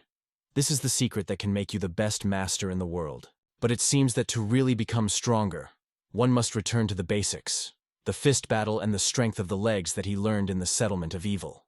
But if this new practice is in vain, then the victim of the mentor will be frozen. He understood all this. All fears, doubts, responsibility, everything was clear to the bones. Meanwhile, late at night, the young scientist took an important guest. It was a man who immediately noticed his exhausted face. Working in a secret council was exhausted. Yet he asked him to take care of his own health, and then he asked him to sit down. The conversation had to be serious. A man with a light smile said he was pleased to have a friend in such a big palace. Then he stopped and asked, "Can he really call a young scientist a friend?" He noted that he is very different from others, because most young scientists, especially those who have been working here for a long time, are even afraid to look into their eyes. The young scientist replied a little awkward that he considers himself quite shy. But pouring tea, I took advantage of the moment and decided to ask something. "I saw one man recently," he began. He was dressed in a regular, unofficial outfit, but looked not like a stranger. Rather, as a member of the secret council. The man supplemented the story. Yes, he does not fluctuate in words and actions, and at the same time it is difficult to say he is a rich noble or a street lover. And it is even more difficult to understand what you feel when you see it. The young scientist nodded. "Not directly to such a degree, but really looks like. You will not approach it on the side. You do not watch from afar. And closer. It is not possible to break through," the man continued. The young scientist fully agreed. "It's a noble lord," the man said. And silent, knowing what to explain in simple words is impossible. Therefore, he briefly summed up, he is the next head of the secret council. Hearing this, the young scientist took a deep breath that the air became more difficult. It was engulfed by strange, mixed sensations. "But it's too early to wonder," the interlocutor said calmly. "Now he is the chief of the guard of the imperial palace. In practice, the head is headed by the head of the band, but above him is the noble lord. And that's not all. He has many other important positions. One is associated with gold, and in general, he is the supreme head here. Together with the insulusting woman, they make up a duo of the supreme power. Power in one hand, wealth in the other, and both levers are now in his hands." The young scientist still felt that this man was not ordinary, but now it became clear. Before him, a real giant. "I congratulate you," said the man with a warm smile. "You exactly opened the bright road." But in the soul of the young scientist, mixed feelings. Admiration, fear, and something uncertain, which did not rest. In the soul of the young scientist, the guy should concentrate on the volume as he looks at the world around. Breathing should change depending on how it looks. The young man should try because it must be finished. The fire of indifference will definitely not be able to help here. Suddenly, a red human silhouette appears in front of our hero. The fear of the dream cooled, and the heart almost stopped. What did he just see? Feeling he saw himself, but something is wrong. Unexpectedly, the guy hears some rustle and noise. Probably something happened to the mentor. The young man runs to the room of his mentor. He sits on the edge of the bed and coughs. Sun immediately runs to the man, and in an excited man asks whether everything is well with him. He sees that the mentor began to cough with blood, so he urgently wanted to call a doctor. It turns out that a few days ago the man has already been bored with blood, and the doctor saw it, but unfortunately he can do nothing more. Sun could not understand why the mentor did not tell him about it before. By the condition of the body of a man, you can understand how long it is tolerated, but it is still pleasant for him to take care of him. Tears appear in the eyes of the dream. He doesn't want to believe it. The mentor, meanwhile, asks for some more sunlight. It's been a while. Some chunky bearded man confidently held a sword in his hands, and in a second he began to wave it, working out his blows. After a while, the workout was completed. A little boy watched the workout. He looked at it with delight and curiosity. The beard wants the boy to call him a mentor because he considers him his student. Uncle saved the young man's life, but he already has a mentor from the clan. He spoke of the Muon clan. It is very strange that the student of this clan had such a low level of skill. To the best of the young man, he cannot have a second mentor without the permission of his mentor clan. There is a story about merchants with medicines, Mossa men who gave themselves for a mysterious clan, cheated on children, and then disappeared. The man faced the signs of the loss of Glulius. The consciousness of this boy was under control since his childhood, so he did not doubt his faith. The uncle should save him from this control over consciousness and make sure he become a student of the shaman. In addition to the boy, his uncle has no students. He did not think that it would be so difficult to fulfill his dream. To hear how someone called him a mentor. The beard wants to know if he is worse than his mentor, if he can't get them. The boy says that even simply watching him he was able to learn something. If everyone knew that this uncle was a boy's mentor, he would be inspired by many people. He notices that the young man has a talent. Both simplicity and honesty are a real treasure. The beard makes a promise from him. Until the guy calls him a mentor, he is forbidden to use martial arts against others. It was not difficult, because the older brother from the very beginning told him not to quarrel with others. When a young man talks about his elders, he begins to shine. It seems that the children who were deceived by the scales lived together and always supported each other. If he were a beard student, he would later be able to get his students, and others would accurately appreciate it. The boy still cannot call a man a mentor, but in his soul he still thinks. The boy is very worried about his older brothers and others. He hopes that they are alive, although most likely they have long been dead. Even if the young man goes home now, it will not give him anything. But even so, he decided to leave, and when he returns, he would learn even more. The beard says he was already looking for his elders in their city, but did not find it. Then tears appeared in the eyes because along with these words, hope gradually faded. The mentor invites him to not rush and go there when he is gaining strength. Then he will be able to decide everything himself. But, of course, it would be very good if his mentor found him first. The young man also thinks that it would be very good. Suddenly, the protagonist felt something very strange. When he lakes all, some attack walked right next to his face. Due to this attack, he had a scratch on the cheek from which the blood flowed. Sun was still late, but on the other hand, even the girl does not have such a star. Sun is convinced that he must act first to harm someone. Of course, the mentor does not mind. After a second, she attacks him again. She hopes that once the boy will have enough skills to attack his mentor first. The protagonist could barely evade this lightning attack. He jumped aside. It's been a while. Our hero on a boat with another man now fish. In a few seconds, the young man pulls out a net that was full of fish. The man was shocked that the guy was able to get so much fish. He offers him fishing together every day.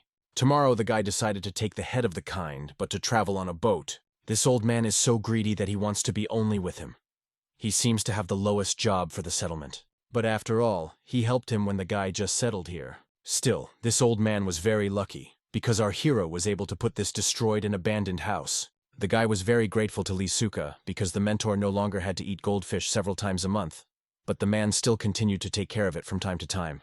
The protagonist necessarily wanted to thank the inhabitants of the settlement, but the man was enough that he was swimming with him. Finally, they finished fishing, and now you could turn back. But unexpectedly, and they saw another ship on the horizon. The men on the other ship stopped right beside them and saw that they had caught a lot of fish. Today was the day when to pay for the use of water. Therefore, the man was about to do it right now. The man began to blame him because there were almost no fish in the pond. It became clear that these freaks wanted to fill their pockets at their expense. After a moment, the man just grabs a basket and releases all the fish that were there. Men just mocked him without taking seriously. Suddenly, the abomination notices our hero and the powerful energy coming from him. He immediately grabs him and says that if he is not satisfied with something, he can say right now. After that, men are about to go away. Seong Yu was very good because it seemed that he would explode right now and beat them. The power of our hero and the body are invincible, but it is good that it was because of his character that he did not go against these abomination. He thinks that such bad people are really better avoided. The evening came. The main character was engaged in training. The mentor praised the guy because it was visible that he was trying, and there was progress. It was necessary to live, protecting your body. When the dream was so twisted with his six, it looked much better by the mentor.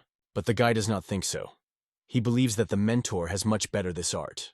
Although a man has often been won from different fights, it is still impossible to consider him the best. The way he owned the rod was really great. The impression was that the heavens were torn and the earth was shaking. But the guy says that the technique of his mentor also breaks heaven.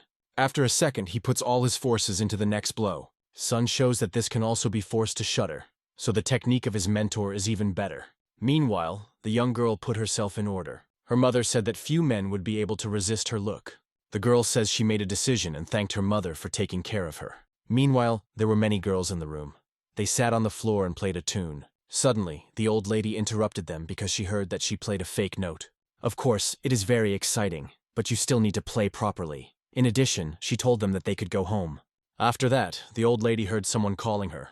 The same young lady with her nanny came here. The grandmother recently heard that the woman had left her baby. This girl seems to be she. Her name is A, and wherever these children are, there are very tragic stories here.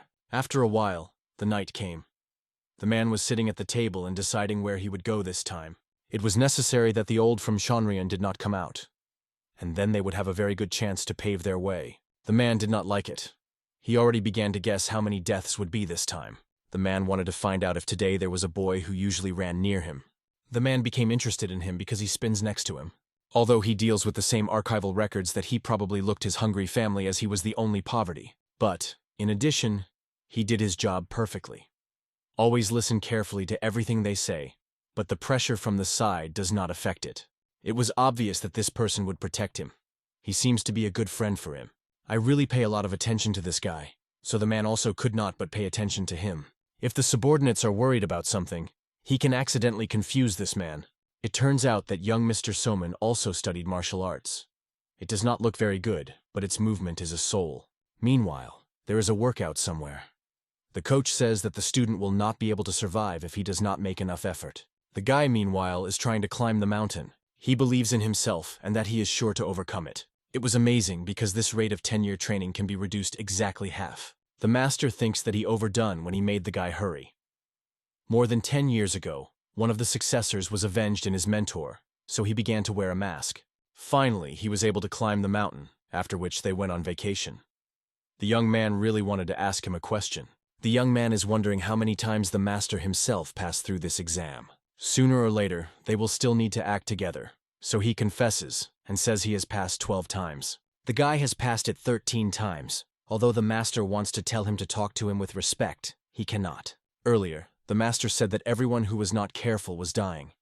But now it was the 13th attempt. The guy seems to have hinted that the training is very easy. The guy is sure that he will soon get this right.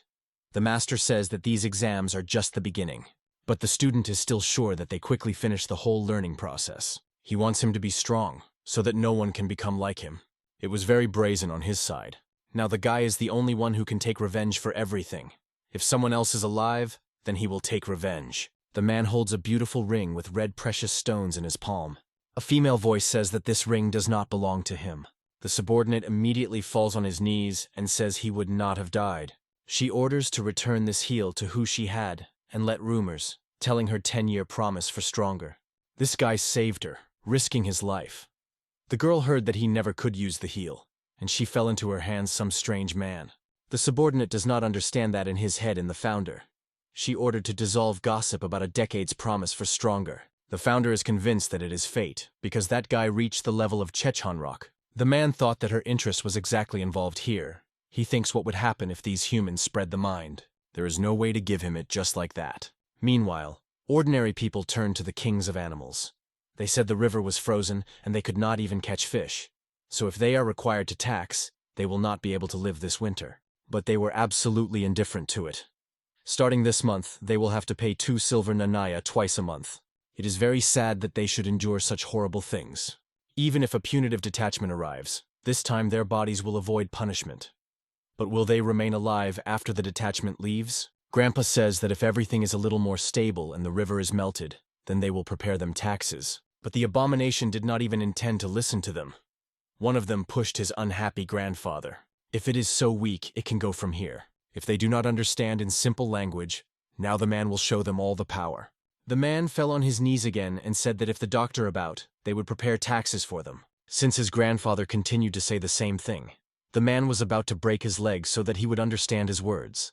Another man says that if they have chosen theft, then they need to choose a normal way of raising money for a long time. They are well aware that the river is frozen and they have no money, but obviously this freak did not listen to him and also struck his foot. Very timely, the head stopped him and said that he did not touch this old man, because he is a doctor, and goes to them from time to time. The man still believed that he was right. Suddenly someone hit him in the face. The blow was so powerful that it flew a few meters ago. As it turned out, it was our hero who stood up for his grandfather.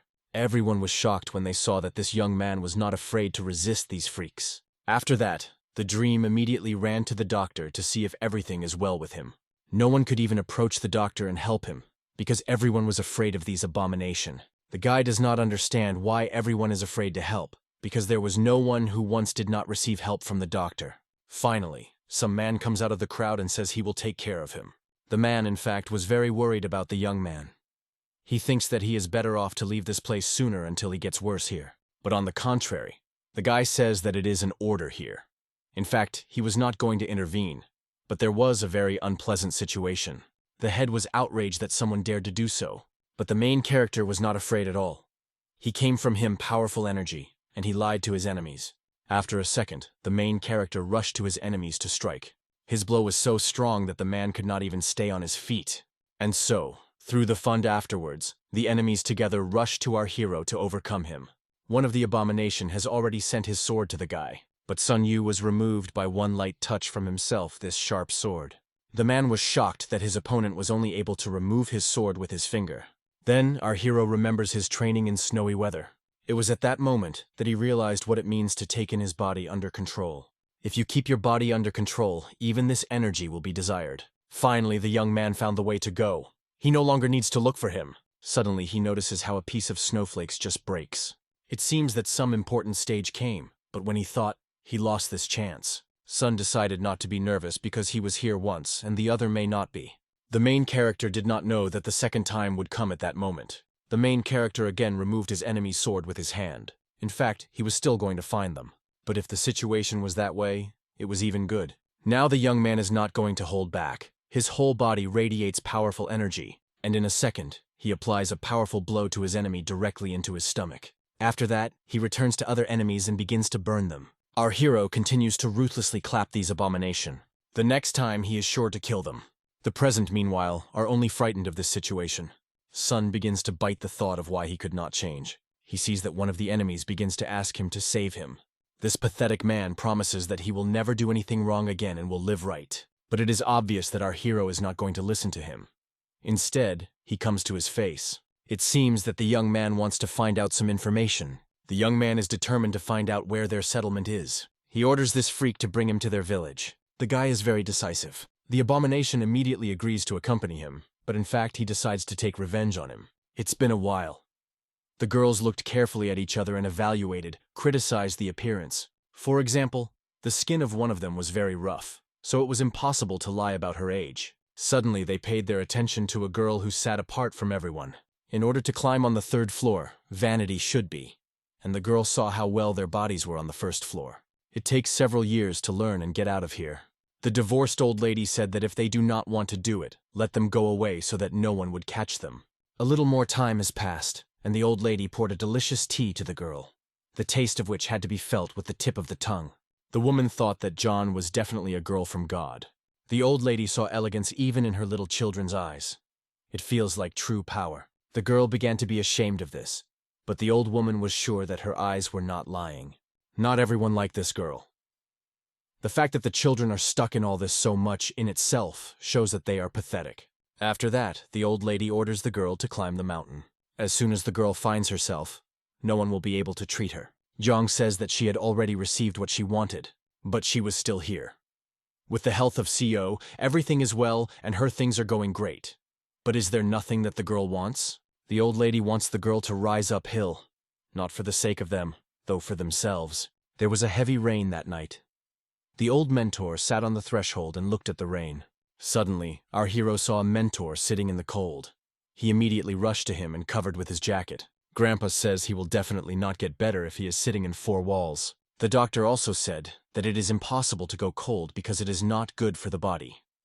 The mentor is worried that because of the care of him, the young boy will not have a personal space. The protagonist invites him to show his workout. After that, the young man takes the stick and goes directly under the drain, waving it. The eyes of the man are already completely net.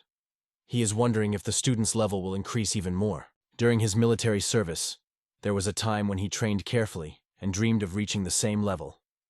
But it was a whole year. The protagonist felt confidently and comfortably in battle. It can be seen that he was burning with these workouts. Sun thanks to his mentor for always warm and grew up without knowing hunger. Suddenly the old man begins to vomit again. The main character immediately rushes to the mentor to help. The man assures that all is well, but the dream offers him to go inside, not to be in the cold. The man asked not to split him in the house forcibly, because in the open air it was much easier. The main character does not understand why his mentor continues to say such things. The mentor continued to say that at least a glass of alcohol would finally want to drink. But Sun understood that he could not drink. Our hero understood that things were terrible. He hugged the man firmly, and with tears in his eyes allowed him one sip of alcohol. This time the house also had no direct relation to them, because they did not concede to him. Suddenly, two men saw and congratulated the younger brother of the mentor. They were wondering where the boy went so early in the morning. Suddenly, a senior mentor approached them. He recalled in a harsh tone that the dream of a John is an older brother, so they cannot ask him where he goes. The boys immediately apologized and said it was their mistake. Next time, they should be more careful. In fact, when his uncle said something like that, the boy became even harder. The boy specifically called his uncle a mentor at others, so that the man did not lose his authority in people. Now the man understood the logic of his student. He became clear of why the student wanted so much for his brothers. He has a very big talent for rhetoric. The guy is wondering how much he will have to study before he can leave. But it all depends on him. The young man feared that he would be beaten here, but the mentor reassured and said that there was no point in that. The boy began to praise his uncle and said that he was the strongest, which means that he would not be helpless. Just at this moment, they came to the head of the older brother. The boy immediately began to thank them all for taking care of him. A man would like to ask his mentor why he is so upset. The mentor wants to find out why the older brother was looking for a Chona dream in the morning. It turns out that he had a gift for the boy. Judging by how the head tries to praise someone, the case will be very difficult. The beard turned to the boy and said that he would worship and thank the man for the gift. Immediately afterwards, the guy lay down and thanked him. The mentor does not know what it means, but I am sure that it is something unusual. Maybe some elixir. Since ancient times, students have been amazed at the smell well. After a while, they went to the room and sat down at the table. There was a small box that he was presented with. When the guy opened this small box, he saw a blue ball there. It had to be eaten. The night came. The old mentor was lying in his room, all overflowing with needles. The doctor and our hero sat and stared at his grandfather without taking his eyes. Sun was very worried about how the mentor feels. The guy accused of everything that had happened because he had not to give him alcohol. The doctor says there is no guy guilt at all. If not for him, the mentor would not be able to live up to this point. All our hero wanted now is to save his mentor. Even if he cannot walk, the guy will wear it on his back. That day the guy trained. All this was observed by his mentor. He praised him. And my grandfather, in fact, even looked very good. Grandpa insisted that the military director of the John man was better. Sleep proved to him that a man is much better than a military commander. After a second, a very powerful energy began to go from Sun. He collected his energy into the red layer, and was going to show everything he was capable of. Sun remembered how strong and confident the mentor looked on the day when he talked a lot about past battles and lost days. On that day, the joy was overwhelmed by the mentor, and this emotion passed the dream. He was genuinely glad with him. At this point, he gathered all his forces, putting them in an attack to direct a blow forward without any hesitation. He released into the rock all the evil and tension that has accumulated in it for years. One powerful blow. And it was because of the incredible force he invested that the rock simply exploded, flying into piles. Wind, General. Did not get tired of repeating the mentor. You should also hit like a wind. Turning his head back, Sun remembered how once the blow was possible only when the palms almost touched the goals. With practice, he reached a rock from 10 steps. The mentor firmly believed once the guy would be able to take the enemy with his blow to 100 steps from the battlefield. But though he did not understand why, Sun felt unspeakable anxiety, which did not let him go for a moment. And the mentor gratefully said that the general was the only one who dared to open the eyes of such a simple man as he. Feeling under the feet of resistance, the dream pushed sharply, straining each muscle. He did this to take off as high as possible, breaking the space with the power of his jump. And it really looked impressive. The movement was accurate, clear, beautiful in every detail. It was at this moment, based on his own feelings, that the dream sincerely wanted to show the mentor everything he achieved. He sought to prove how strong and devoted he became a student, a true continuation of his teacher's path. And all this became possible only because of the care of the mentor. Without him, this path simply would not exist. The mentor also once dreamed of flying, to climb to heaven, to crush rocks, to touch the sky. But there were the reasons that stopped him. The body drove him. He felt the force leave him every day. The student came closer without hiding anxiety, and with all the warmth asked the mentor to stay. Carefully, with deep respect, he picked him up and pressed him firmly. Sharply caught up, the dream ran forward, holding the mentor in his arms, as if the most valuable treasure. He pushed away from the fence and flew up rapidly, leaving the ground somewhere far below. And he was ready to bring the mentor to the sky again and again, at least 100 times, if necessary. The only thing he really wanted, so that the mentor was always near, did not disappear. Jumping from the roof to the roof, the mentor was genuinely glad, as if for a moment he became a young man who wanted to fly. Only one dream of all his heart, so that this moment would never end, so that he was always around. Subsequently, they landed in a place where Sun said something important. What went straight from his soul. He acknowledged that he is not yet worthy of the student of this level. But if you train a little more, he will be able to take off even higher. And now, having mastered this technique, he is ready to fly with his mentor daily, again and again. The eyes of the mentor remained closed, and in the wind did not sound any of his words. Sun thought that the mentor was just tired, so he offered to go back, give him a little rest. But the mentor's hand was hanging down, as if he had just fallen asleep in the middle of the flight. Sun tried to call him several times, hopefully asking whether he was sleeping. But in a moment, everything was darkened around. The darkness swept not only the sky, but also the heart of the dream of why. And then he understood the truth. What really happens right now in his hands. A cry that there was only one word, the name of whom he did not want to lose. And then, silence. Absolute, depressing. He only lowered his head without heeding the sound. He could no longer hold back tears. They flowed by themselves, hot and unmanaged. With his left hand, he pressed the mentor in the area of the heart, and felt nothing, not the slightest beating. The heart no longer seemed alive. The man for whom the dream trained all his life, remembering him in every movement, was now dead. On that day, the mentor left him. It was good or evil, Seong Yu never was able to find the answer. But he had no right to waste time on sorrow. On the contrary, it was this loss that showed him his path. The sorrow, which did not have time to devote time, began the wards inside, and turned into anger. A completely different look. Through pain and determination, the dream thought, they will all pay for it. Before him, the rings of demons and gods opened, a place where strength, mystery, and ancient promises merge. Everyone bowed in the bow, shouting only one name in unison, Quan. She watched her people while he honored her with a trembling.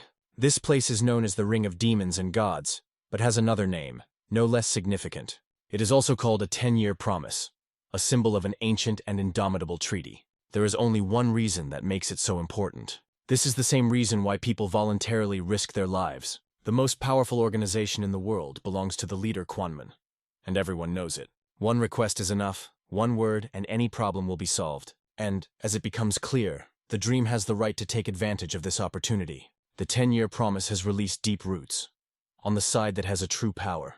Sitting under a tree on a high mountaintop, Sun kept the ring and thought, what is special about it? But suddenly his focus was interrupted. Somewhere near him heard the approaching people.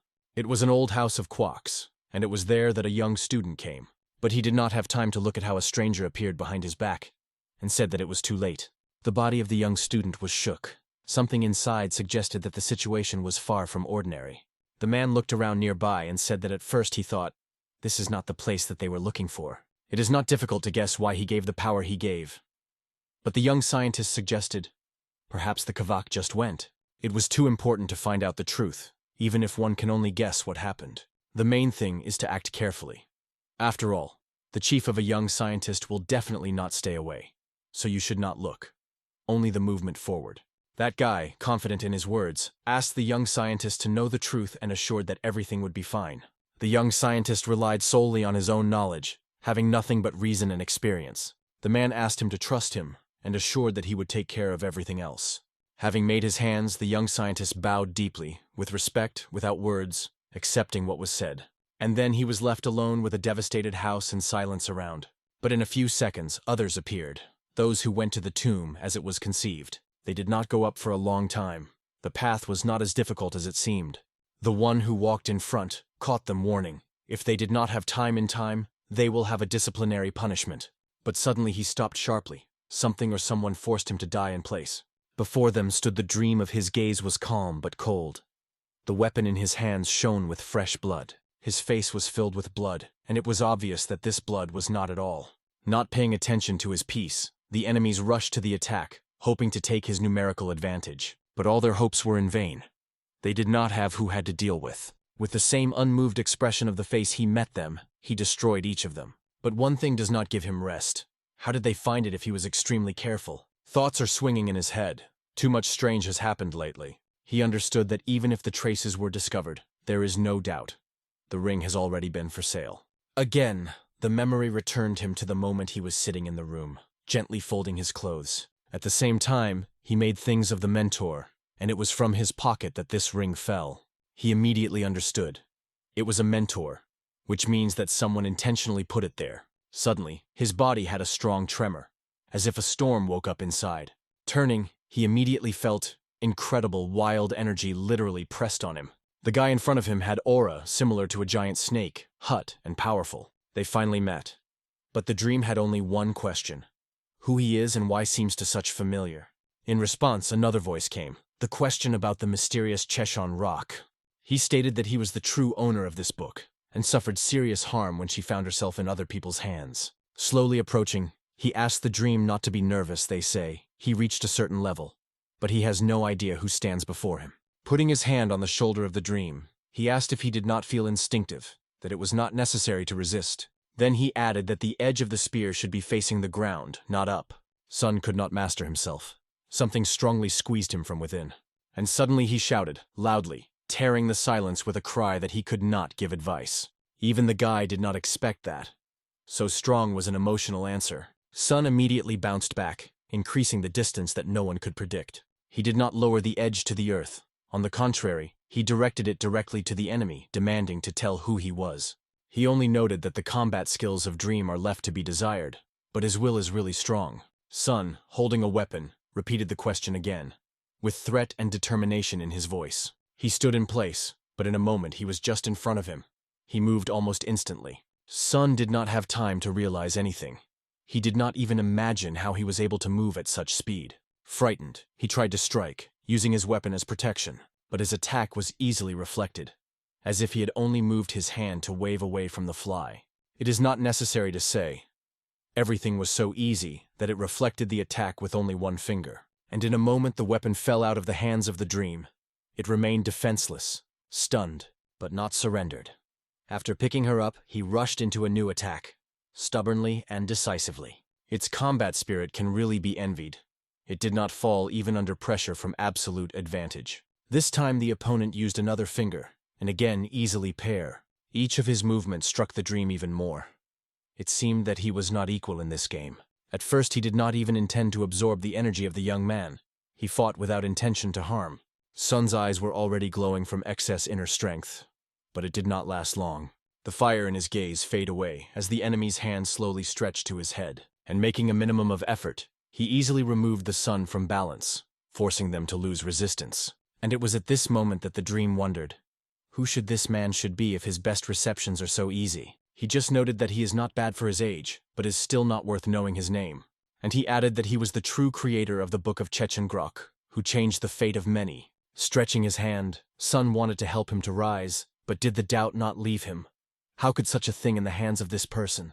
When Seong Yu calmed down a little, it took a while. They ignited the fire and sat side by side to talk. The man simply said that the Dream would be perceived as a gift. The next 3 days he can rest. And the guy himself looked at him with the thought, is he one of the 5 people? Because he behaved quite strange. His vigilant, almost research look caused a stranger to a feeling of discomfort, and he could not stand and asked if he would be so staring at him for a long time. Whoever it is, one of the most powerful masters in the world, one of the 5 people, or even a common man with an official representative license, it was already insignificant. He spoke clearly, confidently, and immediately stated, sooner or later Sun would bend before him, the way he orders. He did not even try to hide his disrespectful attitude to the martial arts.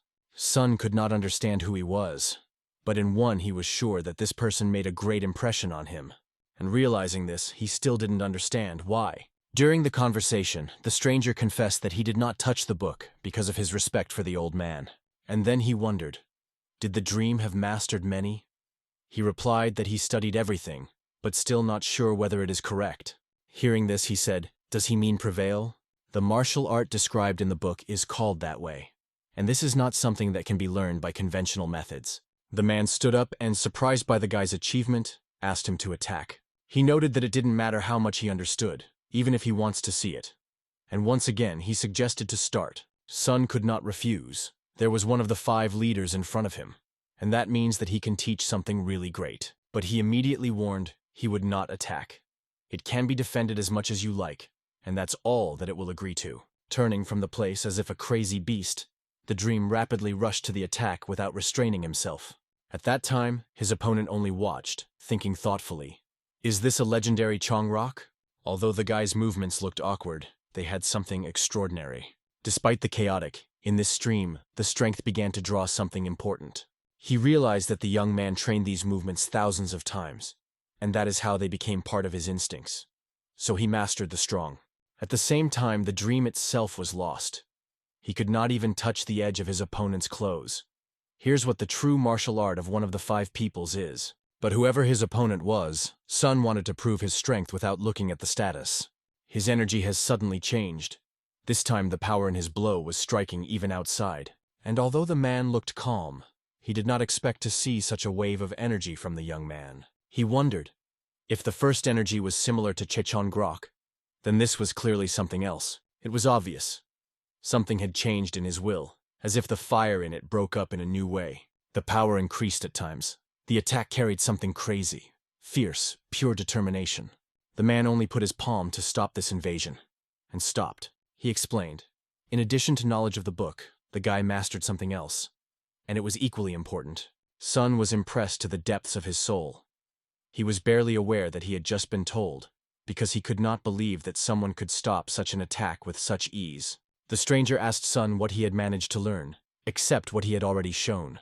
The guy did not answer directly. Instead, he asked how he could stop his attack. The answer was simple. It all depends on the right moment, and there is nothing complicated about it. These words forced the dream to think seriously, but the man immediately added, if he does not understand it, there is nothing to help him. And although the strength of the dream is really considerable until it becomes a worthy enemy, all this is only potential. Without hesitation of a second, Sun asked to teach him. He just sighed. I do not even know who to consider you, a fool or a capable fighter, and maybe a bear who wants to behave as a cunning fox. However, recognizing that the guy reminds him of someone from the past, he agreed to teach. He lifted a branch from the ground that looked like a thin stick, and began to explain. In order for the movements to become natural as breathing, they must be brought to full automatism. This deserved praise, and the man rarely praised someone, confessed that he started with the same, and once thought that he would die faster from boredom than he would complete what he started. He continued to hold the stick in his hands, in no hurry, but in a moment, both his hand and the branch in the eyes of the dream looked like a giant. He felt pressure, as if he was standing in front of a giant. This spectacle caused a wave of mixed emotions in it, from surprise to delight. But somewhere in the depth, he was a little scared. It seemed that he was about to hit. The man continued. Even if you act automatically, you need to be able to recognize when you should stop, if something goes wrong, or vice versa. To make the final blow when you do everything right. To reach the level that suits me, you should clearly control your actions. This is the only way to evaluate yourself objectively. It's not just a technique, it's a completely different level. You will not get it through physical training. This is contemplation. Hearing this, Sun admitted that he had already encountered something similar. This resembled a look at himself from the outside. His words were a little surprised by the stranger. Not everyone can survive something. The dream told that then it seemed only an exacerbation of perception, as if he saw himself with other people's eyes. But he did not attach it to it, because he could not use it fully. In response, the man said, if you are so noble, you cannot consider me an enemy. Martial arts are useful, but no one forces you to become a master.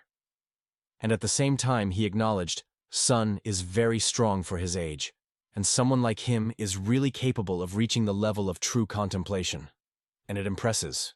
The man suddenly noticed something unusual, as if before him a real gift of fate appeared. No one expected to see in this place a young scientist. His appearance was a complete surprise, but it was even more unexpected for a young scientist to see his older brother here. In the dream, the heart froze when he saw the younger one.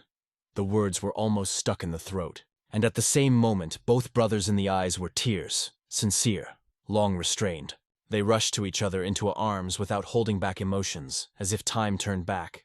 Watching them, the man inadvertently wondered what the dream was different from his older brother. In his memoirs, the image of his own brother, a cold, unwavering, like a stone wall. And all this happened in an incredibly picturesque place where the smell of flowers was noticeable. And in the other corner, a blue-haired girl, a beautiful, like a heavenly butterfly, trained with all devotion. She dreamed of finding at least someone who would give her peace, at least for a moment. Now that she had the power to defend the soul, she thought she could not be so insatiable. But behind her back heard a voice, a sharp and caring at the same time. She has not forgotten that her hands are her weapons? She replied that all these thoughts simply confused her, and because of this she lost focus. Having apologized, she promised, next time she would be more careful and restrained in her actions. Grandma reproached the girl. She thinks too much. And it was already beginning to interfere with her. But the girl did not know how to deal with these obsessive thoughts that appeared constantly, even when she didn't want to think about it. The advice was simple, to learn how to control your mind before he began to control it. Nevertheless, the grandmother believed, she will definitely work. She will be able to cope.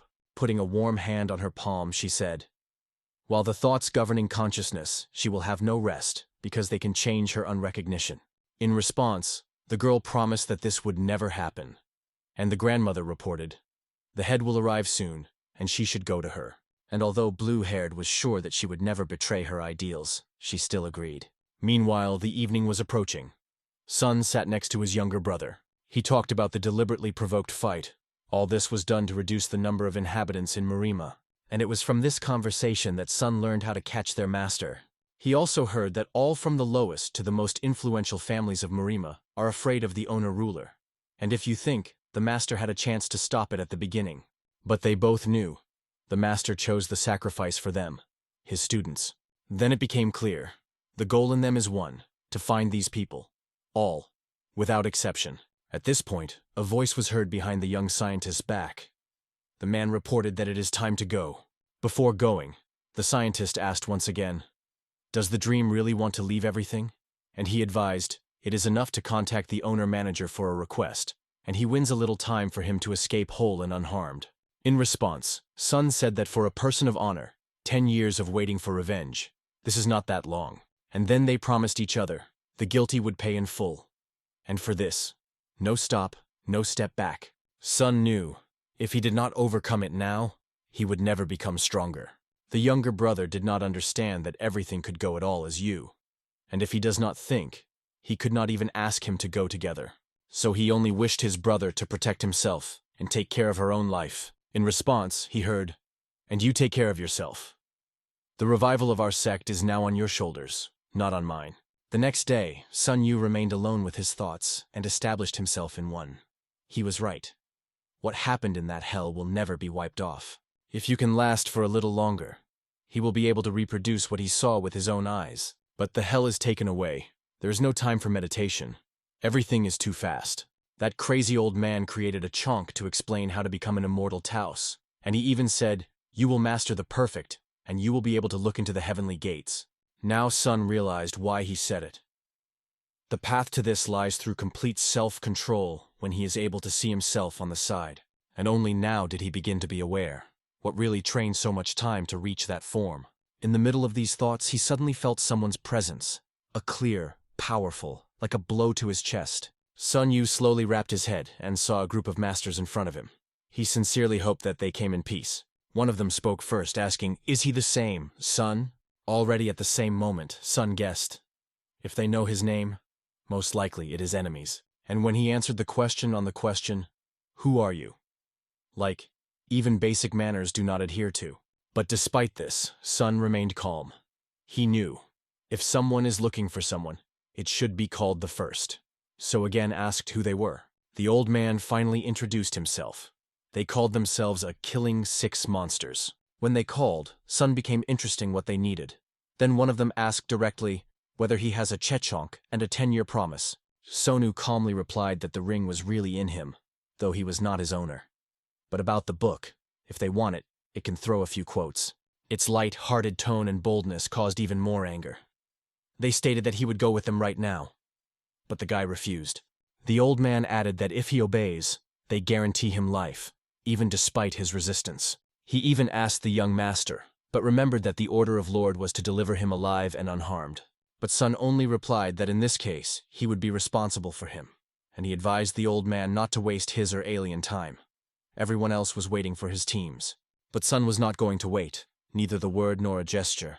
Exacerbated the spear, he rushed forward, rapidly, decisively, without hesitation. The old man only pointed his finger in his direction, saying, "Any resistance is useless." Sun became interesting.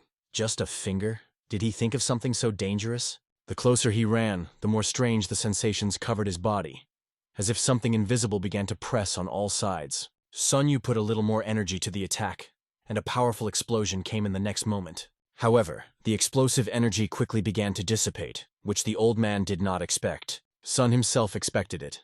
It is impossible to stop his spear with one finger. It was only an intimidating tactic.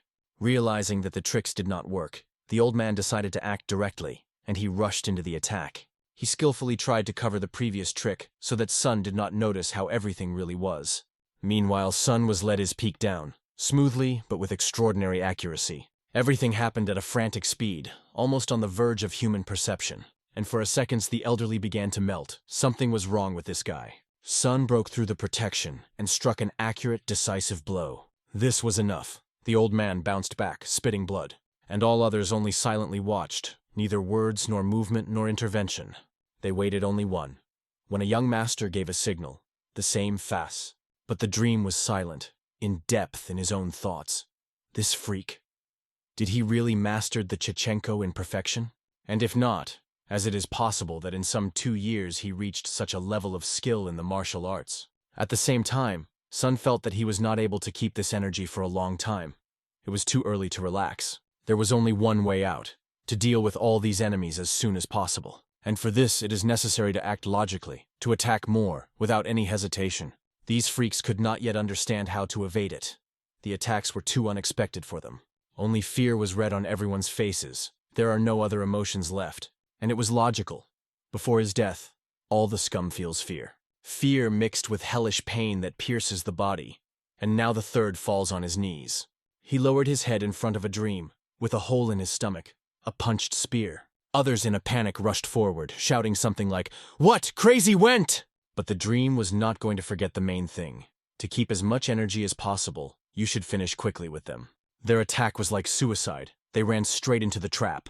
Although Chechengrok technique is really extraordinary, it consumes energy. Once he decided to finish the battle as soon as possible, Sonu relied on an aggressive attack. The better protection is an attack. Because of this pace, wounds increased on his body, but he did not stop, and the monsters were seriously damaged. Everything went according to the plan of Sun. They had to be disarmed. When he dealt with everyone, he asked the first master with the only question, "Do you just stand and gone up?" "Wow, it's just fine." "Well, it was definitely worth my time. Your movements are light, but the energy that comes out is that it is the true force of Chechengrok," he said, watching. After that, he called the son with a gifted young man and asked that he should not be cautious when he is killed. Although he managed to deal with previous opponents, judging by unequal breathing, the battle with him is unlikely to win. A very interesting question. Minus you. Who knew that you would surprise me so? But in any case, I have no more time. It is time for me, said the first master. Sun wanted to ask if he was really his own desire to go. He just asked if he guesses that he really was just waiting for his breath to recover. And suddenly, without saying a word, Sun sat down in a lotus pose. He completely exhaled all the air from his chest, deeply, calm, consciously. The young master was alert. Maybe it's a trap? After all, in such a pose of his action are limited. Meanwhile, Seong Yu almost completed the recovery and answered nothing to the opponent's regular questions. He approached and continued incurious.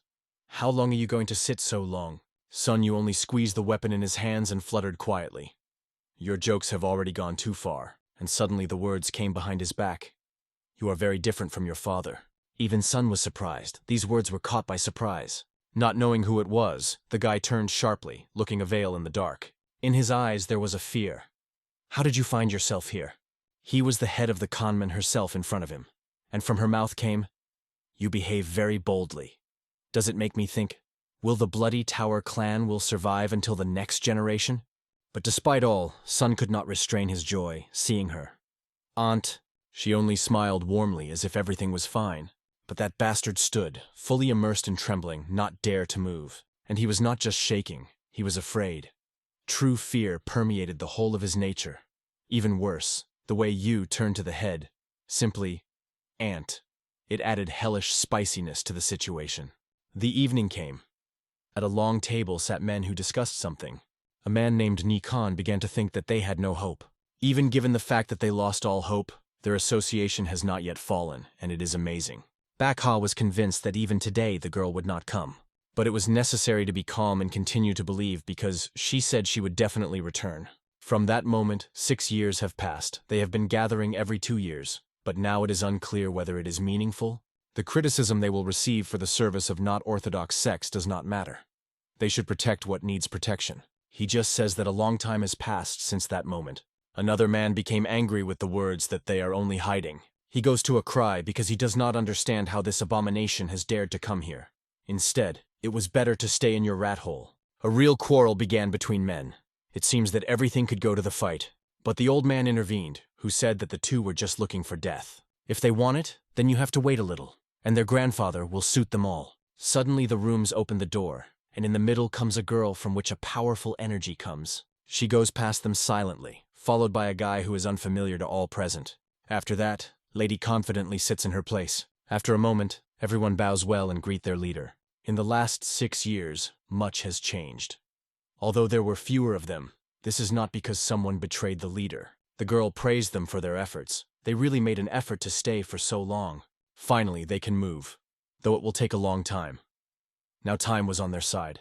The founder told the man that the more he uses it, the more he should become. Sun tried to be careful, but the circumstances were forced to act differently.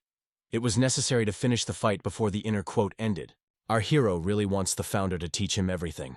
Only by controlling the situation can you increase the number of opportunities. We need to think well and remember if someone allowed the circumstances to restrict themselves.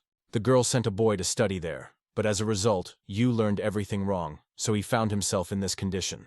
Did the girl also come here for Chechen Grok and the heel of a 10-year promise? The girl tells him to forget about it. Sun found him right after he lost 7. He really cannot understand the hint, which is why he was so bad. He gives the girlfriend a ring. The one who owns it can raise debts from the leader of the divine cult. A moment, the founder puts the ring on her middle finger. From the very beginning, the ring belonged to her. She does not even know what to do with the dream of why. He seems to have noticed. The ring is her gift to our hero, who risked her life to save her. Now that he returned the ring, her turn was to help the guy.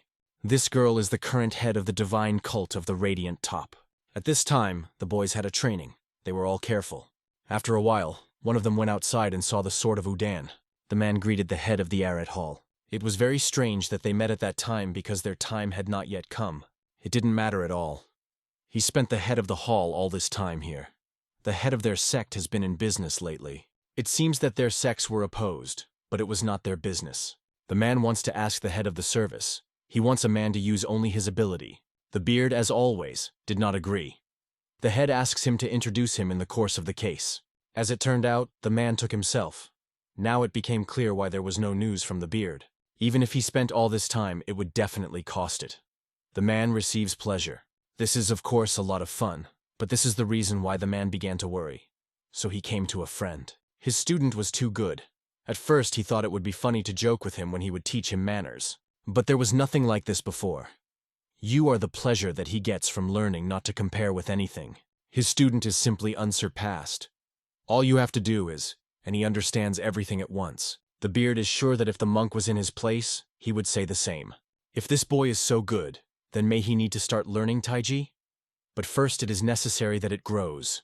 Even with his talent, he will definitely not handle it. It seems that the beard hints that the student needs workouts. There is no place on earth better than the Shaolin Monastery when it comes to training. Then, the monk says that this is not a problem that the man becomes awkward. But the mentor thinks that there may be problems because of this.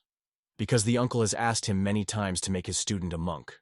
Now, the monk has become very interesting what a talented student is like that. At this time, elsewhere. The man was well aware that he was not waiting for anything good if he just continues to stand here. Then, he decided that first it was necessary to focus on the heel, and only then on a Chechen Grok. But at this moment, the girl noticed that it can go somewhere with one. The man was very arrogant if he was able to look at her without tilting his head. After a second, the man fell to his knees and began to apologize. The woman at this time continues to humiliate him with words. After that, the man is about to leave, but the girl is not going to let him go just like that. As it turned out, she wants to get his eyes. Then, the man again bows his head and asks her to think not only about him, but also his father. That is why the girl wanted to get his eyes. Although it may be better to ask his life in return, she does not think that the death of such an abomination will cause her father to react. The man still continues to beg him. The girl was already merciful with him. So she was not mistaken about what he wanted to die? When a man realized that he still had no choice, he just took and pulled out his left eye. But before leaving, the girl ordered him to remove everything here. Then, he fell to the ground and thanked her. For our hero, it all looked very strange and wild. But it seems to these people is the norm. After that, it became uncomfortable here, so the girl suggested to go to another place. It's been a while. Our hero immediately began to work out. All this was observed by his aunt. Finally, he finished. The girl noticed that he really focused on one, and so it was definitely meaningful because it is difficult to do something new. The girl is well aware that the naivety of the boy and his softness can create many problems. The girl said that even now some people who do not know who she is continue to follow them, causing them to cut or tongue or eyes. But the guy does not think that she has something to remove his eyes or tongue. Auntie notices that our hero is very similar to her father, but does not believe that their personalities can also be so similar. The old man, meanwhile, was sitting in the dark, punishing himself for his actions.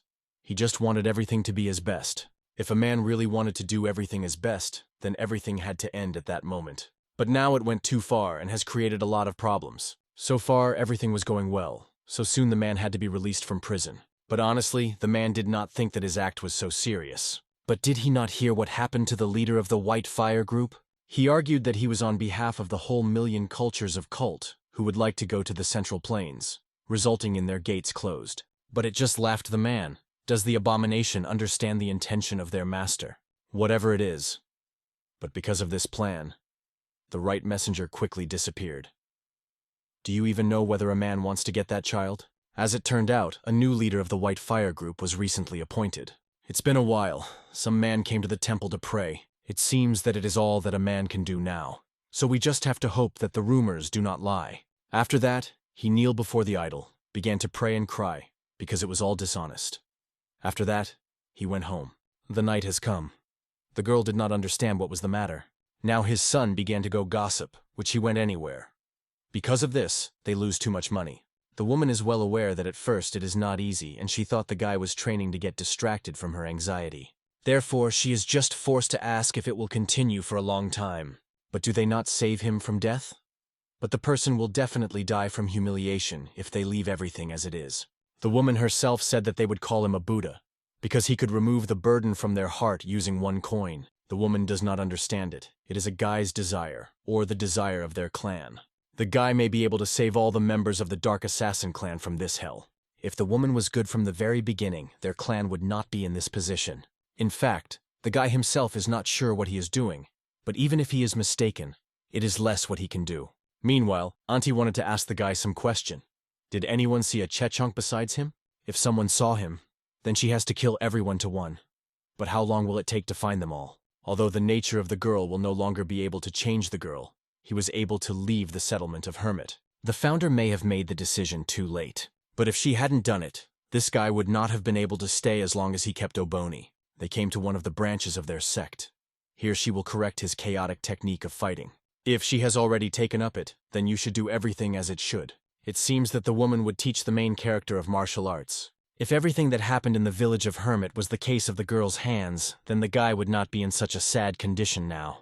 It is necessary not to become a hostage to the situation, but to take them under control. It is not difficult for him to accept help from the girl, but then it will be better to act, depending on the situation. If our hero needed help, then they would have long dealt with. As soon as the founder entered the village of Hermiters, she received information about his every movement. It is not guilty of all problems. The girl had already made a promise that she would not make the same mistake twice. It may be a time when the protagonist will understand the founder. There are many questions in the dream, but only the strong has the right to know it all. Only then he will be able to lead, and not to tall himself. The next day has come, it's time for training. The speed of movements is not so important for martial arts in Chechongroka. If the guy can clearly see the movements of the enemy, he will be able to adjust to any situation. But even if he does not know this, It is only because of a lack. There are several movements that can be used to stop attacks that cannot be blocked. Instead of using its own energy, it used the energy of others. It is not necessary to try to reach the end of Chechongrok if he does not want to go through all the difficulties and die, reaching this area. After a moment, she silently raises her hand and directs her to our hero. And right afterwards, she attacks him. The lightning wind ball flies directly into it. But the young man has time to dodge. Seeing how the guy learned everything he needed, his hard work was not in vain. It is not necessary to worry if he did not understand something now. In any case, he will understand this as soon as he does. It is important not to doubt yourself, and then everything will work out, because it is only the beginning of a long journey. Meanwhile, people in Shaolin haven't slept yet. The guy filled the bucket with water. The man noticed that the young man was doing this in the morning and praised for it. As it turned out, today the young man needs to fill only 3 tubs. It was much surprised by the man, because to fill 1 tub, you need half a day. Uncle Hanmun is not one of those who force people to overstress. But a man does not understand what makes the young man smile so brightly. The guy wants to fill these buckets as soon as possible, and then he will be able to start training again. Meanwhile, in the main building of a bright pavilion, many people, mostly men, gathered here. They all looked somewhere as fascinated. As it turned out, they all looked without taking their eyes on a beautiful girl whose thick blue hair developed in the wind, and the piercing icy eyes looked down. Some girl noticed that her boyfriend did not pay attention to her because of this incredible stranger, so she went away. The beautiful lady also noticed it. She became uncomfortable, so she decided to go inside. Finally, the man came to mind, but it was late. His lady left him. All guests wanted to meet this wonderful girl again. There are people whom they just can't refuse. Now that the girl has gone so far, it is important to remember that you cannot make hasty solutions. Usually, only the best of all branches can get a place on the day of opening their main building. From that moment, the girl was for herself, but she asked not to worry. She has not forgotten a word from her lady's teachings.